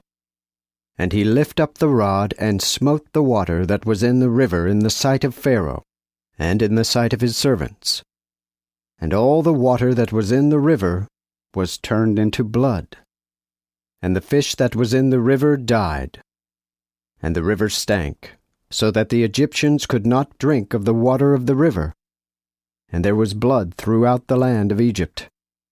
And the enchanters of Egypt did likewise with their sorceries. And the heart of Pharaoh was hardened, so that he did not hearken unto them, as the Lord hath said. Then Pharaoh returned, and went again into his house. Neither did this yet enter into his heart. All the Egyptians then dug round about the river for waters to drink, for they could not drink of the water of the river. And this continued fully 7 days after the Lord had smitten the river. Exodus chapter 8. Afterward the Lord said unto Moses, Go unto Pharaoh, and tell him, Thus saith the Lord, Let my people go, that they may serve me.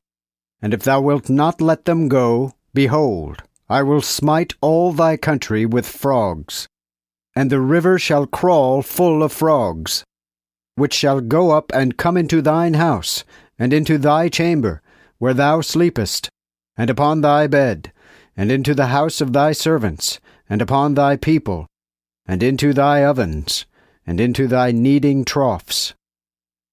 Yea, the frogs shall climb up upon thee, and on thy people, and upon all thy servants.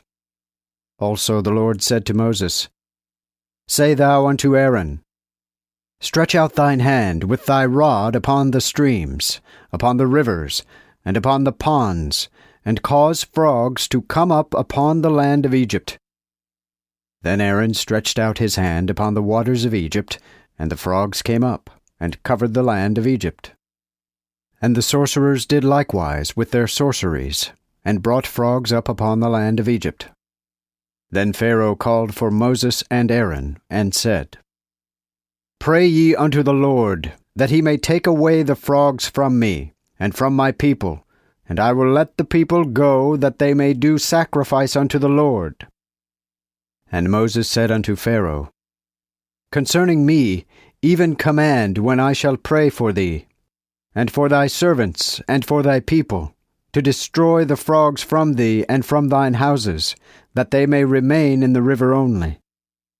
Then he said, Tomorrow.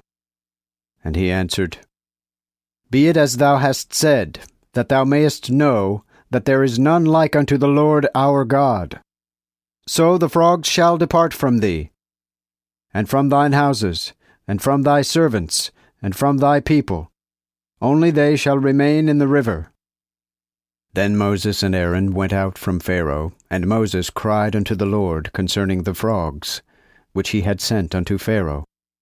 And the Lord did according to the saying of Moses. So the frogs died in the houses, in the towns and the fields.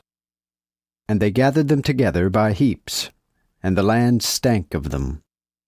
But when Pharaoh saw that he had rest given him, he hardened his heart, and hearkened not unto them, as the Lord had said. Again the Lord said unto Moses, Say unto Aaron, Stretch out thy rod, and smite the dust of the earth, that it may be turned to lice throughout all the land of Egypt. And they did so. For Aaron stretched out his hand with his rod, and smote the dust of the earth. And lice came upon man, and upon beast. All the dust of the earth was lice throughout all the land of Egypt. Now the enchanters essayed likewise with their enchantments to bring forth lice, but they could not. So the lice were upon man and upon beast. Then said the enchanters unto Pharaoh, This is the finger of God. But Pharaoh's heart remained obstinate, and he hearkened not unto them, as the Lord had said. Moreover the Lord said to Moses, Rise up early in the morning, and stand before Pharaoh. Lo, he will come forth unto the water, and say unto him, Thus saith the Lord, Let my people go, that they may serve me. Else if thou wilt not let my people go, behold, I will send swarms of flies both upon thee and upon thy servants, and upon thy people, and into thine houses, and the houses of the Egyptians shall be full of swarms of flies. and the ground also whereon they are. But the land of Goshen, where my people are, will I cause to be wonderful in that day, so that no swarms of flies shall be there, that thou mayest know that I am the Lord in the midst of the earth. And I will make a deliverance of my people from thy people. Tomorrow shall this miracle be. And the Lord did so, for there came great swarms of flies into the house of Pharaoh, and into his servants' houses, so that through all the land of Egypt the earth was corrupt by the swarms of flies. Then Pharaoh called for Moses and Aaron, and said, Go, do sacrifice unto your God in this land. And Moses answered, It is not meet to do so, for then we should offer unto the Lord our God that which is an abomination unto the Egyptians. Lo, can we sacrifice the abomination of the Egyptians before their eyes, and they not stone us? Let us go 3 days' journey in the desert, and sacrifice unto the Lord our God, as he hath commanded us. And Pharaoh said, I will let you go, that ye may sacrifice unto the Lord your God in the wilderness. But go not far away, pray for me. And Moses said, Behold, I will go out from thee, and pray unto the Lord, that the swarms of flies may depart from Pharaoh, from his servants and from his people, tomorrow. But let Pharaoh from henceforth deceive no more, in not suffering the people to sacrifice unto the Lord. So Moses went out from Pharaoh and prayed unto the Lord. And the Lord did according to the saying of Moses, and the swarms of flies departed from Pharaoh, from his servants, and from his people, and there remained not one. Yet Pharaoh hardened his heart at this time also, and did not let the people go. Exodus chapter 9. Then the Lord said unto Moses, Go to Pharaoh, and tell him, Thus saith the Lord God of the Hebrews, Let my people go, that they may serve me. But if thou refuse to let them go, and wilt yet hold them still, behold, the hand of the Lord is upon thy flock which is in the field. For upon the horses, upon the asses, upon the camels, upon the cattle, and upon the sheep shall be a mighty great moraine. And the Lord shall do wonderfully between the beasts of Israel and the beasts of Egypt, so that there shall nothing die at all that pertaineth to the children of Israel. And the Lord appointed a time, saying, Tomorrow the Lord shall finish this thing in this land. So the Lord did this thing on the morrow, and all the cattle of Egypt died. But of the cattle of the children of Israel died not one. Then Pharaoh sent, and behold, there was not one of the cattle of the Israelites dead. And the heart of Pharaoh was obstinate, and he did not let the people go. And the Lord said to Moses and to Aaron, Take your handful of ashes of the furnace, and Moses shall sprinkle them toward the heaven in the sight of Pharaoh, and they shall be turned to dust in all the land of Egypt, and it shall be as a scab breaking out into blisters upon man, and upon beast throughout all the land of Egypt. Then they took ashes of the furnace, and stood before Pharaoh, and Moses sprinkled them toward the heaven. And there came a scab breaking out into blisters upon man, and upon beast. And the sorcerers could not stand before Moses, because of the scab.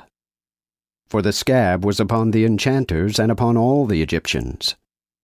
And the Lord hardened the heart of Pharaoh, and he hearkened not unto them, as the Lord had said unto Moses. Also the Lord said unto Moses, Rise up early in the morning, and stand before Pharaoh, and tell him, Thus saith the Lord God of the Hebrews, Let my people go, that they may serve me. For I will at this time send my plagues upon thine heart, and upon thy servants, and upon thy people, that thou mayest know that there is none like me in all the earth. For now I will stretch out mine hand, that I may smite thee and thy people with the pestilence, and thou shalt perish from the earth. And indeed for this cause have I appointed thee, to show my power in thee, and to declare my name throughout all the world. Yet thou exaltest thyself against my people, and lettest them not go. Behold, tomorrow this time I will cause to rain a mighty great hail, such as was not in Egypt since the foundation thereof was laid, unto this time. Send therefore now and gather the cattle, and all that thou hast in the field, for upon all the men and the beasts, which are found in the field, and not brought home, the hail shall fall upon them, and they shall die. Such then as feared the word of the Lord among the servants of Pharaoh made his servants and his cattle flee into the houses. But such as regarded not the word of the Lord left his servants and his cattle in the field. And the Lord said to Moses, Stretch forth thine hand toward heaven, that there may be hail in all the land of Egypt, upon man and upon beast, and upon all the herbs of the field in the land of Egypt.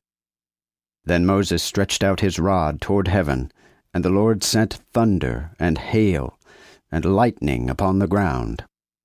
And the Lord caused hail to rain upon the land of Egypt. So there was hail, and fire mingled with the hail, so grievous as there was none throughout all the land of Egypt since it was a nation. And the hail smote throughout all the land of Egypt all that was in the field, both man and beast. Also the hail smote all the trees of the field, and brake to pieces all the trees of the field. Only in the land of Goshen, where the children of Israel were, was no hail.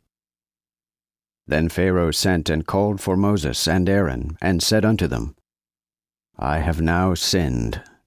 The Lord is righteous, but I and my people are wicked. Pray ye unto the Lord, for it is enough, that there be no more mighty thunders and hail, and I will let you go, and ye shall tarry no longer. Then Moses said unto him, As soon as I am out of the city, I will spread mine hands unto the Lord, and the thunder shall cease, neither shall there be any more hail, that thou mayest know that the earth is the Lord's. As for thee and thy servants, I know afore, I pray, ye will fear before the face of the Lord God. And the flax and the barley were smitten, for the barley was eared, and the flax was bold. But the wheat and the rye were not smitten, for they were hid in the ground.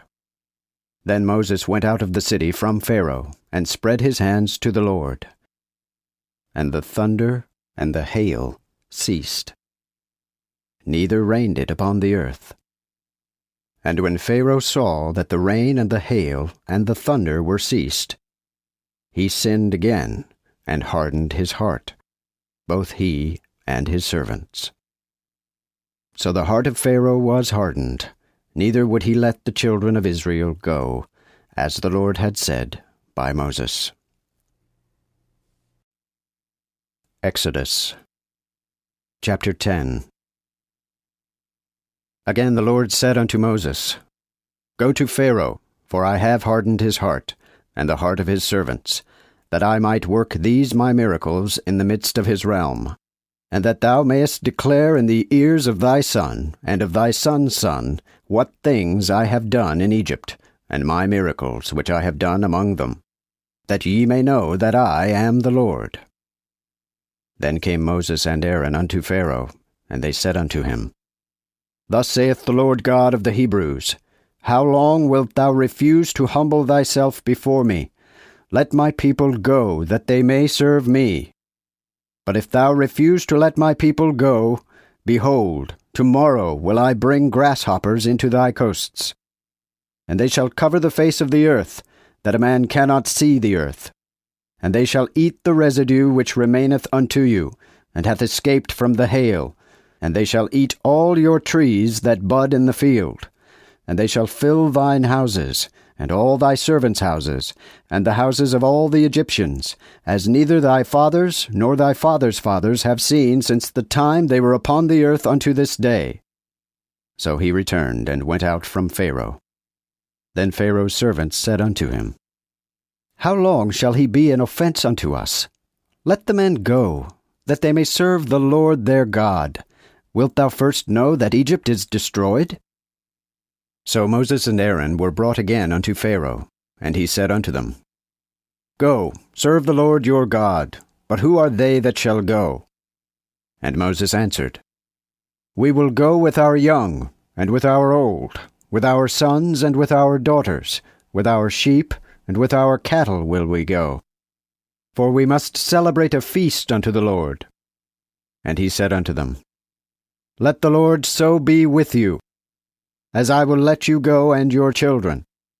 Behold, for evil is before your face. It shall not be so. Now go ye that are men, and serve the Lord, for that was your desire. Then they were thrust out from Pharaoh's presence. After the Lord said unto Moses, Stretch out thine hand upon the land of Egypt for the grasshoppers, that they may come upon the land of Egypt, and eat all the herbs of the land, even all that the hail had left. Then Moses stretched forth his rod upon the land of Egypt, and the Lord brought an east wind upon the land all that day, and all that night. And in the morning the east wind brought the grasshoppers. So the grasshoppers went up upon all the land of Egypt, and remained in all quarters of Egypt. So grievous grasshoppers like to these were never before, neither after them shall be such. For they covered all the face of the earth, so that the land was dark. And they did eat all the herbs of the land, and all the fruits of the trees which the hail had left, so that there was no green thing left upon the trees, nor among the herbs of the field throughout all the land of Egypt. Therefore Pharaoh called for Moses and Aaron in haste, and said, I have sinned against the Lord your God, and against you. And now forgive me my sin only this once, and pray unto the Lord your God, that he may take away from me this death only. Moses then went out from Pharaoh, and prayed unto the Lord. And the Lord turned a mighty strong west wind, and took away the grasshoppers, and violently cast them into the Red Sea, so that there remained not one grasshopper in all the land of Egypt. But the Lord hardened Pharaoh's heart, and he did not let the children of Israel go. Again the Lord said unto Moses, Stretch out thine hand toward heaven, that there may be upon the land of Egypt darkness, even darkness that may be felt. Then Moses stretched forth his hand toward heaven, and there was a black darkness in all the land of Egypt 3 days. No man saw another, neither rose up from the place where he was for 3 days. But all the children of Israel had light where they dwelt. Then Pharaoh called for Moses, and said, Go, serve the Lord. Only your sheep and your cattle shall abide, and your children shall go with you. And Moses said, Thou must give us also sacrifices and burnt offerings, that we may do sacrifice unto the Lord our God. Therefore our cattle also shall go with us. There shall not an hoof be left, for thereof must we take to serve the Lord our God. Neither do we know how we shall serve the Lord until we come thither. But the Lord hardened Pharaoh's heart, and he would not let them go. And Pharaoh said unto him, Get thee from me. Look thou see my face no more, for whensoever thou comest in my sight, thou shalt die. Then Moses said, Thou hast said well. From henceforth will I see thy face no more. Exodus chapter 11. Now the Lord had said unto Moses, Yet will I bring one plague more upon Pharaoh, and upon Egypt. After that he will let you go hence. When he letteth you go, he shall at once chase you hence. Speak thou now to the people, that every man require of his neighbor, and every woman of her neighbor, jewels of silver and jewels of gold. And the Lord gave the people favor in the sight of the Egyptians. Also Moses was very great in the land of Egypt, in the sight of Pharaoh's servants, and in the sight of the people.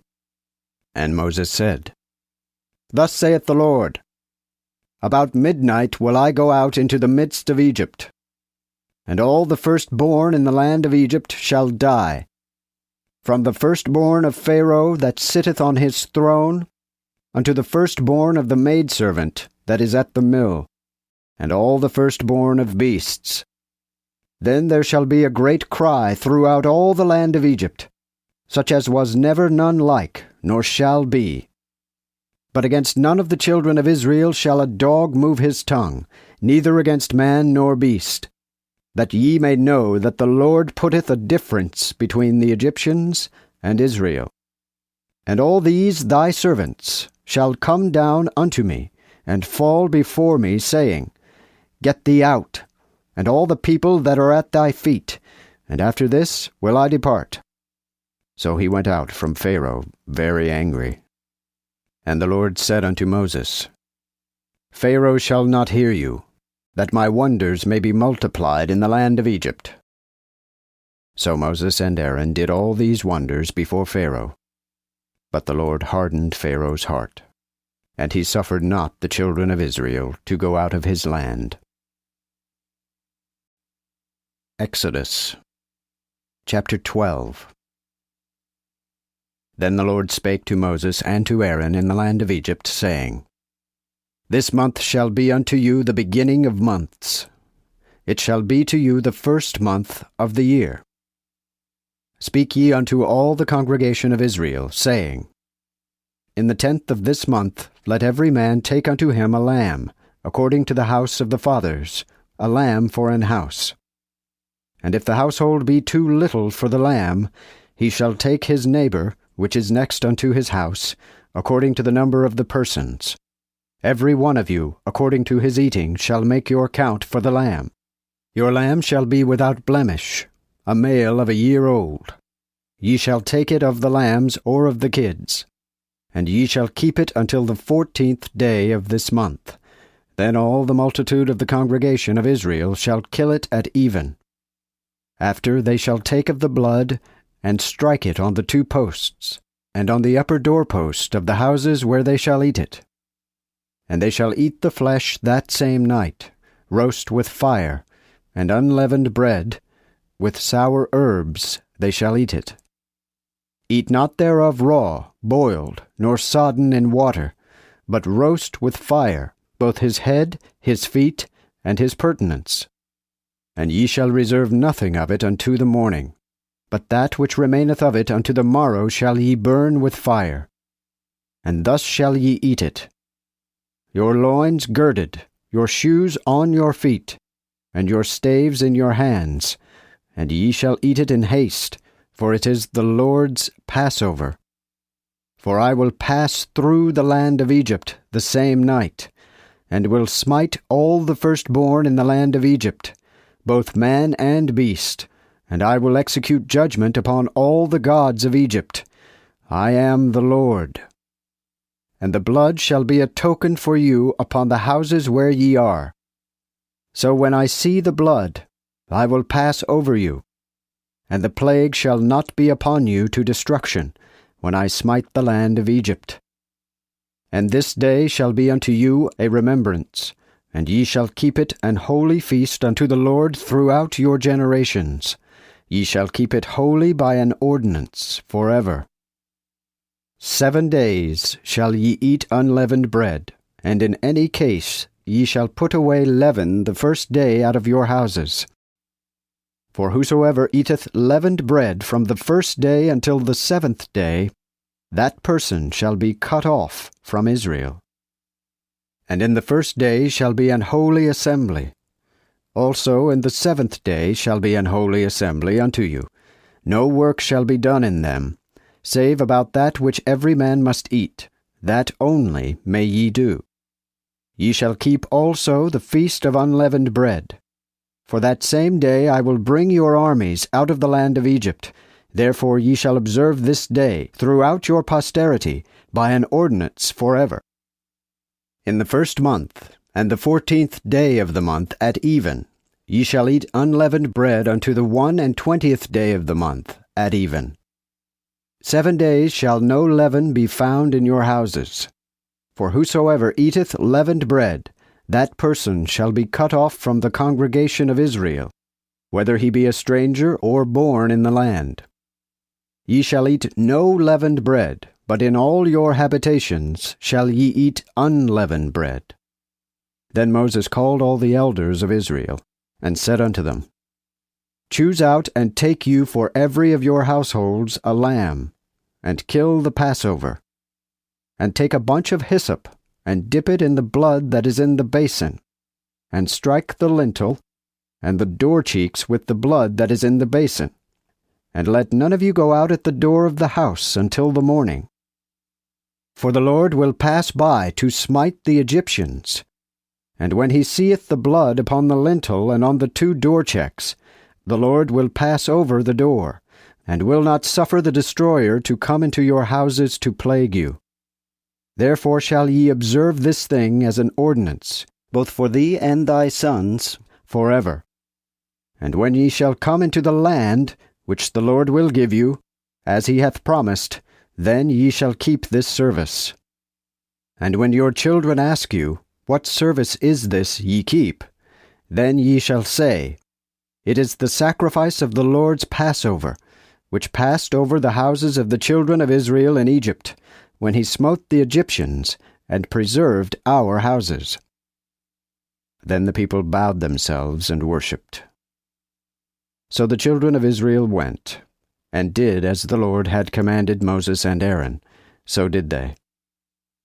Now at midnight the Lord smote all the firstborn in the land of Egypt, from the firstborn of Pharaoh that sat on his throne, unto the firstborn of the captive that was in prison, and all the firstborn of beasts. And Pharaoh rose up in the night, he and all his servants, and all the Egyptians, and there was a great cry in Egypt, for there was no house where there was not one dead.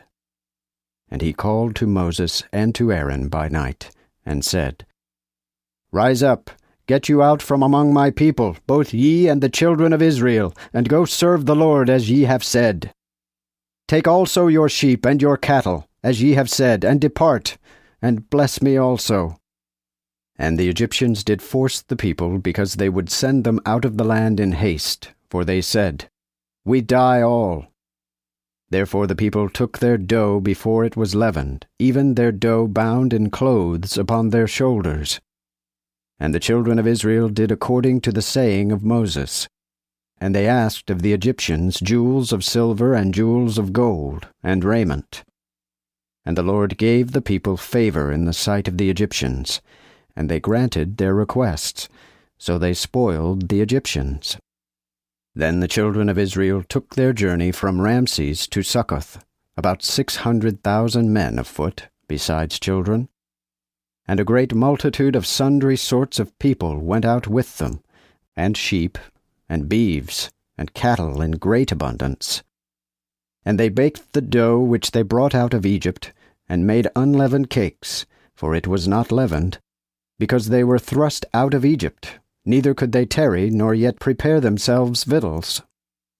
So the dwelling of the children of Israel, while they dwelled in Egypt, was 430 years. And when the 430 years were expired, even the selfsame day departed all the hosts of the Lord out of the land of Egypt. It is a night to be kept holy to the Lord, because he brought them out of the land of Egypt. This is that night of the Lord, which all the children of Israel must keep throughout their generations. Also the Lord said unto Moses and Aaron, This is the law of the Passover. No stranger shall eat thereof. But every servant that is bought for money, when thou hast circumcised him, then shall he eat thereof. A stranger or an hired servant shall not eat thereof. In one house shall it be eaten. Thou shalt carry none of the flesh out of the house, neither shall ye break a bone thereof. All the congregation of Israel shall observe it. But if a stranger dwell with thee, and will observe the Passover of the Lord, let him circumcise all the males that belong unto him, and then let him come and observe it. And he shall be as one that is born in the land. for none uncircumcised person shall eat thereof. 1 law shall be to him that is born in the land, and to the stranger that dwelleth among you. Then all the children of Israel did as the Lord commanded Moses and Aaron. So did they. And the selfsame day did the Lord bring the children of Israel out of the land of Egypt by their armies. Exodus chapter 13. And the Lord spake unto Moses, saying, Sanctify unto me all the firstborn, that is, every one that first openeth the womb among the children of Israel, as well of man as of beast, for it is mine. Then Moses said unto the people, Remember this day in the which ye came out of Egypt, out of the house of bondage. For by a mighty hand the Lord brought you out from thence. Therefore no leavened bread shall be eaten. This day come ye out in the month of Abib. Now when the Lord hath brought thee into the land of the Canaanites, and Hittites, and Amorites, and Hivites, and Jebusites, which he sware unto thy fathers that he would give thee, a land flowing with milk and honey, then thou shalt keep this service in this month. 7 days shalt thou eat unleavened bread, and the 7th day shall be the feast of the Lord. Unleavened bread shall be eaten 7 days, and there shall no leavened bread be seen with thee, nor yet leaven be seen with thee in all thy quarters. And thou shalt show thy son in that day, saying, This is done because of that which the Lord did unto me, when I came out of Egypt. And it shall be a sign unto thee upon thine hand, and for a remembrance between thine eyes, that the law of the Lord may be in thy mouth. For by a strong hand the Lord brought thee out of Egypt. Keep therefore this ordinance in his season appointed from year to year.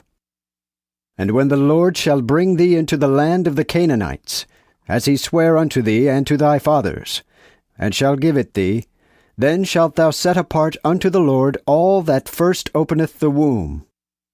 Also everything that first doth open the womb and cometh forth of thy beast. The males shall be the Lord's.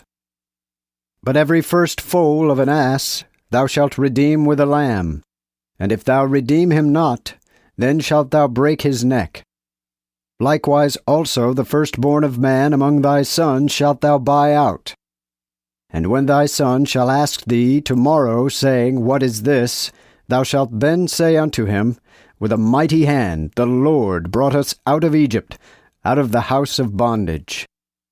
For when Pharaoh was hard-hearted against our departing, the Lord then slew all the firstborn in the land of Egypt, from the firstborn of man even to the firstborn of beast. Therefore I sacrifice unto the Lord all the males that first open the womb, but all the firstborn of my sons I redeem. And it shall be as a token upon thine hand, and as frontlets between thine eyes, that the Lord brought us out of Egypt by a mighty hand. Now when Pharaoh had let the people go, God carried them not by the way of the Philistines' country, though it were nearer. For God said, Lest the people repent when they see war and turn again to Egypt. But God made the people to go about by the way of the wilderness of the Red Sea. And the children of Israel went up armed out of the land of Egypt. And Moses took the bones of Joseph with him, for he had made the children of Israel swear, saying, God will surely visit you, and ye shall take my bones away hence with you. So they took their journey from Succoth, and camped in Etham, in the edge of the wilderness. And the Lord went before them by day in a pillar of a cloud, to lead them the way, and by night in a pillar of fire to give them light, that they might go both by day and by night. He took not away the pillar of the cloud by day, nor the pillar of fire by night, from before the people. Exodus chapter 14. Then the Lord spake unto Moses, saying, Speak to the children of Israel, that they return and camp before Pihahiroth, between Migdol and the sea. over against Baal-zephon. About it shall ye camp by the sea. For Pharaoh will say of the children of Israel, They are tangled in the land, the wilderness hath shut them in. And I will harden Pharaoh's heart, that he shall follow after you. So I will get me honor upon Pharaoh, and upon all his host. The Egyptians also shall know that I am the Lord. And they did so. Then it was told the king of Egypt that the people fled, and the heart of Pharaoh and of his servants was turned against the people. And they said, Why have we this done, and have let Israel go out of our service? And he made ready his chariots, and took his people with him, and took 600 chosen chariots, and all the chariots of Egypt, and captains over every one of them. For the Lord had hardened the heart of Pharaoh king of Egypt, and he followed after the children of Israel. But the children of Israel went out with an high hand. And the Egyptians pursued after them, and all the horses and chariots of Pharaoh, and his horsemen, and his host, overtook them, camping by the sea, beside Pi-hahiroth, before Baal-zephon. And when Pharaoh drew nigh, the children of Israel lift up their eyes, and behold, the Egyptians marched after them. And they were sore afraid. Wherefore the children of Israel cried unto the Lord.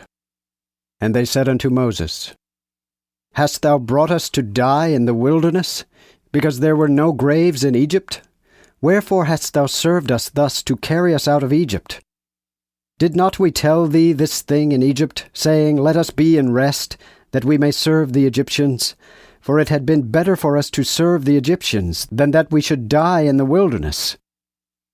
Then Moses said to the people, Fear ye not, stand still, and behold, the salvation of the Lord, which he will show to you this day. For the Egyptians whom ye have seen this day, ye shall never see them again. The Lord shall fight for you, therefore hold you your peace. And the Lord said unto Moses, Wherefore criest thou unto me? Speak unto the children of Israel, that they go forward. And lift thou up thy rod, and stretch out thine hand upon the sea, and divide it, and let the children of Israel go on dry ground through the midst of the sea.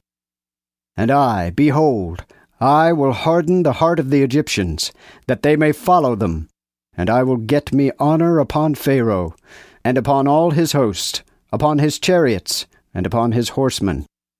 Then the Egyptians shall know that I am the Lord, when I have gotten me honor upon Pharaoh, upon his chariots, and upon his horsemen. And the angel of God, which went before the host of Israel, removed, and went behind them.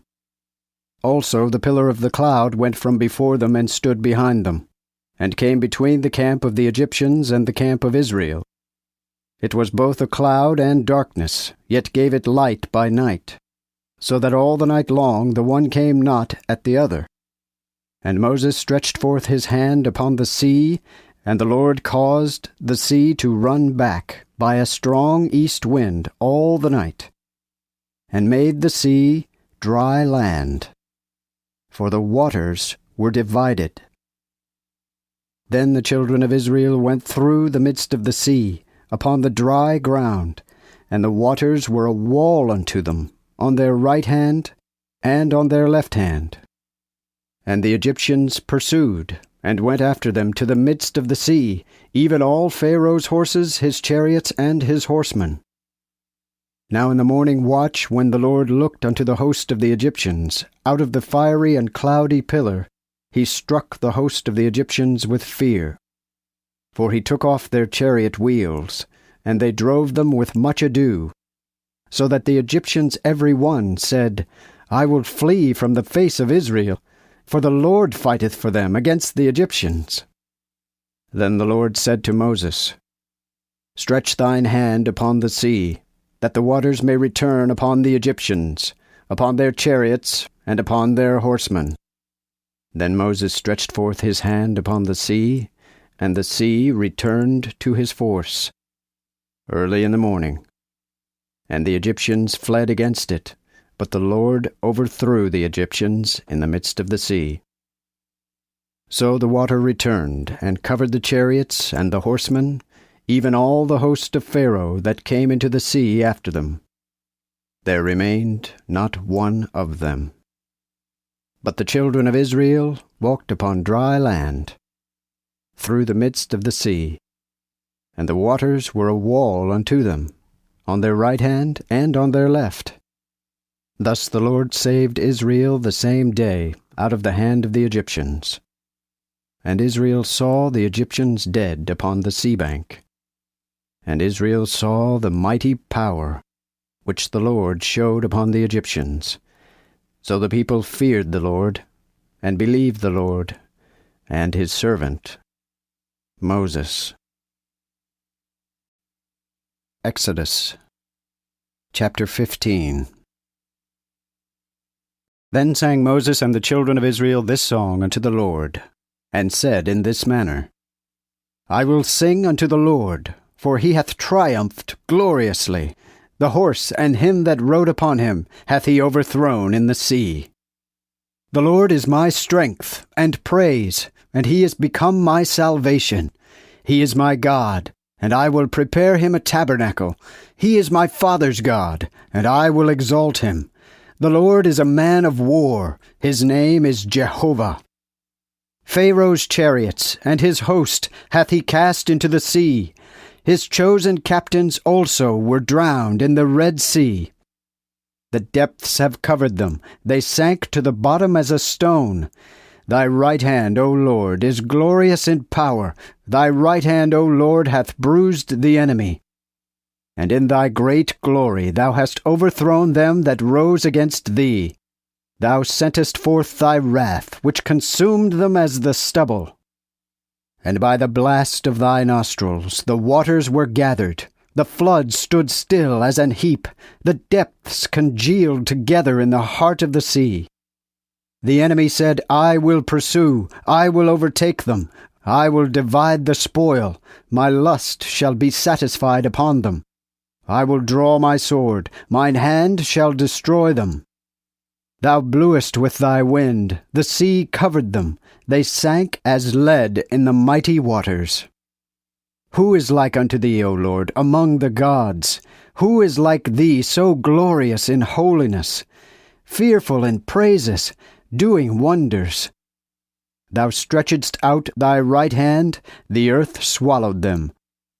Thou wilt by thy mercy carry this people, which thou deliveredst. Thou wilt bring them in thy strength unto thine holy habitation. The people shall hear and be afraid. Sorrow shall come upon the inhabitants of Philistia. Then the dukes of Edom shall be amazed, and trembling shall come upon the great men of Moab. All the inhabitants of Canaan shall wax faint-hearted. Fear and dread shall fall upon them. Because of the greatness of thine arm, they shall be still as a stone, till thy people pass, O Lord, till this people pass, which thou hast purchased. Thou shalt bring them in, and plant them in the mountain of thine inheritance, which is the place that thou hast prepared, O Lord, for to dwell in, even the sanctuary, O Lord, which thine hand shall establish. The Lord shall reign forever and ever. For Pharaoh's horses went with his chariots and horsemen into the sea, and the Lord brought the waters of the sea upon them. But the children of Israel went on dry land in the midst of the sea. And Miriam, the prophetess, sister of Aaron, took a timbrel in her hand, and all the women came out after her with timbrels and dances. And Miriam answered the men, Sing ye unto the Lord, for he hath triumphed gloriously. The horse and his rider hath he overthrown in the sea. Then Moses brought Israel from the Red Sea, and they went out into the wilderness of Shur. And they went 3 days in the wilderness, and found no waters. And when they came to Marah, they could not drink of the waters of Marah, for they were bitter. Therefore the name of the place was called Marah. Then the people murmured against Moses, saying, What shall we drink? And he cried unto the Lord, and the Lord showed him a tree, which when he had cast into the waters were sweet. There he made them an ordinance and a law. And there he proved them and said, If thou wilt diligently hearken, O Israel, unto the voice of the Lord thy God, and wilt do that which is right in his sight, and wilt give ear unto his commandments, and keep all his ordinances, then will I put none of these diseases upon thee which I brought upon the Egyptians, for I am the Lord that healeth thee. And they came to Elim, where there were 12 fountains of water, and 70 palm trees, and they camped there by the waters. Exodus chapter 16. Afterward all the congregation of the children of Israel departed from Elim, and came to the wilderness of Sin, which is between Elim and Sinai, the 15th day of the 2nd month after their departing out of the land of Egypt. And the whole congregation of the children of Israel murmured against Moses, and against Aaron in the wilderness. For the children of Israel said to them, O that we had died by the hand of the Lord in the land of Egypt, when we sat by the flesh pots, when we ate bread, our bellies full. For ye have brought us out into this wilderness, to kill this whole company with famine. Then said the Lord unto Moses, Behold, I will cause bread to rain from heaven to you, and the people shall go out and gather that is sufficient for every day, that I may prove them whether they will walk in my law or no. But the 6th day they shall prepare that which they shall bring home, and it shall be twice as much as they gather daily. Then Moses and Aaron said unto all the children of Israel, At even ye shall know that the Lord brought you out of the land of Egypt. And in the morning ye shall see the glory of the Lord, for he hath heard your grudgings against the Lord. And what are we that ye have murmured against us? Again Moses said, At even shall the Lord give you flesh to eat, and in the morning your fill of bread. For the Lord hath heard your murmurings, which ye murmur against him.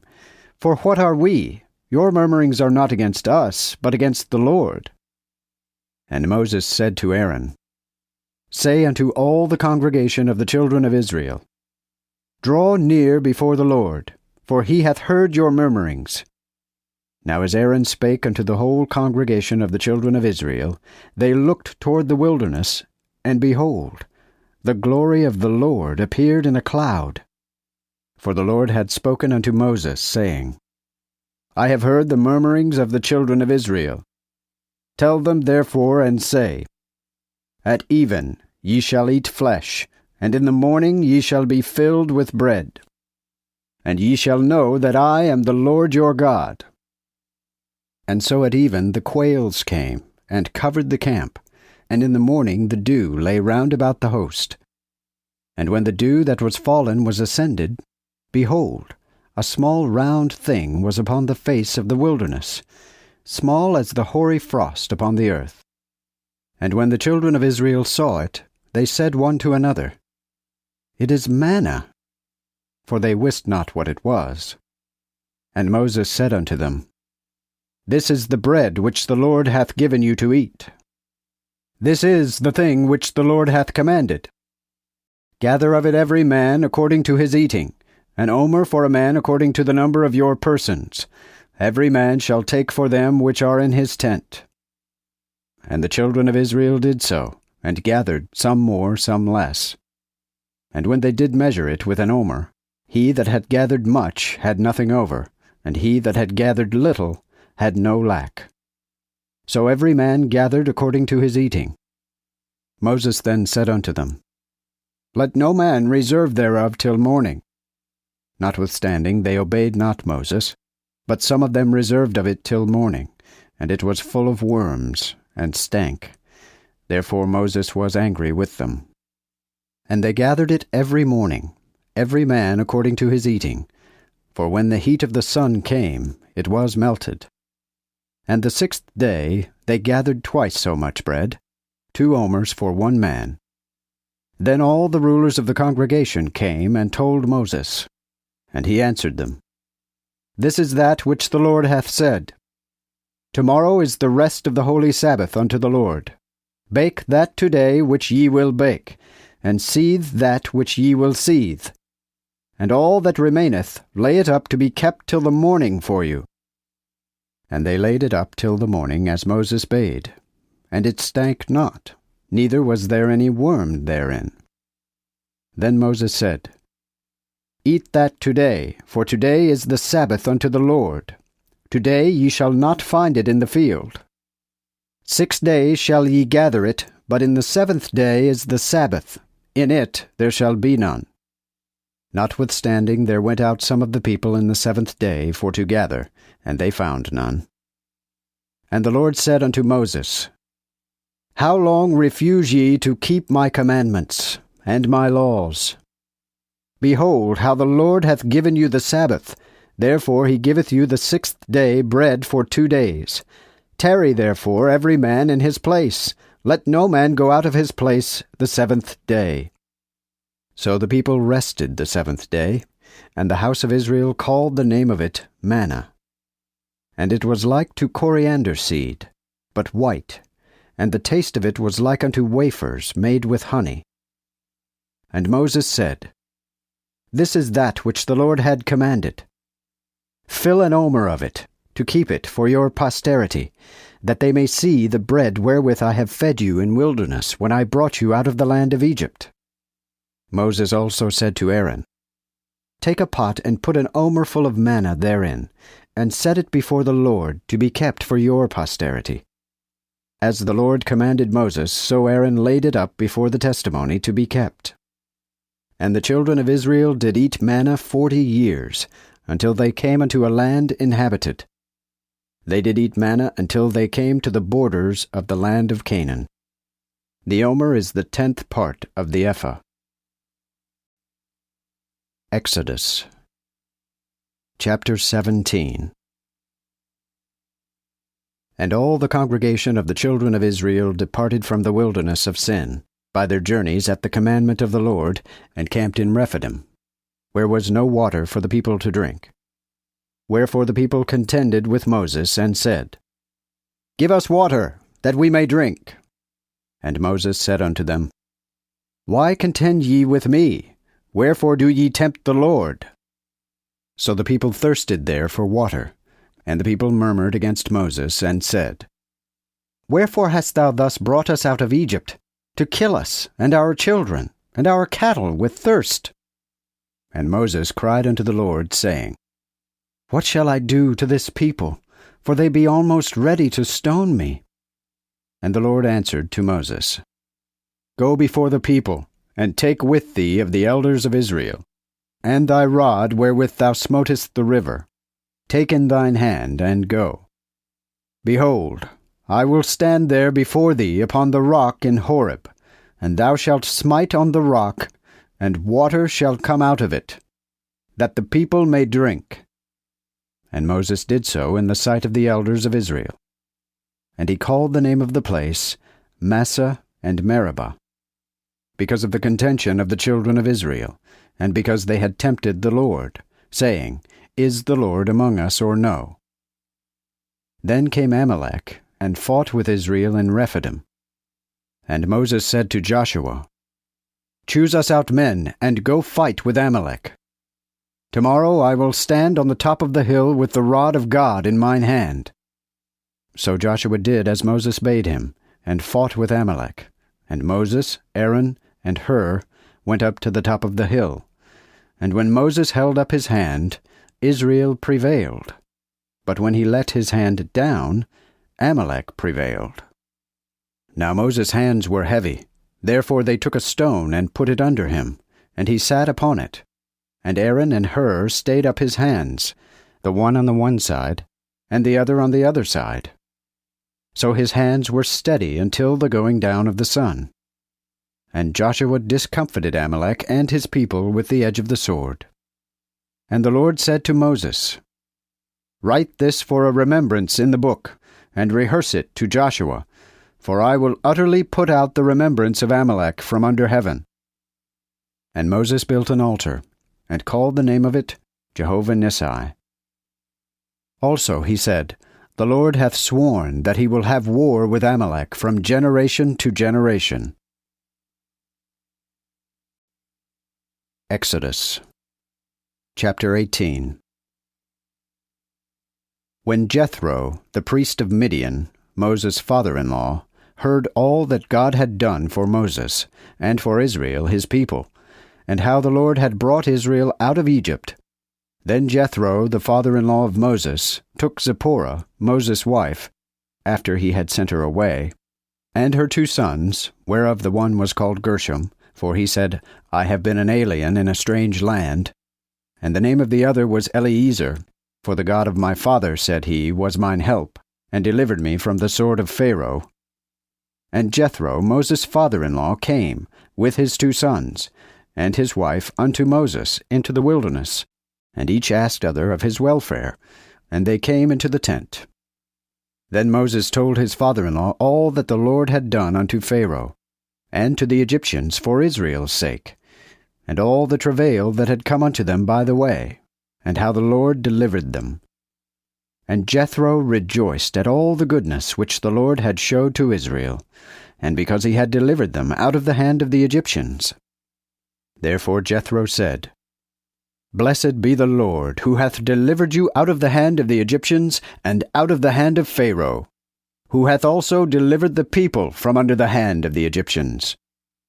Now I know that the Lord is greater than all the gods, for as they have dealt proudly with them, so are they recompensed. Then Jethro, Moses' father-in-law, took burnt offerings and sacrifices to offer unto God, and Aaron and all the elders of Israel came to eat bread with Moses' father-in-law before God. Now on the morrow, when Moses sat to judge the people stood about Moses from morning unto even. And when Moses' father-in-law saw all that he did to the people, he said, What is this that thou doest to the people? Why sittest thou thyself alone, and all the people stand about thee from morning unto even? And Moses said unto his father-in-law, Because the people come unto me to seek God. When they have a matter, they come unto me, and I judge between one and another, and declare the ordinances of God, and his laws. But Moses' father-in-law said unto him, The thing which thou doest is not well. Thou both weariest thyself greatly, and this people that is with thee. For the thing is too heavy for thee, thou art not able to do it thyself alone. Hear now my voice. I will give thee counsel, and God shall be with thee. Be thou for the people to Godward, and report thou the causes unto God, and admonish them of the ordinances, and of the laws, and show them the way wherein they must walk, and the work that they must do. Moreover, provide thou among all the people men of courage, fearing God, men dealing truly, hating covetousness, and appoint such over them to be rulers over thousands, rulers over hundreds, rulers over 50s, and rulers over 10s. And let them judge the people at all seasons. But every great matter let them bring unto thee, and let them judge all small causes. So shall it be easier for thee, when they shall bear the burden with thee. If thou do this thing, and God so command thee, both thou shalt be able to endure, and all this people shall also go quietly to their place. So Moses obeyed the voice of his father-in-law, and did all that he had said. And Moses chose men of courage out of all Israel, and made them heads over the people, rulers over thousands, rulers over hundreds, rulers over 50s, and rulers over 10s. And they judged the people at all seasons. But they brought the hard causes to Moses, for they judged all small matters themselves. Afterward Moses let his father-in-law depart, and he went into his country. Exodus chapter 19. In the 3rd month, after the children of Israel were gone out of the land of Egypt, the same day came they into the wilderness of Sinai. For they departed from Rephidim, and came to the desert of Sinai, and camped in the wilderness. Even there Israel camped before the mount. But Moses went up unto God, for the Lord had called out of the mountain unto him, saying, Thus shalt thou say to the house of Jacob, and tell the children of Israel, Ye have seen what I did unto the Egyptians, and how I carried you upon eagle's wings, and have brought you unto me. Now therefore, if ye will hear my voice indeed, and keep my covenant, then ye shall be my chief treasure above all people, though all the earth be mine. Ye shall be unto me also a kingdom of priests, and an holy nation.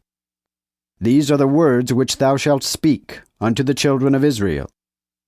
Moses then came and called for the elders of the people, and proposed unto them all these things which the Lord commanded him.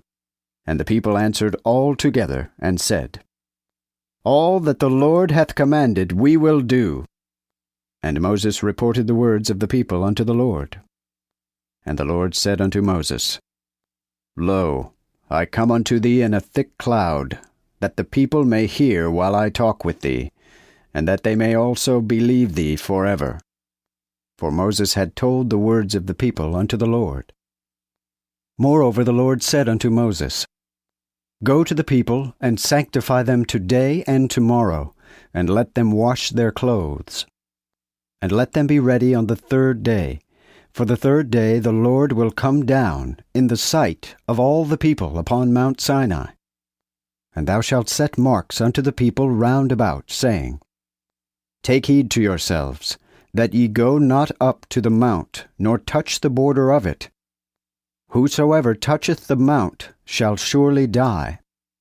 No hand shall touch it, but he shall be stoned to death, or stricken through with darts. Whether it be beast or man, he shall not live. When the horn bloweth long, they shall come up into the mountain. Then Moses went down from the mount unto the people, and sanctified the people, and they washed their clothes. And he said unto the people, Be ready on the 3rd day, and come not at your wives. And the 3rd day, when it was morning, there was thunders and lightnings, and a thick cloud upon the mount, and the sound of a trumpet exceeding loud, so that all the people that was in the camp was afraid. Then Moses brought the people out of the tents to meet with God, and they stood in the nether part of the mount. And Mount Sinai was all on smoke, because the Lord came down upon it in fire, and the smoke thereof ascended, as the smoke of a furnace, and all the mount trembled exceedingly. And when the sound of the trumpet blew long, and waxed louder and louder, Moses spake, and God answered him by voice. For the Lord came down upon Mount Sinai on the top of the mount. And when the Lord called Moses up into the top of the mount, Moses went up. Then the Lord said unto Moses, Go down, charge the people, that they break not their bounds to go up to the Lord to gaze, lest many of them perish. And let the priests also which come to the Lord be sanctified, lest the Lord destroy them. And Moses said unto the Lord, The people cannot come up into the Mount Sinai, for thou hast charged us, saying, Set marks on the mountain, and sanctify it. And the Lord said unto him, Go, get thee down, and come up thou and Aaron with thee. But let not the priests and the people break their bounds to come up unto the Lord, lest he destroy them. So Moses went down unto the people and told them. Exodus chapter 20. Then God spake all these words, saying, I am the Lord, thy God, which have brought thee out of the land of Egypt, out of the house of bondage. Thou shalt have none other gods before me. Thou shalt make thee no graven image, neither any similitude of things that are in heaven above, neither that are in the earth beneath, nor that are in the waters under the earth. Thou shalt not bow down to them, neither serve them. For I am the Lord thy God, a jealous God, visiting the iniquity of the fathers upon the children, upon the 3rd generation, and upon the 4th of them that hate me, and showing mercy unto thousands to them that love me, and keep my commandments. Thou shalt not take the name of the Lord thy God in vain. For the Lord will not hold him guiltless that taketh his name in vain. Remember the Sabbath day, to keep it holy. 6 days shalt thou labor, and do all thy work. But the 7th day is the Sabbath of the Lord thy God.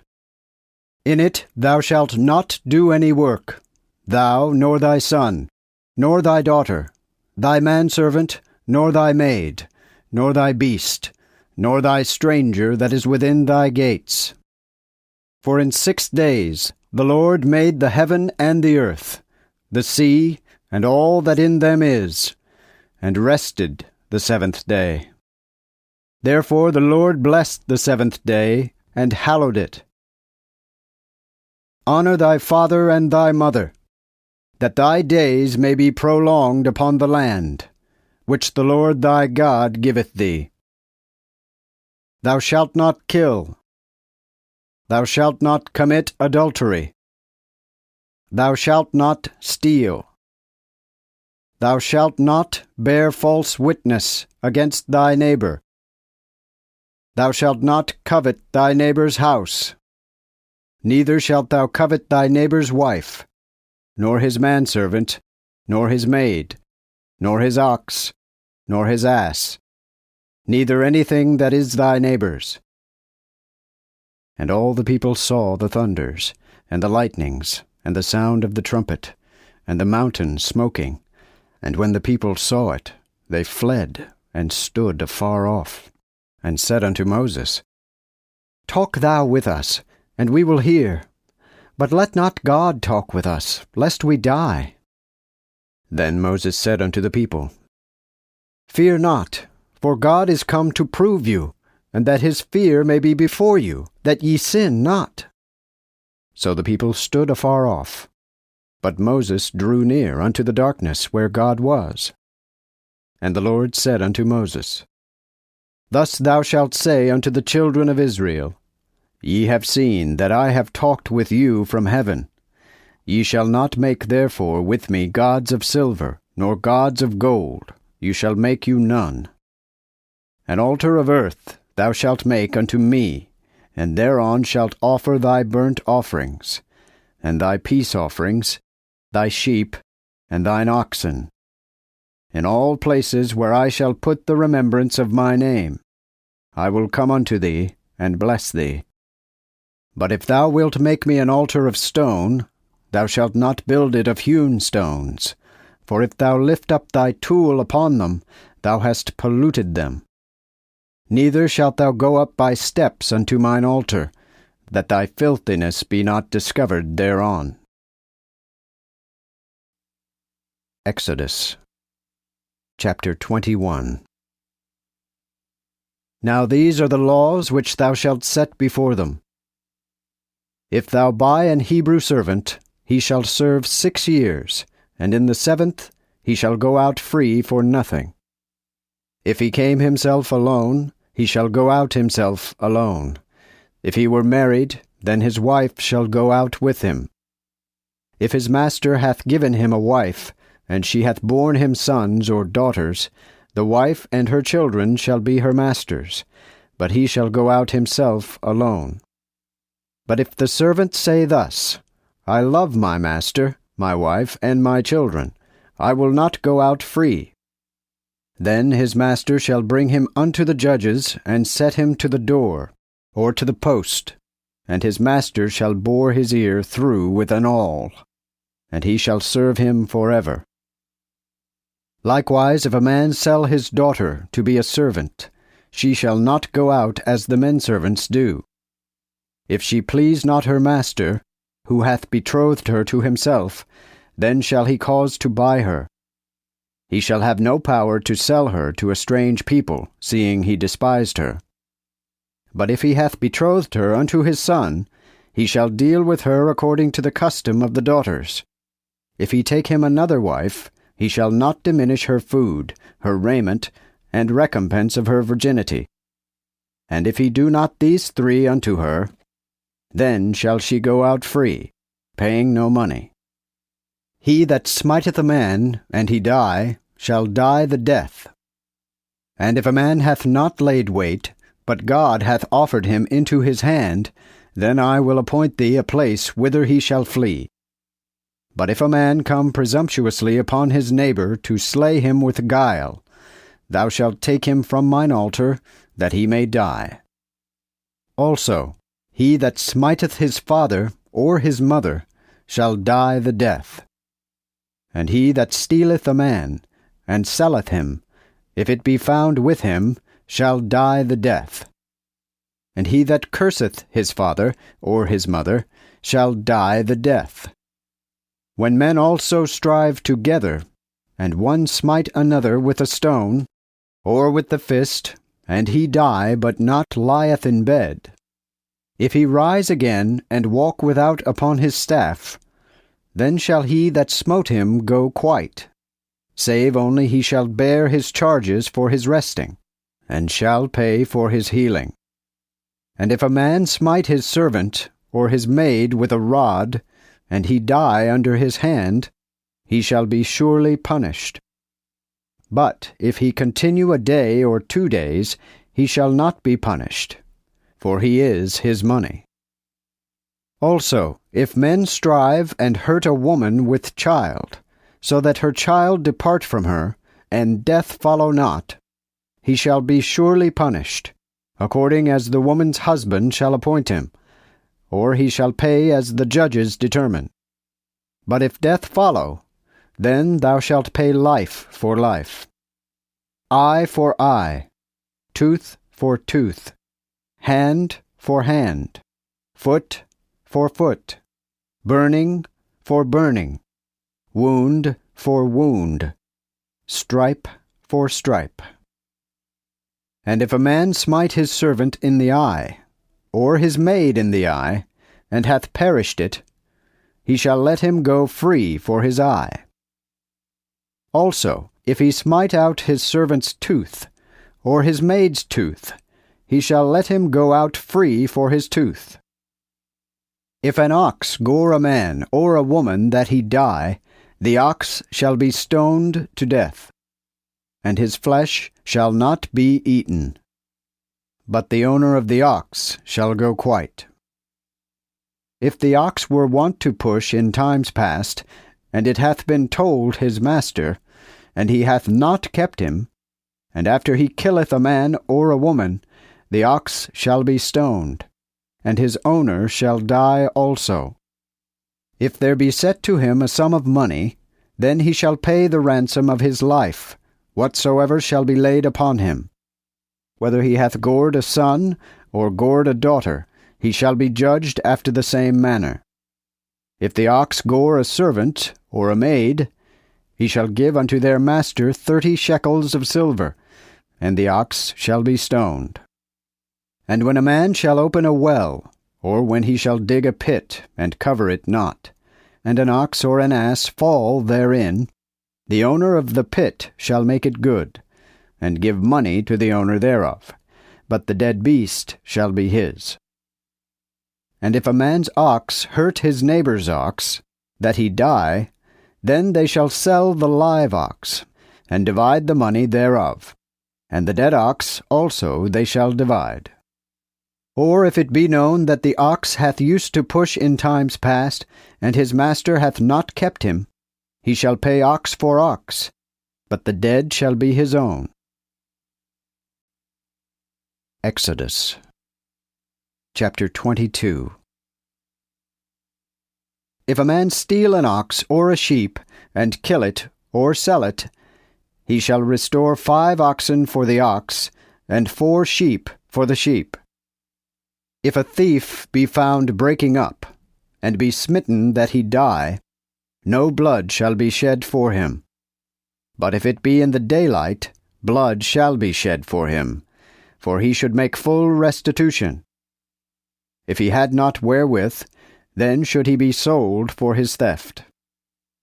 If the theft be found with him alive, whether it be ox, ass, or sheep, he shall restore the double.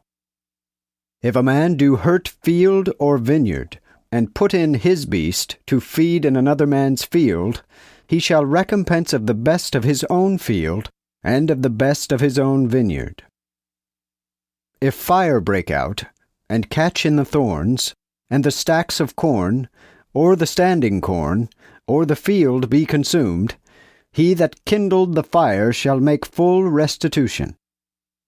If a man deliver his neighbor money or stuff to keep, and it be stolen out of his house, if the thief be found, he shall pay the double. If the thief be not found, then the master of the house shall be brought unto the judge to swear, whether he hath put his hand unto his neighbor's good, or no.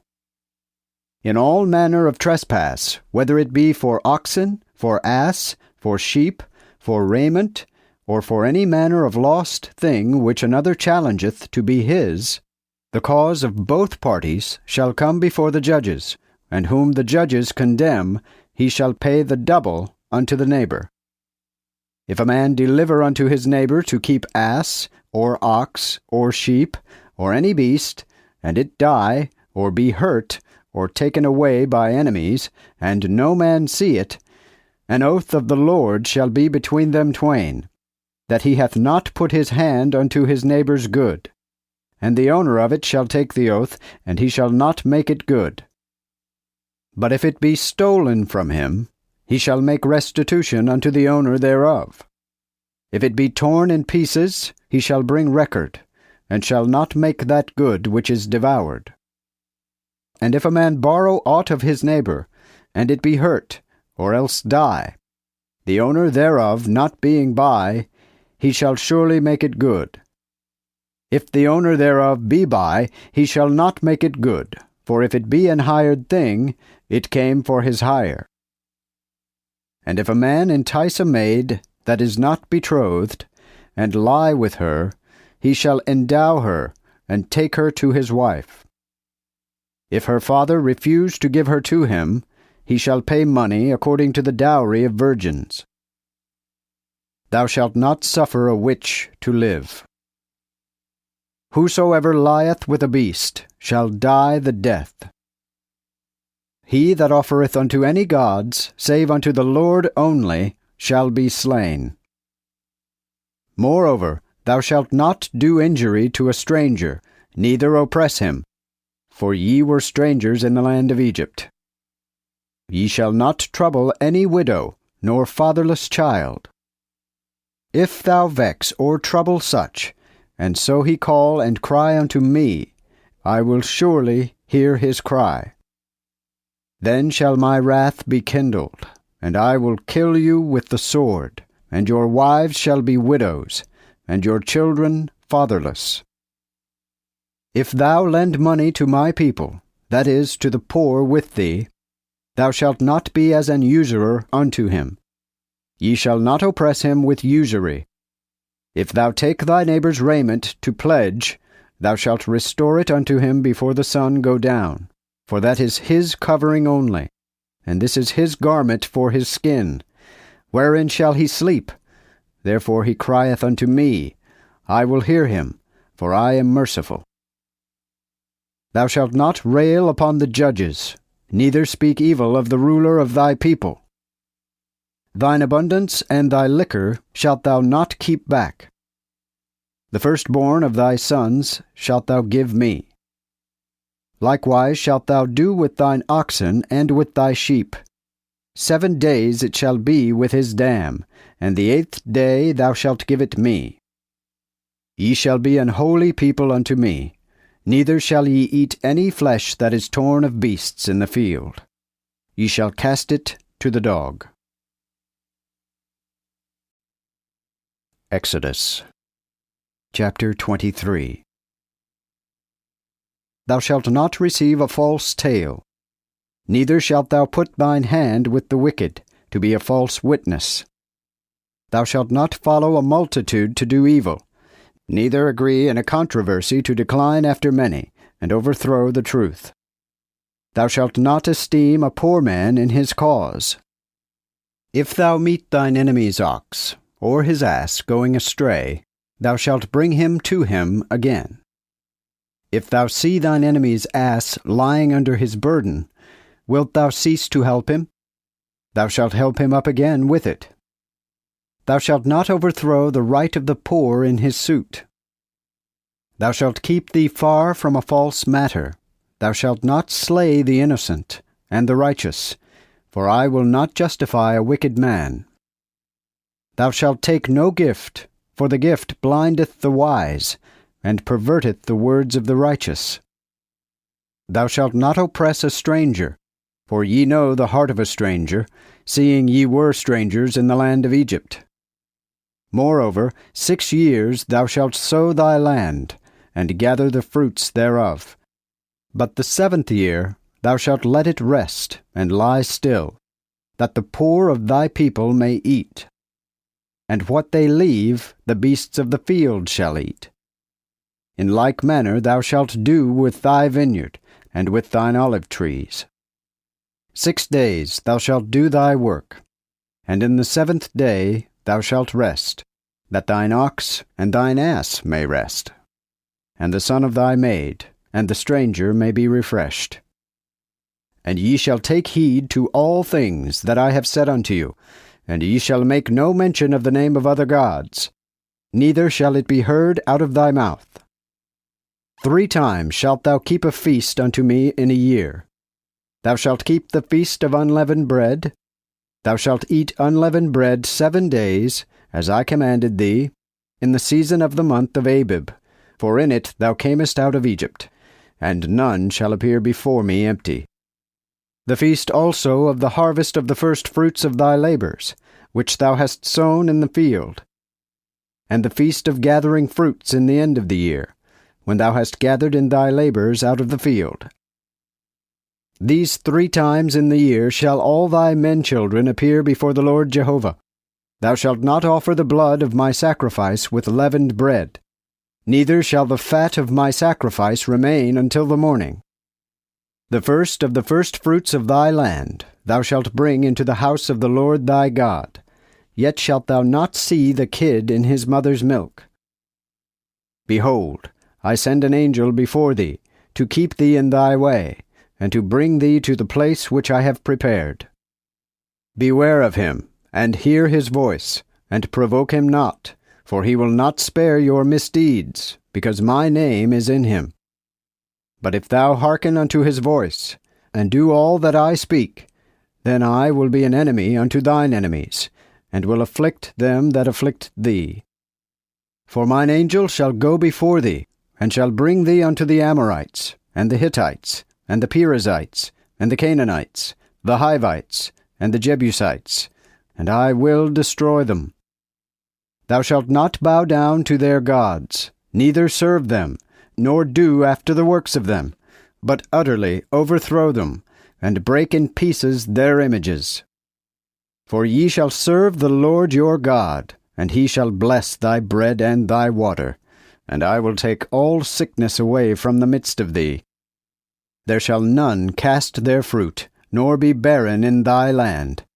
The number of thy days will I fulfill. I will send my fear before thee, and will destroy all the people among whom thou shalt go, and I will make all thine enemies turn their backs unto thee.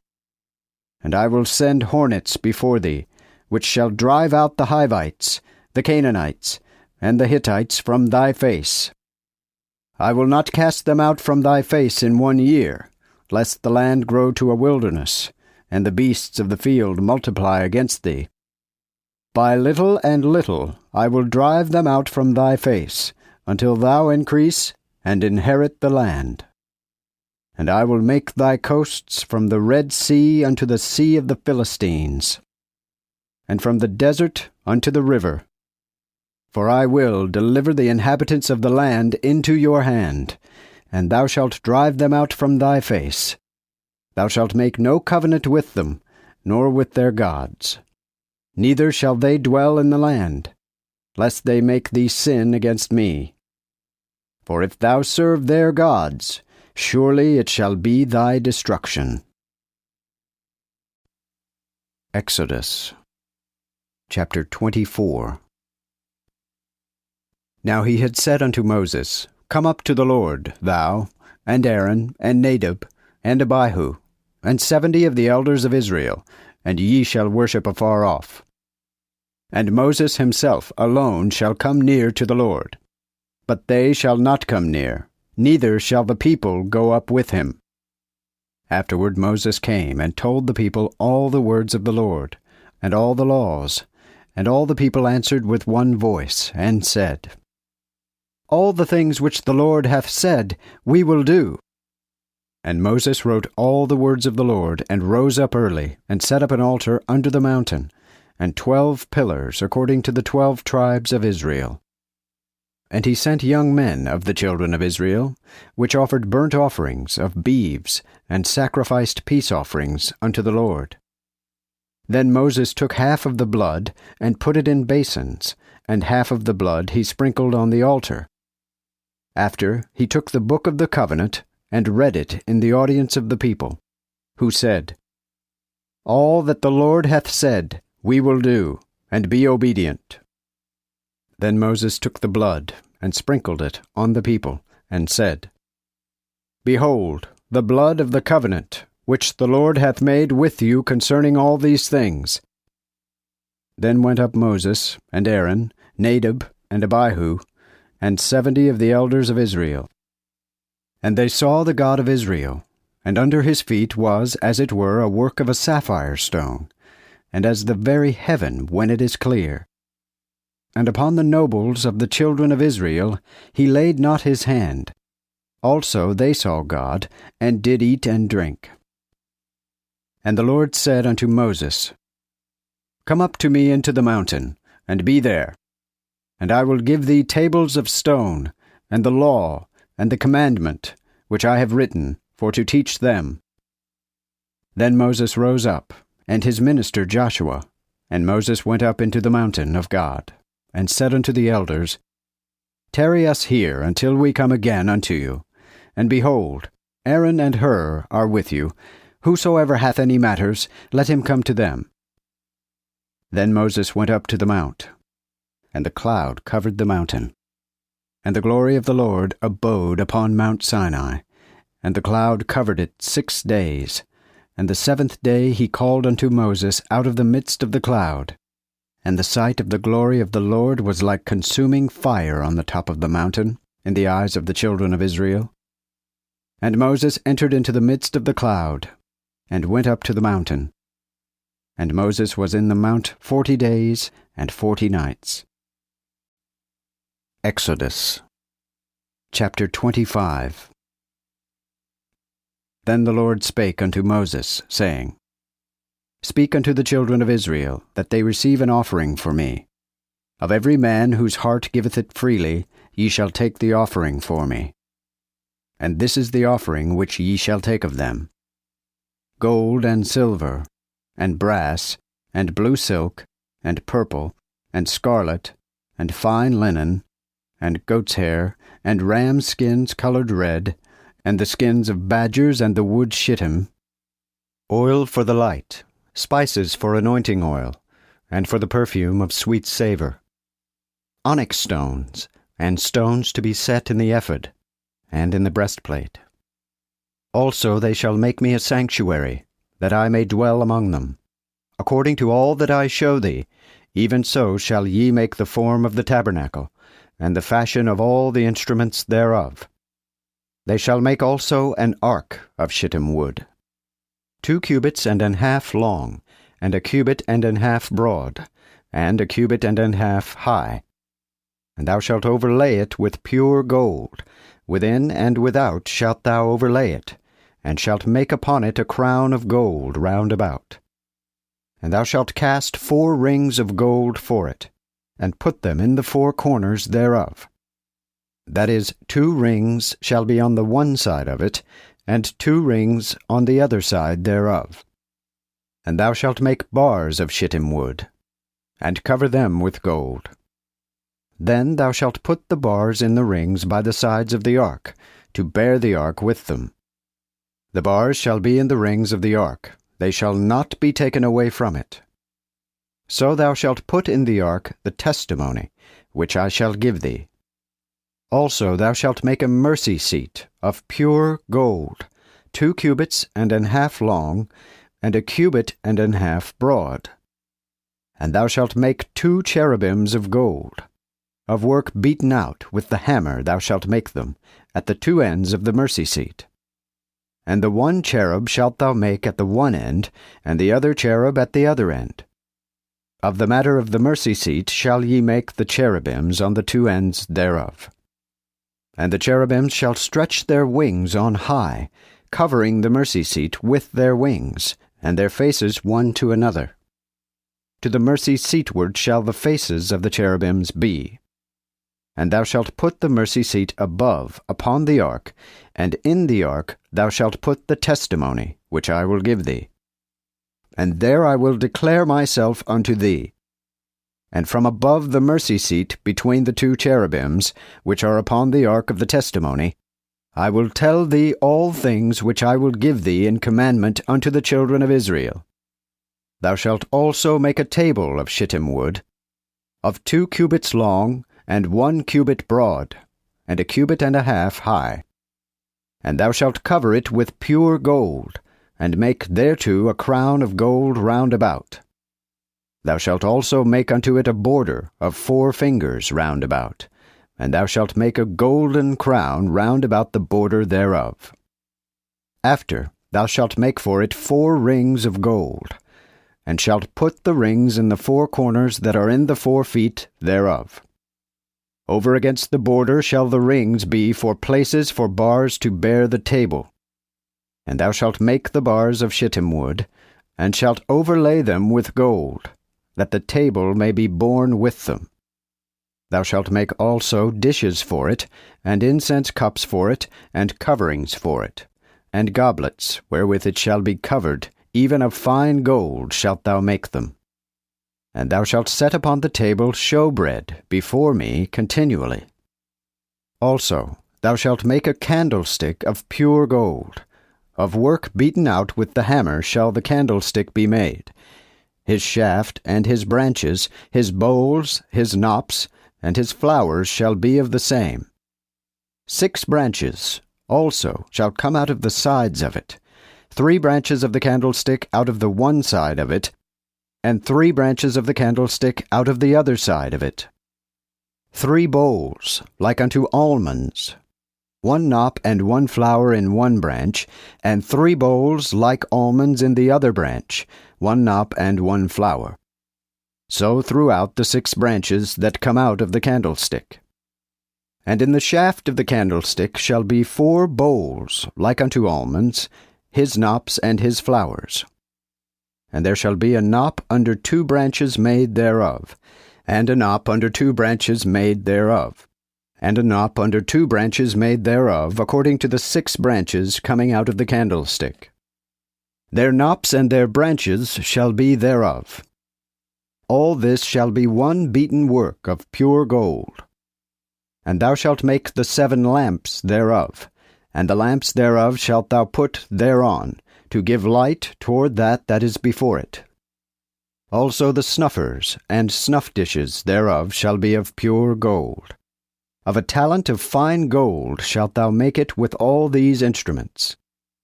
Look therefore that thou make them after their fashion that was showed thee in the mountain.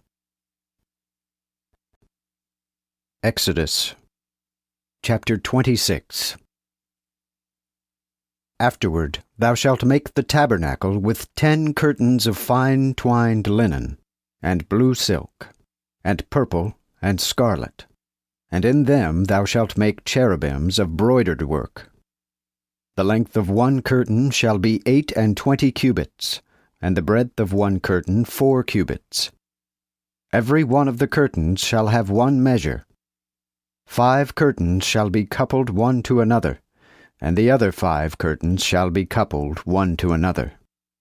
And thou shalt make strings of blue silk upon the edge of the 1 curtain, which is in the selvage of the coupling, and likewise shalt thou make in the edge of the other curtain in the selvage in the 2nd coupling.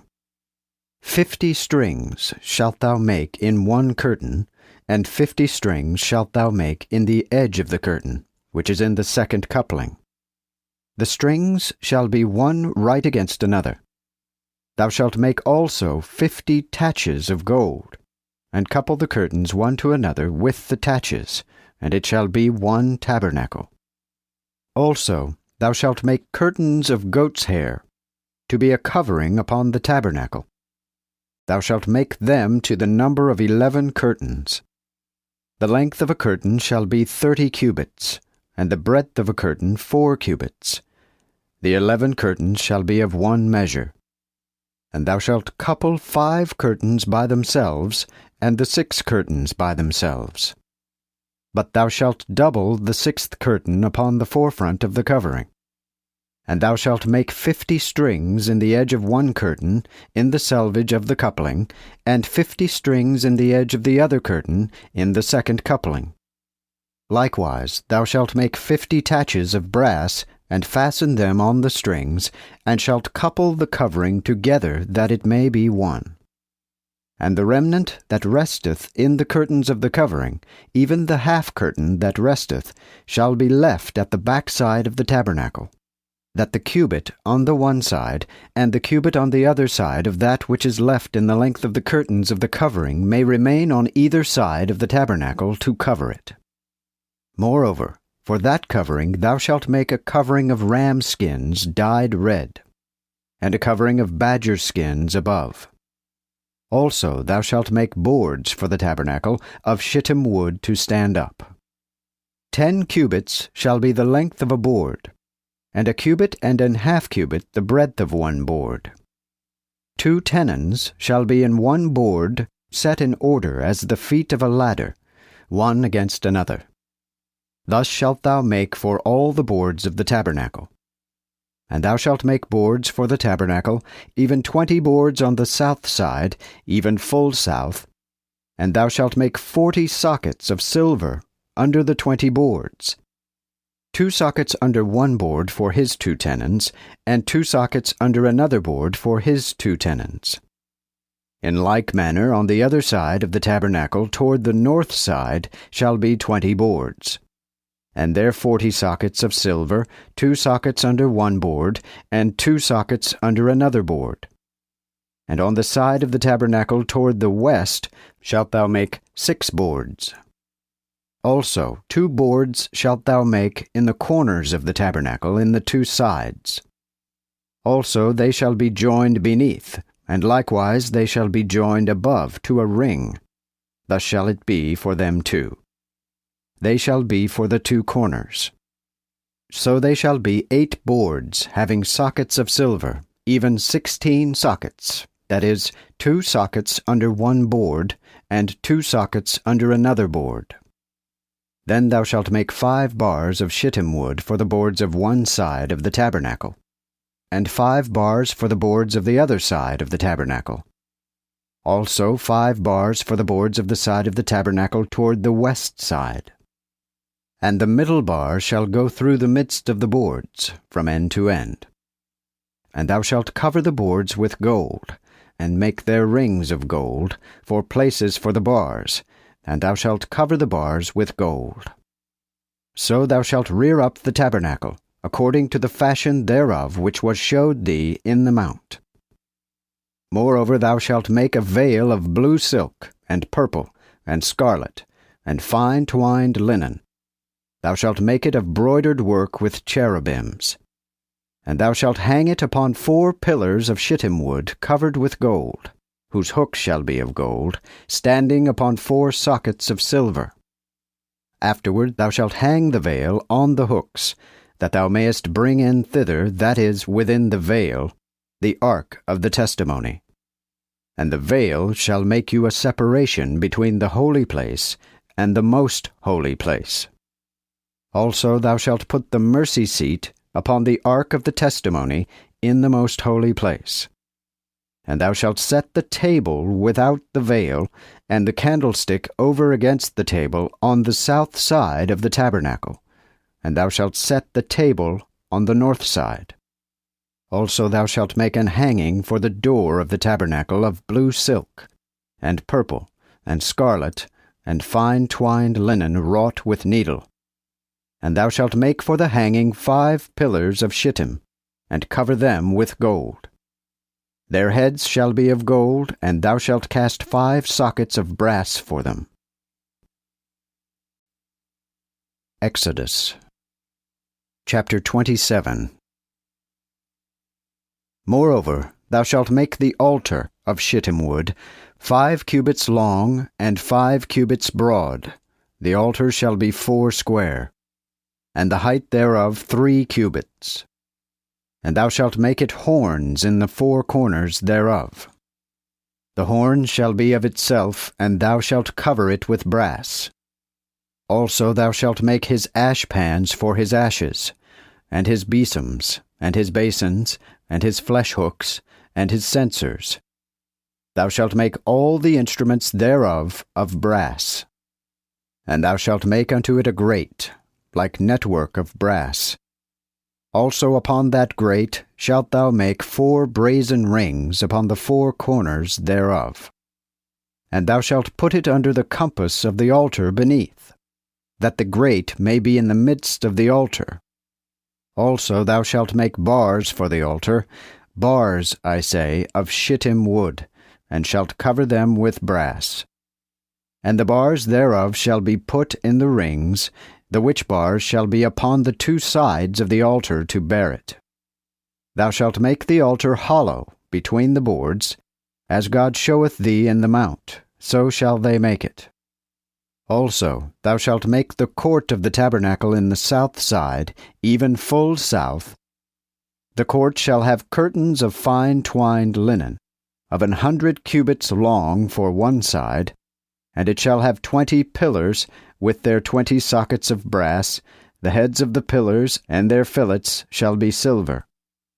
Likewise on the north side in length there shall be hangings of 100 cubits long. And the 20 pillars thereof with their 20 sockets of brass, the heads of the pillars and the fillets shall be silver. And the breadth of the court on the west side shall have curtains of 50 cubits, with their 10 pillars and their 10 sockets. And the breadth of the court eastward, full east, shall have 50 cubits. Also hangings of 15 cubits shall be on the one side with their 3 pillars, and their 3 sockets. Likewise on the other side shall be hangings of 15 cubits, with their 3 pillars and their 3 sockets. And in the gate of the court shall be a veil of 20 cubits of blue silk, and purple, and scarlet, and fine twined linen wrought with needle, with the 4 pillars thereof and their 4 sockets. And the pillars of the court shall have fillets of silver round about, with their heads of silver, and their sockets of brass. The length of the court shall be 100 cubits, and the breadth 50 at either end, and the height 5 cubits, and the hangings of fine twined linen, and their sockets of brass. All the vessels of the tabernacle for all manner service thereof, and all the pins thereof, and all the pins of the court shall be brass. And thou shalt command the children of Israel that they bring unto thee pure oil olive beaten for the light, that the lamps may always burn. In the tabernacle of the congregation without the veil which is before the testimony shall Aaron and his sons dress them from evening to morning before the Lord, for a statute forever unto their generations, to be observed by the children of Israel. Exodus chapter 28. And cause thou thy brother Aaron to come unto thee, and his sons with him, from among the children of Israel, that he may serve me in the priest's office. I mean Aaron, Nadab, and Abihu, Eleazar, and Ithamar, Aaron's sons. Also thou shalt make holy garments for Aaron thy brother, glorious and beautiful. Therefore thou shalt speak unto all cunning men, whom I have filled with the spirit of wisdom, that they make Aaron's garments to consecrate him, that he may serve me in the priest's office. Now these shall be the garments which they shall make: a breastplate, and an ephod, and a robe, and a broidered coat, a mitre, and a girdle, So these holy garments shall they make for Aaron thy brother, and for his sons, that he may serve me in the priest's office. Therefore they shall take gold, and blue silk, and purple, and scarlet, and fine linen, and they shall make an ephod of gold, blue silk, and purple, scarlet, and fine twined linen of broidered work. The two shoulders thereof shall be joined together by their two edges, so shall it be closed. And the embroidered girdle of the same ephod, which shall be upon him, shall be of the selfsame work and stuff, even of gold, blue silk, and purple, and scarlet, and fine twined linen. And thou shalt take 2 onyx stones, and grave upon them the names of the children of Israel, 6 names of them upon the one stone, and the 6 names that remain upon the second stone, according to their generations. Thou shalt cause to grave the 2 stones according to the names of the children of Israel, by a graver of signets that worketh and graveth in stone, and shalt make them to be set and embossed in gold. And thou shalt put the 2 stones upon the shoulders of the ephod, as stones of remembrance of the children of Israel. For Aaron shall bear their names before the Lord upon his 2 shoulders for a remembrance. So thou shalt make bosses of gold, and 2 chains of fine gold at the end, of wreathen work shalt thou make them, and shalt fasten the wreathen chains upon the bosses. Also thou shalt make the breastplate of judgment with broidered work, like the work of the ephod shalt thou make it. Of gold, blue silk, and purple, and scarlet, and fine twined linen shalt thou make it. 4 square it shall be, and double, an handbreadth long, and an handbreadth broad. Then thou shalt set it full of places for stones, even 4 rows of stones. The order shall be this: a ruby, a topaz, and a carbuncle in the first row. And in the second row thou shalt set an emerald, a sapphire, and a diamond. And in the third row a turquoise, an agate, and a hematite. And in the fourth row a chrysolite, an onyx, and a jasper. And they shall be set in gold in their embossments. And the stones shall be according to the names of the children of Israel, 12, according to their names, graven as signets, every one after his name, and they shall be for the 12 tribes. Then thou shalt make upon the breastplate 2 chains at the ends, of wreathen work of pure gold. Thou shalt make also upon the breastplate 2 rings of gold, and put the 2 rings on the 2 ends of the breastplate. And thou shalt put the 2 wreathen chains of gold in the 2 rings in the ends of the breastplate. And the other 2 ends of the 2 wreathen chains thou shalt fasten in the 2 embossments, and shalt put them upon the shoulders of the ephod, upon the foreside of it. Also thou shalt make 2 rings of gold, which thou shalt put in the 2 other ends of the breastplate, upon the border thereof, toward the inside of the ephod. And 2 other rings of gold thou shalt make, and put them on the 2 sides of the ephod, beneath in the forepart of it, over against the coupling of it, upon the broidered girdle of the ephod. Thus shall they bind the breastplate, by his rings, unto the rings of the ephod, with a lace of blue silk, that it may be fast upon the broidered girdle of the ephod, and that the breastplate be not loosed from the ephod. So Aaron shall bear the names of the children of Israel in the breastplate of judgment upon his heart, when he goeth into the holy place for a remembrance continually before the Lord. Also thou shalt put in the breastplate of judgment the Urim and the Thummim, which shall be upon Aaron's heart, when he goeth in before the Lord, and Aaron shall bear the judgment of the children of Israel upon his heart before the Lord continually. And thou shalt make the robe of the ephod altogether of blue silk. And the hole for his head shall be in the midst of it, having an edge of woven work round about the collar of it. So shall it be as the collar of an habergeon, that it rent not. And beneath, upon the skirts thereof, thou shalt make pomegranates of blue silk, and purple and scarlet round about the skirts thereof, and bells of gold between them round about. That is, a golden bell and a pomegranate, a golden bell and a pomegranate round about upon the skirts of the robe. So shall it be upon Aaron, when he ministereth, and his sound shall be heard when he goeth into the holy place before the Lord, and when he cometh out, and he shall not die. Also thou shalt make a plate of pure gold, and grave thereon, as signets are graven, Holiness to the Lord. And thou shalt put it on a blue silk lace, and it shall be upon the mitre, even upon the forefront of the mitre shall it be. So shall it be upon Aaron's forehead, that Aaron may bear the iniquity of the offerings which the children of Israel shall offer in all their holy offerings. And it shall be always upon his forehead, to make them acceptable before the Lord.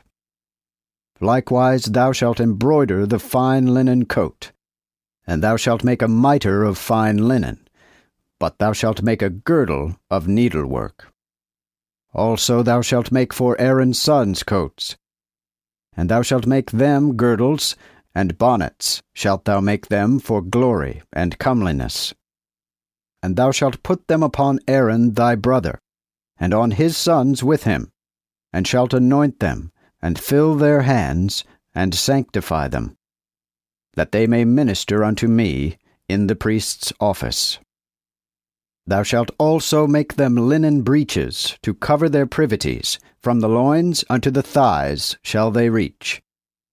And they shall be for Aaron and his sons, when they come into the tabernacle of the congregation, or when they come unto the altar to minister in the holy place, that they commit not iniquity, and so die. This shall be a law forever unto him, and to his seed after him. Exodus chapter 29. This thing also shalt thou do unto them when thou consecratest them to be my priests. Take a young calf, and 2 rams without blemish, and unleavened bread, and cakes unleavened, tempered with oil, and wafers unleavened, anointed with oil. Of fine wheat flour shalt thou make them. Then thou shalt put them in one basket, and present them in the basket with the calf and the 2 rams, and shalt bring Aaron and his sons unto the door of the tabernacle of the congregation, and wash them with water. Also thou shalt take the garments, and put upon Aaron the tunicle, and the robe of the ephod, and the breastplate, and shalt close them to him with the broidered girdle of the ephod. Then thou shalt put the mitre upon his head, and shalt put the holy crown upon the mitre. And thou shalt take the anointing oil, and shalt pour upon his head, and anoint him.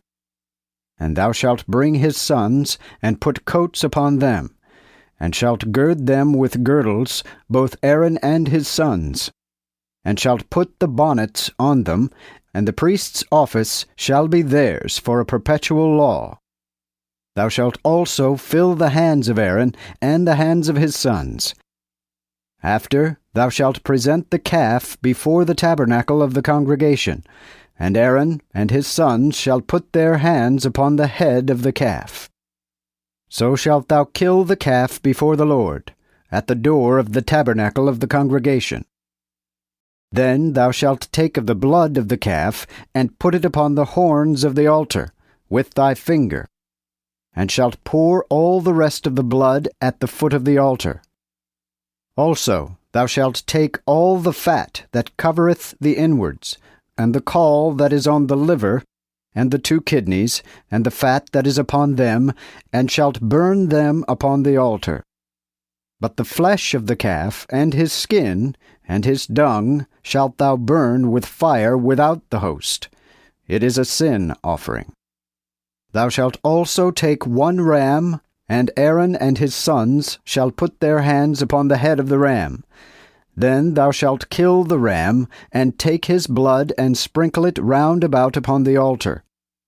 And thou shalt cut the ram in pieces, and wash the inwards of him, and his legs, and shalt put them upon the pieces thereof, and upon his head. So thou shalt burn the whole ram upon the altar, for it is a burnt offering unto the Lord, for a sweet savour. It is an offering made by fire unto the Lord. And shalt thou take the other ram, and Aaron and his sons shall put their hands upon the head of the ram.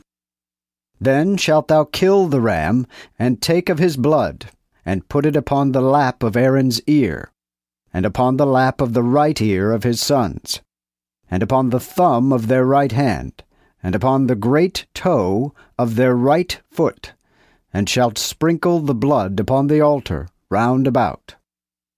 And thou shalt take of the blood that is upon the altar, and of the anointing oil, and shalt sprinkle it upon Aaron, and upon his garments, and upon his sons, and upon the garments of his sons with him. So he shall be hallowed, and his clothes, and his sons, and the garments of his sons with him. Also thou shalt take of the rams the fat and the rump, even the fat that covereth the inwards, and the caul of the liver, and the 2 kidneys, and the fat that is upon them, and the right shoulder, for it is the ram of consecration. And 1 loaf of bread, and 1 cake of bread tempered with oil, and 1 wafer out of the basket of the unleavened bread that is before the Lord. And thou shalt put all this in the hands of Aaron, and in the hands of his sons, and shalt shake them to and fro before the Lord.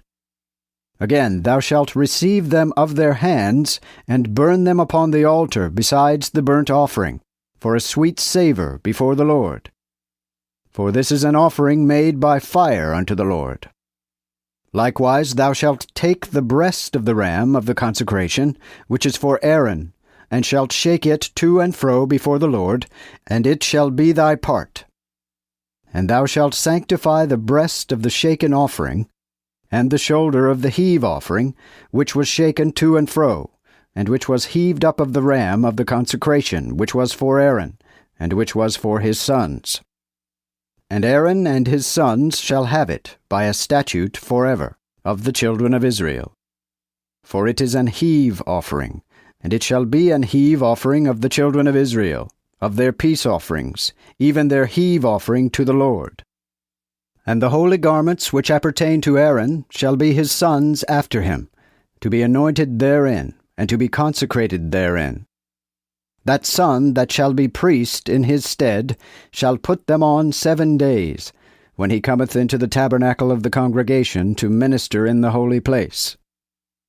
So thou shalt take the ram of the consecration, and seethe his flesh in the holy place. And Aaron and his sons shall eat the flesh of the ram, and the bread that is in the basket, at the door of the tabernacle of the congregation.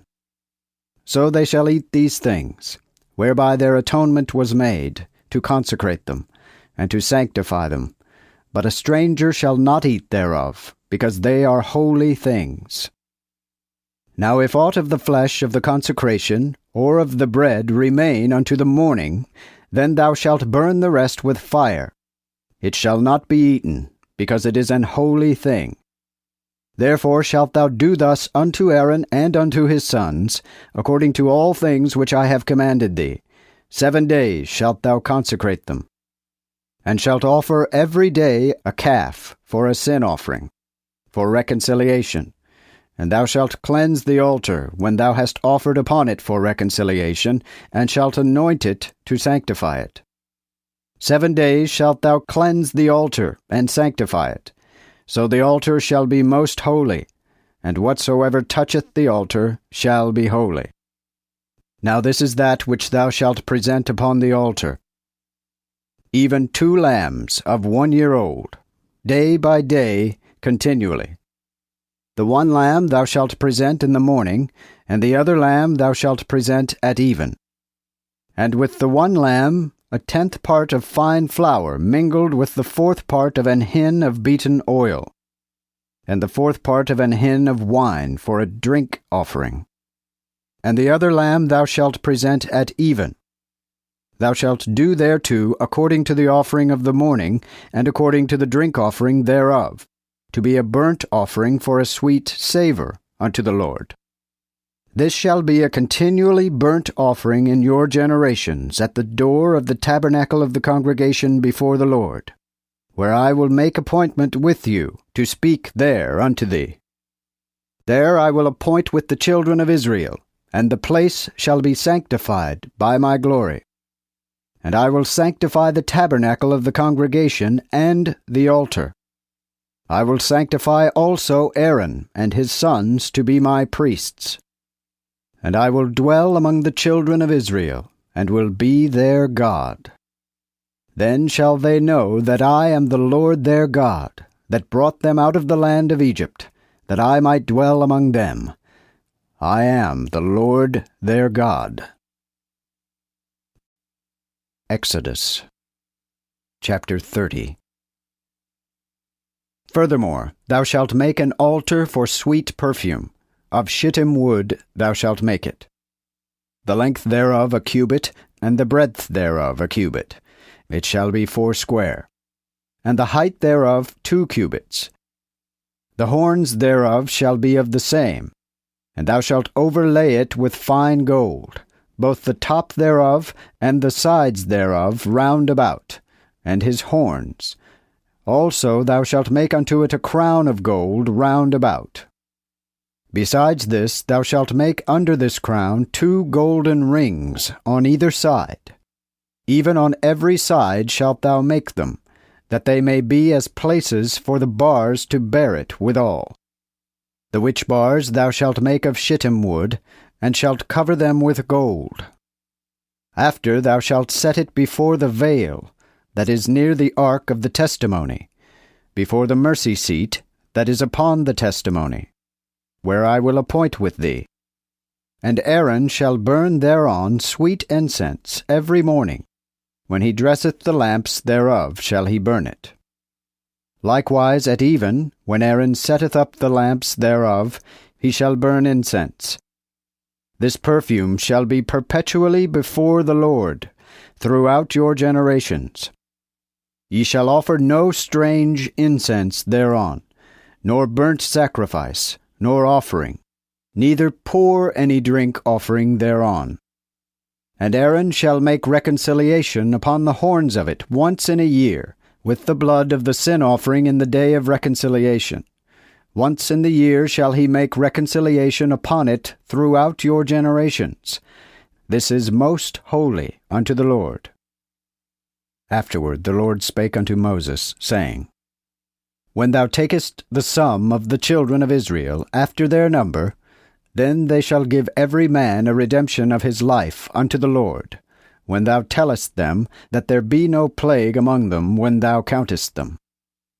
This shall every man give that goeth into the number, 1/2 shekel, after the shekel of the sanctuary. A shekel is 20 gerahs. The 1/2 shekel shall be an offering to the Lord. All that are numbered from 20 years old and above shall give an offering to the Lord. The rich shall not pass, and the poor shall not diminish from 1/2 shekel, when ye shall give an offering unto the Lord for the redemption of your lives.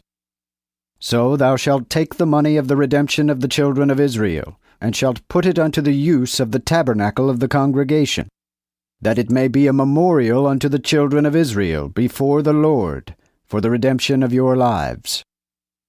Also the Lord spake unto Moses, saying, Thou shalt also make a laver of brass, and his foot of brass to wash, and shalt put it between the tabernacle of the congregation and the altar, and shalt put water therein. For Aaron and his sons shall wash their hands and their feet thereat. When they go into the tabernacle of the congregation, or when they go unto the altar to minister, and to make the perfume of the burnt offering to the Lord, they shall wash themselves with water, lest they die. So they shall wash their hands and their feet, that they die not. And this shall be to them an ordinance forever. both unto him and to his seed throughout their generations. Also the Lord spake unto Moses, saying, Take thou also unto thee principal spices, of the most pure myrrh 500 shekels, of sweet cinnamon half so much, that is 250, and of sweet calamus 250, also of cassia 500, after the shekel of the sanctuary, and of oil olive and hin. So thou shalt make of it the oil of holy ointment, even a most precious ointment after the art of the apothecary. This shall be the oil of holy ointment. And thou shalt anoint the tabernacle of the congregation therewith, and the ark of the testimony. Also the table, and all the instruments thereof, and the candlestick, with all the instruments thereof, and the altar of incense. Also the altar of burnt offering, with all his instruments, and the laver and his foot. So thou shalt sanctify them, and they shall be most holy. All that shall touch them shall be holy. Thou shalt also anoint Aaron and his sons, and shalt consecrate them, that they may minister unto me in the priest's office. Moreover, thou shalt speak unto the children of Israel, saying, This shall be an holy anointing oil unto me throughout your generations. None shall anoint man's flesh therewith. Neither shall ye make any composition like unto it, for it is holy, and shall be holy unto you. Whosoever shall make the like ointment, or whosoever shall put any of it upon a stranger, even he shall be cut off from his people. And the Lord said unto Moses, Take unto thee these spices, pure myrrh, and clear gum, and galbanum, these odors, with pure frankincense, of each like weight. Then thou shalt make of them perfume, composed after the art of the apothecary, mingled together, pure and holy. And thou shalt beat it to powder, and shalt put it before the ark of the testimony, in the tabernacle of the congregation, where I will make appointment with thee. It shall be unto you most holy. And ye shall not make unto you any composition like this perfume which thou shalt make. It shall be unto thee holy for the Lord. Whosoever shall make like unto that to smell thereto, even he shall be cut off from his people. Exodus chapter 31. And the Lord spake to Moses, saying, Behold, I have called by name Bezalel, the son of Uri, the son of Hur, of the tribe of Judah, whom I have filled with the Spirit of God, in wisdom, and in understanding, and in knowledge, and in all workmanship, to find out curious works to work in gold, and in silver, and in brass, also in the art to set stones, and to carve in timber, and to work in all manner of workmanship. And behold, I have joined him with Aholiab, the son of Ahisamach, of the tribe of Dan. And in the hearts of all that are wise-hearted have I put wisdom to make all that I have commanded thee. That is, the tabernacle of the congregation, and the ark of the testimony, and the mercy seat that shall be thereupon, with all instruments of the tabernacle. Also the table, and the instruments thereof, and the pure candlestick, with all his instruments, and the altar of perfume. Likewise the altar of burnt offering, with all his instruments, and the laver with his foot. Also the garments of the ministration, and the holy garment for Aaron the priest, and the garments of his sons to minister in the priest's office, and the anointing oil, and sweet perfume for the sanctuary, according to all that I have commanded thee, shall they do. Afterward the Lord spake unto Moses, saying, Speak thou also unto the children of Israel, and say, Notwithstanding keep ye my Sabbaths, for it is a sign between me and you in your generations, that ye may know that I the Lord do sanctify you. Ye shall therefore keep the Sabbath, for it is holy unto you. He that defileth it shall die the death. Therefore whosoever worketh therein, the same person shall be even cut off from among his people. 6 days shall men work, but in the 7th day is the Sabbath of the holy rest to the Lord. Whosoever doeth any work in the Sabbath day shall die the death. Wherefore the children of Israel shall keep the Sabbath, that they may observe the rest throughout their generations, for an everlasting covenant. It is a sign between me and the children of Israel forever. For in 6 days the Lord made the heaven and the earth, and in the 7th day he ceased and rested. Thus when the Lord had made an end of communing with Moses upon Mount Sinai, he gave him 2 tables of the testimony, even tables of stone, written with the finger of God. Exodus chapter 32. But when the people saw that Moses tarried long ere he came down from the mountain, the people gathered themselves together against Aaron, and said unto him, Up, make us gods to go before us. For of this Moses, the man that brought us out of the land of Egypt, we know not what is become of him. And Aaron said unto them, Pluck off the golden earrings, which are in the ears of your wives, of your sons, and of your daughters, and bring them unto me. Then all the people plucked from themselves the golden earrings which were in their ears, and they brought them unto Aaron, who received them at their hands, and fashioned it with the graving tool, and made of it a molten calf. Then they said, These be thy gods, O Israel, which brought thee out of the land of Egypt. When Aaron saw that, he made an altar before it, and Aaron proclaimed, saying, Tomorrow shall be the holy day of the Lord. So they rose up the next day in the morning, and offered burnt offerings, and brought peace offerings.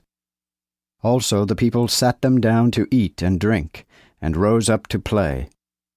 Then the Lord said unto Moses, Go get thee down, for thy people which thou hast brought out of the land of Egypt hath corrupted their ways. They are soon turned out of the way which I commanded them, for they have made them a molten calf, and have worshipped it, and have offered thereto, saying, These be thy gods, O Israel, which have brought thee out of the land of Egypt. Again the Lord said unto Moses, I have seen this people, and behold, it is a stiff-necked people. Now therefore let me alone, that my wrath may wax hot against them, for I will consume them, but I will make of thee a mighty people. But Moses prayed unto the Lord his God, and said, O Lord, why doth thy wrath wax hot against thy people, which thou hast brought out of the land of Egypt, with great power and with a mighty hand? Wherefore shall the Egyptians speak, and say, He hath brought them out maliciously, for to slay them in the mountains, and to consume them from the earth? Turn from thy fierce wrath, and change thy mind from this evil toward thy people.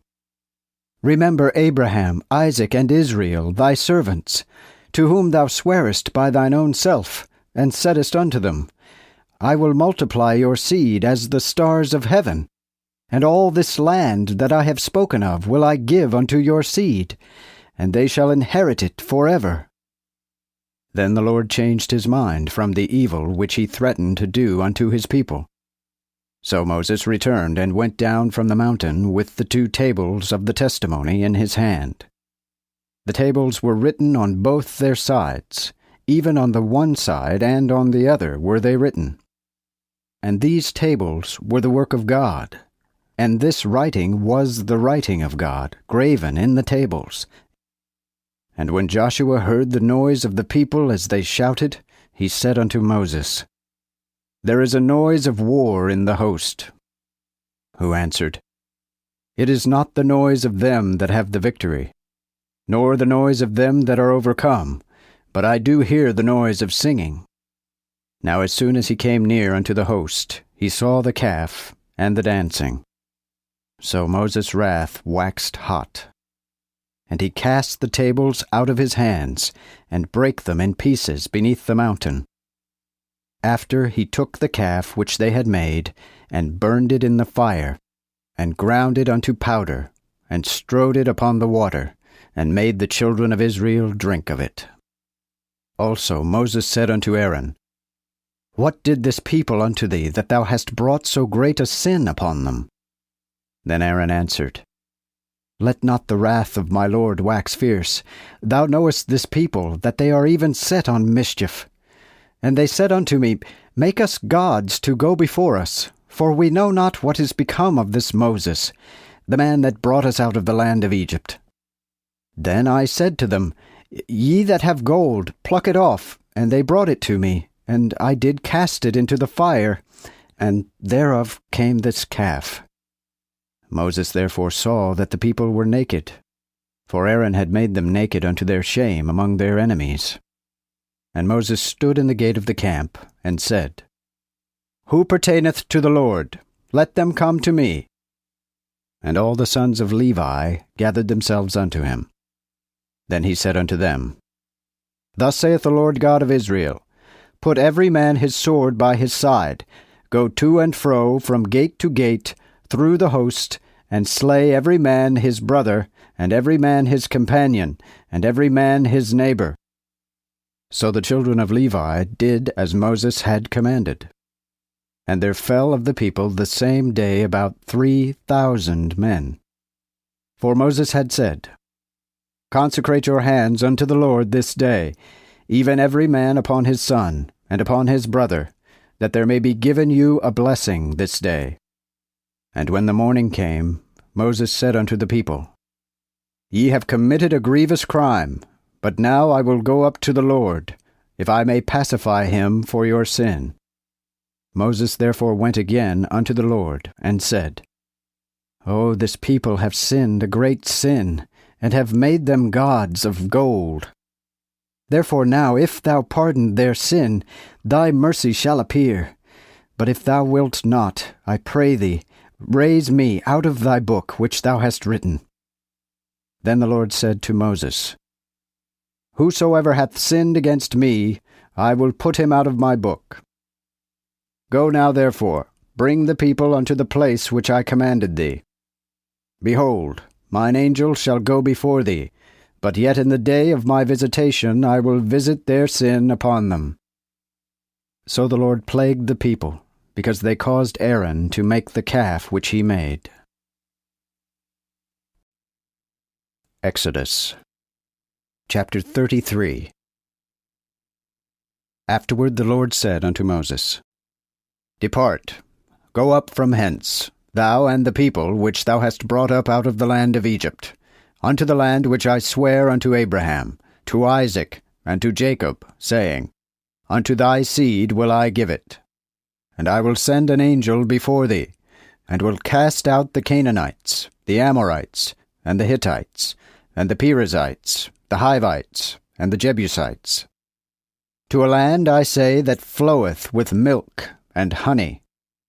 For I will not go up with thee, because thou art a stiff-necked people, lest I consume thee in the way. And when the people heard this evil tidings, they sorrowed, and no man put on his best raiment. For the Lord had said unto Moses, Say unto the children of Israel, Ye are a stiff-necked people. I will come suddenly upon thee, and consume thee. Therefore now put thy costly raiment from thee, that I may know what to do unto thee.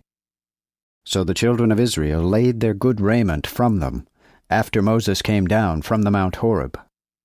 Then Moses took his tabernacle, and pitched it without the host, far off from the host, and called it Ohel-Moed. And when any did seek to the Lord, he went out unto the tabernacle of the congregation, which was without the host. And when Moses went out unto the tabernacle, all the people rose up, and stood every man at his tent door, and looked after Moses, until he was gone into the tabernacle. And as soon as Moses was entered into the tabernacle, the cloudy pillar descended and stood at the door of the tabernacle. And the Lord talked with Moses. Now when all the people saw the cloudy pillar stand at the tabernacle door, all the people rose up and worshipped every man in his tent door. And the Lord spake unto Moses face to face, as a man speaketh unto his friend. After he turned again into the host. But his servant Joshua, the son of Nun, a young man, departed not out of the tabernacle. Then Moses said unto the Lord, See, thou sayest unto me, Lead this people forth, and thou hast not showed me whom thou wilt send with me. Thou hast said, moreover, I know thee by name, and thou hast also found grace in my sight. Now therefore, I pray thee, if I have found favor in thy sight, show me now thy way, that I may know thee, and that I may find grace in thy sight. Consider also that this nation is thy people. And he answered, My presence shall go with thee, and I will give thee rest. Then he said unto him, If thy presence go not with us, carry us not hence. And wherein now shall it be known that I and thy people have found favor in thy sight? Shall it not be when thou goest with us? So I and thy people shall have preeminence before all the people that are upon the earth. And the Lord said unto Moses, I will do this also that thou hast said, for thou hast found grace in my sight, and I know thee by name. Again he said, I beseech thee, show me thy glory. And he answered, I will make all my good go before thee, and I will proclaim the name of the Lord before thee. For I will show mercy to whom I will show mercy, and will have compassion on whom I will have compassion. Furthermore he said, Thou canst not see my face, for there shall no man see me, and live. Also the Lord said, Behold, there is a place by me, and thou shalt stand upon the rock. And while my glory passeth by, I will put thee in a cleft of the rock, and will cover thee with mine hand while I pass by. After I will take away mine hand, and thou shalt see my back parts, but my face shall not be seen. Exodus chapter 34. And the Lord said unto Moses, Hew thee 2 tables of stone, like unto the first, and I will write upon the tables the words that were in the first tables, which thou breakest in pieces. And be ready in the morning, that thou mayest come up early unto the mount of Sinai, and wait there for me in the top of the mount. But let no man come up with thee, neither let any man be seen throughout all the mount. Neither let the sheep nor cattle feed before this mount. Then Moses hewed 2 tables of stone, like unto the first, and rose up early in the morning, and went up unto the mount of Sinai, as the Lord had commanded him, and took in his hand 2 tables of stone. And the Lord descended in the cloud, and stood with him there, and proclaimed the name of the Lord. So the Lord passed before his face, and cried, The Lord, strong, merciful, and gracious, slow to anger, and abundant in goodness and truth, reserving mercy for thousands, forgiving iniquity, and transgression, and sin, and not making the wicked innocent, visiting the iniquity of the fathers upon the children, and upon children's children, unto the 3rd and 4th generation. Then Moses made haste, and bowed himself to the earth, and worshipped, and said, O Lord, I pray thee, if I have found grace in thy sight, that the Lord would now go with us, for it is a stiff-necked people, and pardon our iniquity and our sin, and take us for thine inheritance. And he answered, Behold, I will make a covenant before all thy people, and will do marvels, such as have not been done in all the world, neither in all nations, and all the people among whom thou art shall see the work of the Lord, for it is a terrible thing that I will do with thee. Keep diligently that which I command thee this day. Behold, I will cast out before thee the Amorites, and the Canaanites, and the Hittites, and the Perizzites, and the Hivites, and the Jebusites. Take heed to thyself, that thou make no compact with the inhabitants of the land whither thou goest, lest they be the cause of ruin among you. But ye shall overthrow their altars, and break their images in pieces, and cut down their groves. For thou shalt bow down to none other God, because the Lord, whose name is jealous, is a jealous God. Lest thou make a compact with the inhabitants of the land, and when they go a-whoring after their gods, and do sacrifice unto their gods, some man call thee, and thou eat of his sacrifice. And lest thou take of their daughters unto thy sons, and their daughters go a-whoring after their gods, and make thy sons go a-whoring after their gods. Thou shalt make thee no gods of metal. The feast of unleavened bread shalt thou keep. 7 days shalt thou eat unleavened bread, as I commanded thee, in the time of the month of Abib. For in the month of Abib thou camest out of Egypt. Every male that first openeth the womb shall be mine. Also all the firstborn of thy flock shall be reckoned mine, both of beeves and sheep. But the first of the ass thou shalt buy out with a lamb, and if thou redeem him not, then thou shalt break his neck. All the firstborn of thy sons shalt thou redeem, and none shall appear before me empty. 6 days shalt thou work, and in the 7th day thou shalt rest, both in earing time and in the harvest thou shalt rest. Thou shalt also observe the feast of weeks in the time of the first fruits, of wheat harvest, and the feast of gathering fruits in the end of the year. Thrice in a year shall all your men children appear before the Lord Jehovah God of Israel. For I will cast out the nations before thee, and enlarge thy coasts, so that no man shall desire thy land, when thou shalt come up to appear before the Lord thy God thrice in the year. Thou shalt not offer the blood of my sacrifice with leaven, neither shall aught of the sacrifice of the feast of Passover be left unto the morning. The first ripe fruits of thy land thou shalt bring unto the house of the Lord thy God, yet shalt thou not see the kid in his mother's milk. And the Lord said unto Moses, Write thou these words, for after the tenor of these words I have made a covenant with thee and with Israel. So he was there with the Lord 40 days and 40 nights, and did neither eat bread nor drink water. And he wrote in the tables the words of the covenant, even the 10 commandments. So when Moses came down from Mount Sinai, the 2 tables of the testimony were in Moses' hand, as he descended from the mount. Now Moses wist not that the skin of his face shone bright, after that God had talked with him. And Aaron and all the children of Israel looked upon Moses, and behold, the skin of his face shone bright, and they were afraid to come near him. But Moses called them, and Aaron and all the chief of the congregation returned unto him, and Moses talked with them. And afterward all the children of Israel came near, and he charged them with all that the Lord had said unto him in Mount Sinai. So Moses made an end of communing with them, and had put a covering upon his face. But when Moses came before the Lord to speak with him, he took off the covering until he came out. Then he came out, and spake unto the children of Israel that which he was commanded.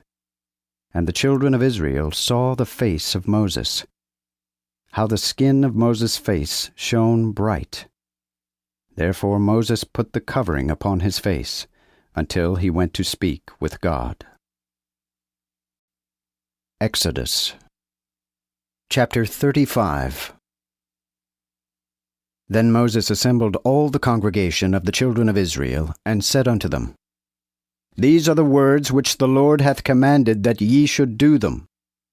6 days thou shalt work, but the 7th day shall be unto you the holy Sabbath of rest unto the Lord. Whosoever doeth any work therein shall die. Ye shall kindle no fire throughout all your habitations upon the Sabbath day. Again Moses spake unto all the congregation of the children of Israel, saying, This is the thing which the Lord commandeth, saying, Take from among you an offering unto the Lord. Whosoever is of a willing heart, let him bring this offering to the Lord, namely gold and silver and brass. Also blue silk and purple and scarlet and fine linen and goat's hair, and ram skins dyed red, and badger skins with shittim wood. Also oil for light, and spices for the anointing oil, and for the sweet incense, and onyx stones, and stones to be set in the ephod, and in the breastplate. And all the wise-hearted among you shall come and make all that the Lord hath commanded. That is, the tabernacle, the pavilion thereof, and his covering, and his taches, and his boards, his bars, his pillars, and his sockets, the ark, and the bars thereof, the mercy seat, and the veil that covereth it, the table, and the bars of it, and all the instruments thereof, and the showbread. Also the candlestick of light, and his instruments, and his lamps with the oil for the light.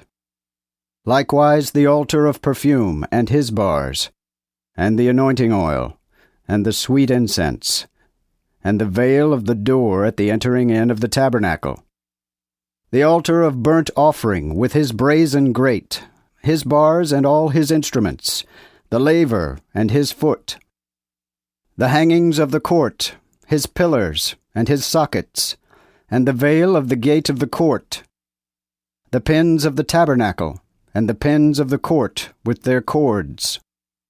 The ministering garments to minister in the holy place, and the holy garments of Aaron the priest, and the garments of his sons, that they may minister in the priest's office. Then all the congregation of the children of Israel departed from the presence of Moses. And every one whose heart encouraged him, and every one whose spirit made him willing, came and brought an offering to the Lord, for the work of the tabernacle of the congregation, and for all his uses, and for the holy garments. Both men and women, as many as were free-hearted, came and brought taches and earrings, and rings and bracelets. All were jewels of gold, and every one that offered an offering of gold unto the Lord. Every man also which had blue silk, and purple, and scarlet, and fine linen, and goat's hair, and ram skins dyed red, and badger skins, brought them. All that offered an oblation of silver and of brass brought the offering unto the Lord, and every one that had shittim wood for any manner work of the ministration brought it. And all the women that were wise-hearted did spin with their hands, and brought the spun work, even the blue silk, and the purple, the scarlet, and fine linen. Likewise all the women whose hearts were moved with knowledge spun goat's hair. And the rulers brought onyx stones, and stones to be set in the ephod, and in the breastplate. Also spice, and oil for light, and for the anointing oil, and for the sweet perfume. Every man and woman of the children of Israel, whose hearts moved them willingly to bring for all the work which the Lord had commanded them to make by the hand of Moses, brought a free offering unto the Lord. Then Moses said unto the children of Israel, Behold, the Lord hath called by name Bezalel, the son of Uri, the son of Hur, of the tribe of Judah, and hath filled him with an excellent spirit of wisdom, of understanding, and of knowledge, and in all manner work, to find out curious works, to work in gold, and in silver, and in brass, and in graving stones to set them, and in carving of wood even to make any manner of fine work. And he hath put in his heart that he may teach other, both he and Aholiab the son of Ahisamach, of the tribe of Dan. Them hath he filled with wisdom of heart to work all manner of cunning and broidered, and needlework, in blue silk, and in purple, in scarlet, and in fine linen, and weaving, even to do all manner of work and subtle inventions. Exodus chapter 36. Then wrought Bezalel and Aholiab, and all the cunning men, to whom the Lord gave wisdom and understanding to know how to work all manner work for the service of the sanctuary, according to all that the Lord had commanded. For Moses had called Bezalel and Aholiab, and all the wise-hearted men, in whose hearts the Lord had given wisdom, even as many as their hearts encouraged, to come unto that work to work it. And they received of Moses all the offering which the children of Israel had brought for the work of the service of the sanctuary, to make it. Also they brought still unto him free gifts every morning. So all the wise men that wrought all the holy work came every man from his work which they wrought, and spake to Moses, saying, The people bring too much, and more than enough for the use of the work which the Lord hath commanded to be made. Then Moses gave a commandment, and they caused it to be proclaimed throughout the host, saying, Let neither man nor woman prepare any more work for the oblations of the sanctuary. So the people were stayed from offering. For the stuff they had was sufficient for all the work to make it, and too much. All the cunning men, therefore, among the workmen made for the tabernacle 10 curtains of fine twined linen, and of blue silk, and purple, and scarlet. Cherubims of broidered work made they upon them. The length of one curtain was 28 cubits, and the breadth of one curtain 4 cubits. And the curtains were all of one size. And he coupled 5 curtains together, and another 5 coupled he together. And he made strings of blue silk by the edge of one curtain, in the selvage of the coupling.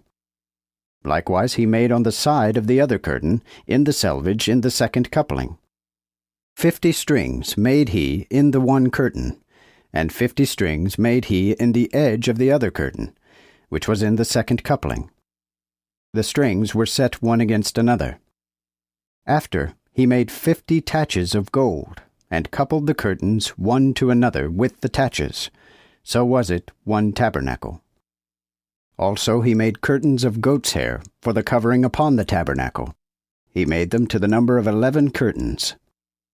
The length of one curtain had 30 cubits, and the breadth of one curtain 4 cubits. The 11 curtains were of one size. And he coupled 5 curtains by themselves, and 6 curtains by themselves. Also he made 50 strings upon the edge of one curtain in the selvage in the coupling, and 50 strings made he upon the edge of the other curtain in the second coupling. He made also 50 taches of brass to couple the covering that it might be one. And he made a covering upon the pavilion of ram skins dyed red, and a covering of badger skins above. Likewise he made the boards for the tabernacle, of shittim wood to stand up. The length of a board was 10 cubits, and the breadth of one board was 1.5 cubits.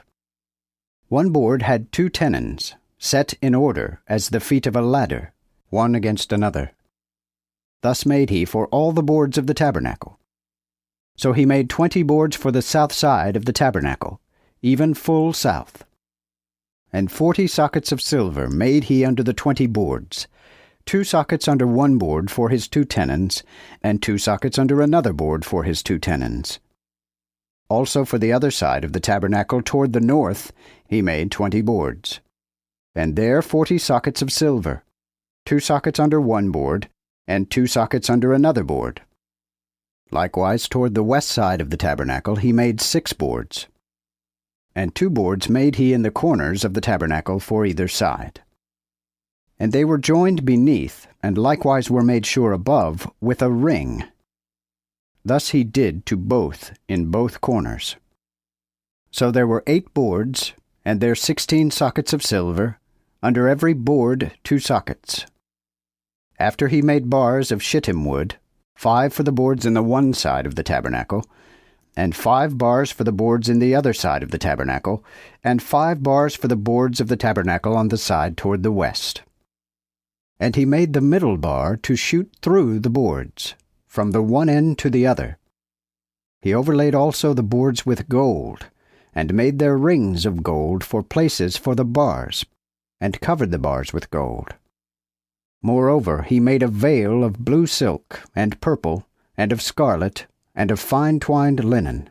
With cherubims of broidered work made he it. And made thereunto 4 pillars of shittim, and overlaid them with gold, whose hooks were also of gold. And he cast for them 4 sockets of silver. And he made an hanging for the tabernacle door, of blue silk, and purple, and scarlet, and fine twined linen, and needlework. And the 5 pillars of it with their hooks, and overlaid their chapiters and their fillets with gold. But their 5 sockets were of brass. Exodus chapter 37. After this Bezalel made the ark of shittim wood, 2 cubits and an half long, and a cubit and an half broad, and a cubit and an half high, and overlaid it with fine gold within and without, and made a crown of gold to it round about, and cast for it 4 rings of gold for the 4 corners of it, that is, 2 rings for the one side of it, and 2 rings for the other side thereof. Also he made bars of shittim wood, and covered them with gold, and put the bars in the rings by the sides of the ark, to bear the ark. And he made the mercy seat of pure gold. 2 cubits and an half was the length thereof, and 1 cubit and an half the breadth thereof. And he made 2 cherubims of gold, upon the 2 ends of the mercy seat, even of work beaten with the hammer made he them. 1 cherub on the one end, and another cherub on the other end. Of the mercy seat made he the cherubims, at the 2 ends thereof. And the cherubims spread out their wings on high, and covered the mercy seat with their wings, and their faces were one towards another. Toward the mercy seat were the faces of the cherubims. Also he made the table of shittim wood.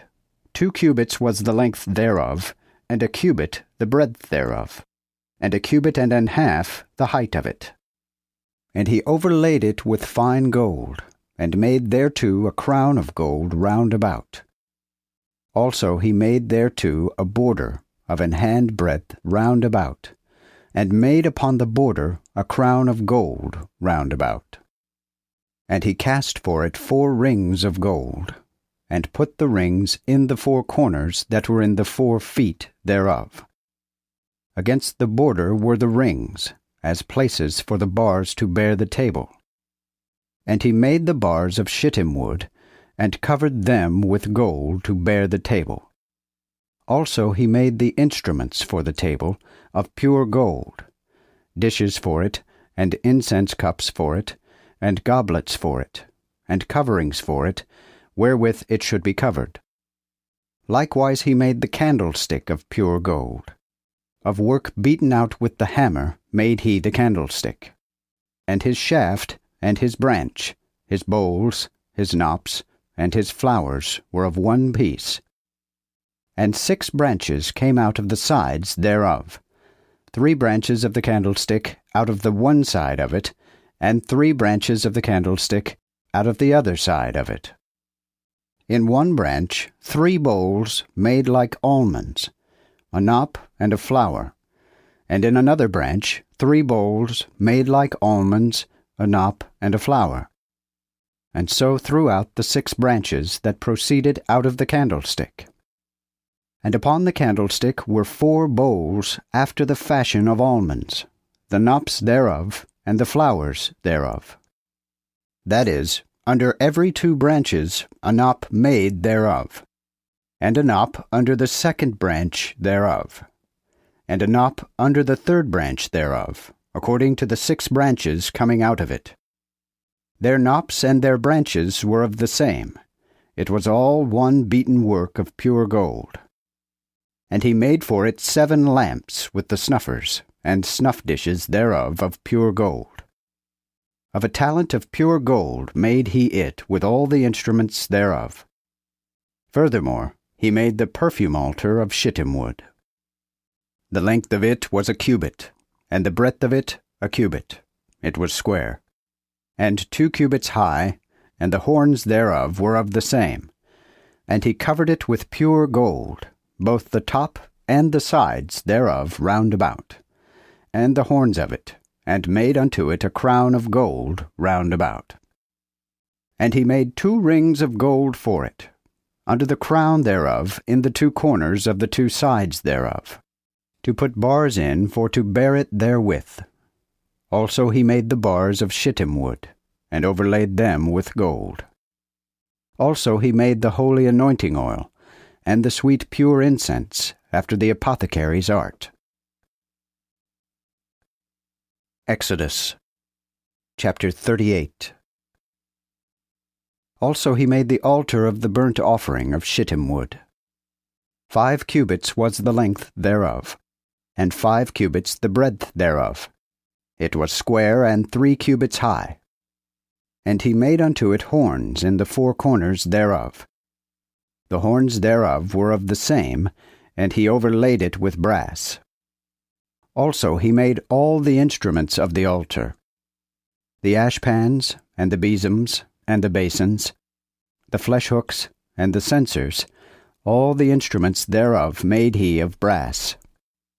Moreover, he made a brazen grate, wrought like a net, to the altar, under the compass of it beneath in the midst of it, and cast 4 rings of brass for the 4 ends of the grate to put bars in.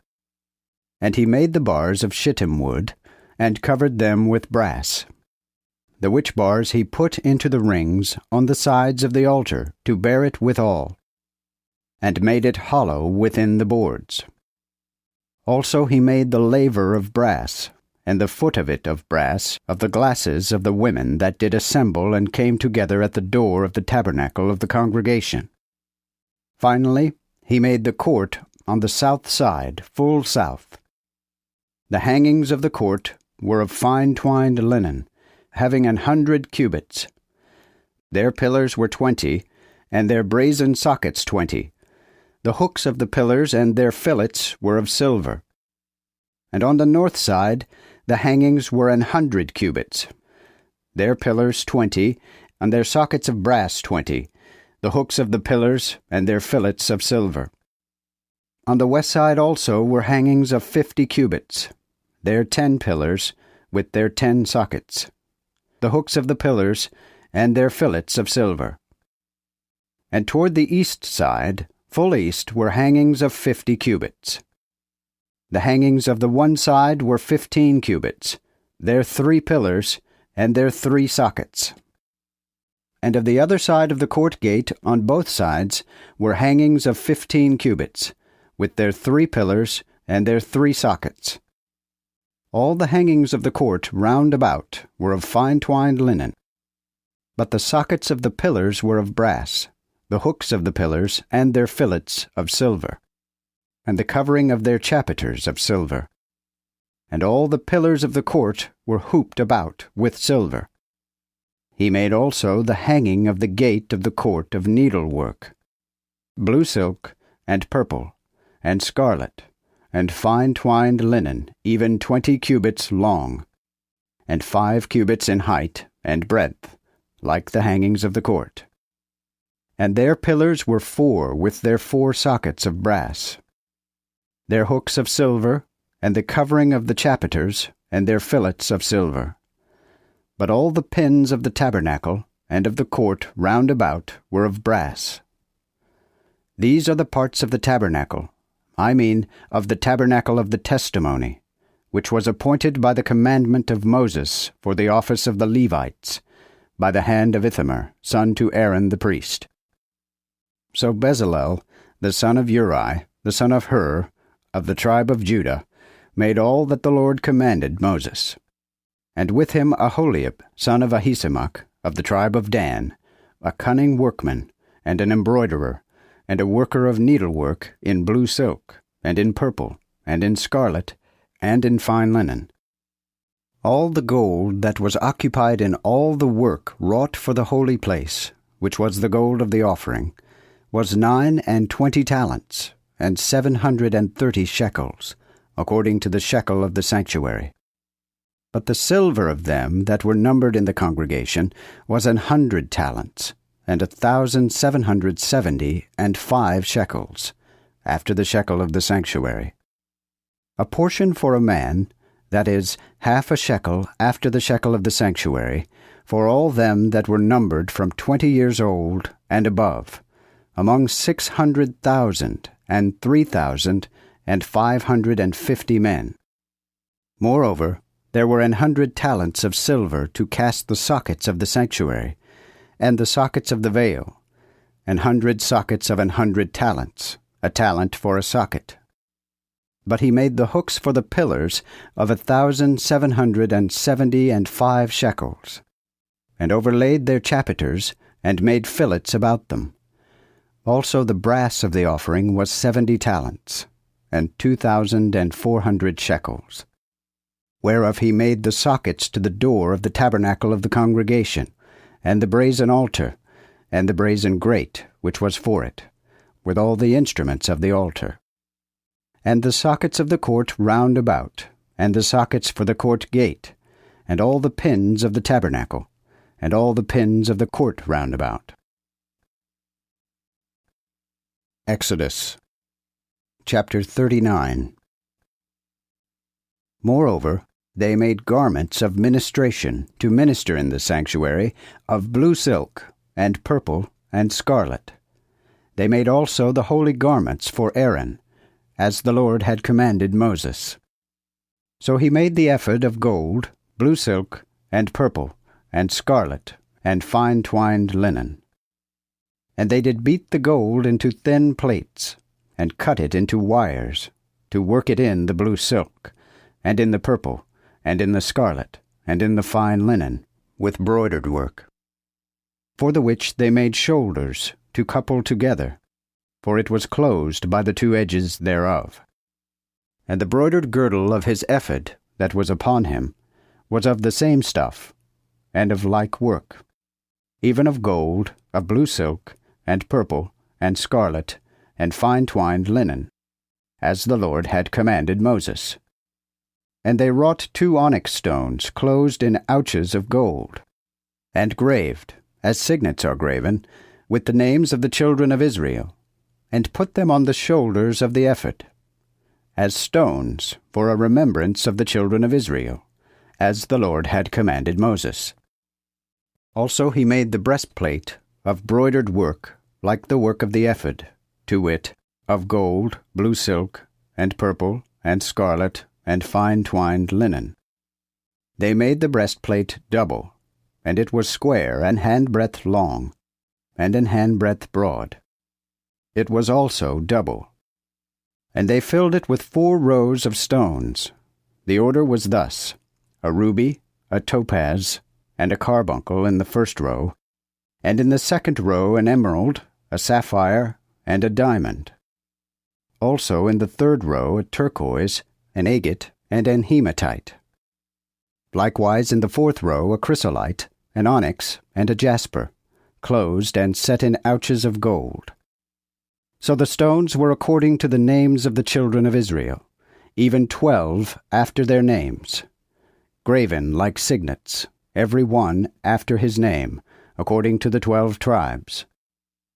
After, they made upon the breastplate chains at the ends, of wreathen work and pure gold. They made also 2 bosses of gold, and 2 gold rings, and put the 2 rings in the 2 corners of the breastplate. And they put the 2 wreathen chains of gold in the 2 rings, in the corners of the breastplate. Also the 2 other ends of the 2 wreathen chains they fastened in the 2 bosses, and put them on the shoulders of the ephod, upon the forefront of it. Likewise they made 2 rings of gold, and put them in the 2 other corners of the breastplate upon the edge of it, which was on the inside of the ephod. They made also 2 other golden rings, and put them on the 2 sides of the ephod, beneath on the foreside of it, and over against his coupling above the broidered girdle of the ephod. Then they fastened the breastplate by his rings unto the rings of the ephod, with a lace of blue silk, that it might be fast upon the broidered girdle of the ephod, and that the breastplate should not be loosed from the ephod, as the Lord had commanded Moses. Moreover, he made the robe of the ephod of woven work, altogether of blue silk. And the whole of the robe was in the midst of it, as the collar of an habergeon, with an edge about the collar, that it should not rent. And they made upon the skirt of the robe pomegranates, of blue silk and purple, and scarlet, and fine linen twined. They made also bells of pure gold, and put the bells between the pomegranates upon the skirts of the robe, round about between the pomegranates. A bell and a pomegranate, a bell and a pomegranate, round about the skirts of the robe to minister in, as the Lord had commanded Moses. After they made coats of fine linen, of woven work, for Aaron and for his sons, and the mitre of fine linen, and goodly bonnets of fine linen, and linen breeches of fine twined linen, and the girdle of fine twined linen, and of blue silk, and purple, and scarlet, even of needlework, as the Lord had commanded Moses. Finally, they made the plate for the holy crown of fine gold, and wrote upon it a superscription like to the graving of a signet, Holiness to the Lord. And they tied it unto a lace of blue silk, to fasten it on high upon the mitre, as the Lord had commanded Moses. Thus was all the work of the tabernacle, even of the tabernacle of the congregation, finished. And the children of Israel did according to all that the Lord had commanded Moses. So did they. Afterward they brought the tabernacle unto Moses, the tabernacle and all his instruments, his taches, his boards, his bars, and his pillars, and his sockets, and the covering of ram skins, dyed red, and the coverings of badger skins, and the covering veil, the ark of the testimony, and the bars thereof, and the mercy seat, the table, with all the instruments thereof, and the showbread, the pure candlestick, the lamps thereof, even the lamps set in order, and all the instruments thereof, and the oil for light. Also the golden altar, and the anointing oil, and the sweet incense, and the hanging of the tabernacle door, the brazen altar, with his grate of brass, his bars and all his instruments, the laver and his foot, the curtains of the court with his pillars, and his sockets, and the hanging to the court gate, and his cords, and his pins, and all the instruments of the service of the tabernacle, called the tabernacle of the congregation. Finally, the ministering garments to serve in the sanctuary, and the holy garments for Aaron the priest, and his sons' garments to minister in the priest's office, according to every point that the Lord had commanded Moses. So the children of Israel made all the work. And Moses beheld all the work, and behold, they had done it as the Lord had commanded. So had they done, and Moses blessed them. Exodus chapter 40. Then the Lord spake unto Moses, saying, In the first day of the first month, in the very first of the same month, shalt thou set up the tabernacle, called the tabernacle of the congregation. And thou shalt put therein the ark of the testimony, and cover the ark with the veil. Also thou shalt bring in the table, and set it in order as it doth require. Thou shalt also bring in the candlestick, and light his lamps. And thou shalt set the incense altar of gold before the ark of the testimony, and put the hanging at the door of the tabernacle. Moreover, thou shalt set the burnt offering altar before the door of the tabernacle, called the tabernacle of the congregation. And thou shalt set the laver between the tabernacle of the congregation and the altar, and put water therein. Then thou shalt appoint the court round about, and hang up the hanging at the court gate. After thou shalt take the anointing oil, and anoint the tabernacle, and all that is therein, and hallow it with all the instruments thereof, that it may be holy. And thou shalt anoint the altar of the burnt offering, and all his instruments, and shalt sanctify the altar, that it may be an altar most holy. Also thou shalt anoint the laver, and his foot, and shalt sanctify it. Then thou shalt bring Aaron and his sons unto the door of the tabernacle of the congregation, and wash them with water. And thou shalt put upon Aaron the holy garments, and shalt anoint him, and sanctify him, that he may minister unto me in the priest's office. Thou shalt also bring his sons, and clothe them with garments, and shalt anoint them as thou didst anoint their father, that they may minister unto me in the priest's office. For their anointing shall be a sign, that the priesthood shall be everlasting unto them throughout their generations. So Moses did according to all that the Lord had commanded him, so did he. Thus was the tabernacle reared up the first day of the first month, in the 2nd year. Then Moses reared up the tabernacle, and fastened his sockets, and set up the boards thereof, and put in the bars of it, and reared up his pillars. And he spread the covering over the tabernacle, and put the covering of that covering on high above it, as the Lord had commanded Moses. And he took and put the testimony in the ark, and put the bars in the rings of the ark, and set the mercy seat on high upon the ark. He brought also the ark into the tabernacle, and hanged up the covering veil, and covered the ark of the testimony, as the Lord had commanded Moses. Furthermore, he put the table in the tabernacle of the congregation, in the north side of the tabernacle, without the veil, and set the bread in order before the Lord, as the Lord had commanded Moses. Also he put the candlestick in the tabernacle of the congregation, over against the table toward the south side of the tabernacle. And he lighted the lamps before the Lord, as the Lord had commanded Moses.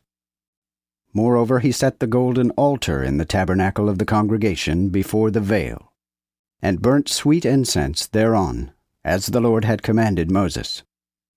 Also he hanged up the veil at the door of the tabernacle. After he set the burnt offering altar without the door of the tabernacle, called the tabernacle of the congregation, and offered the burnt offering and the sacrifice thereon, as the Lord had commanded Moses. Likewise he set the laver between the tabernacle of the congregation and the altar, and poured water therein to wash with. So Moses and Aaron and his sons washed their hands and their feet thereat, when they went into the tabernacle of the congregation, and when they approached to the altar, they washed, as the Lord had commanded Moses. Finally, he reared up the court round about the tabernacle and the altar, and hanged up the veil at the court gate. So Moses finished the work. Then the cloud covered the tabernacle of the congregation, and the glory of the Lord filled the tabernacle. So Moses could not enter into the tabernacle of the congregation, because the cloud abode thereon, and the glory of the Lord filled the tabernacle. Now when the cloud ascended up from the tabernacle, the children of Israel went forward in all their journeys. But if the cloud ascended not, then they journeyed not, till the day that it ascended. For the cloud of the Lord was upon the tabernacle by day, and fire was in it by night, in the sight of all the house of Israel, throughout all their journeys.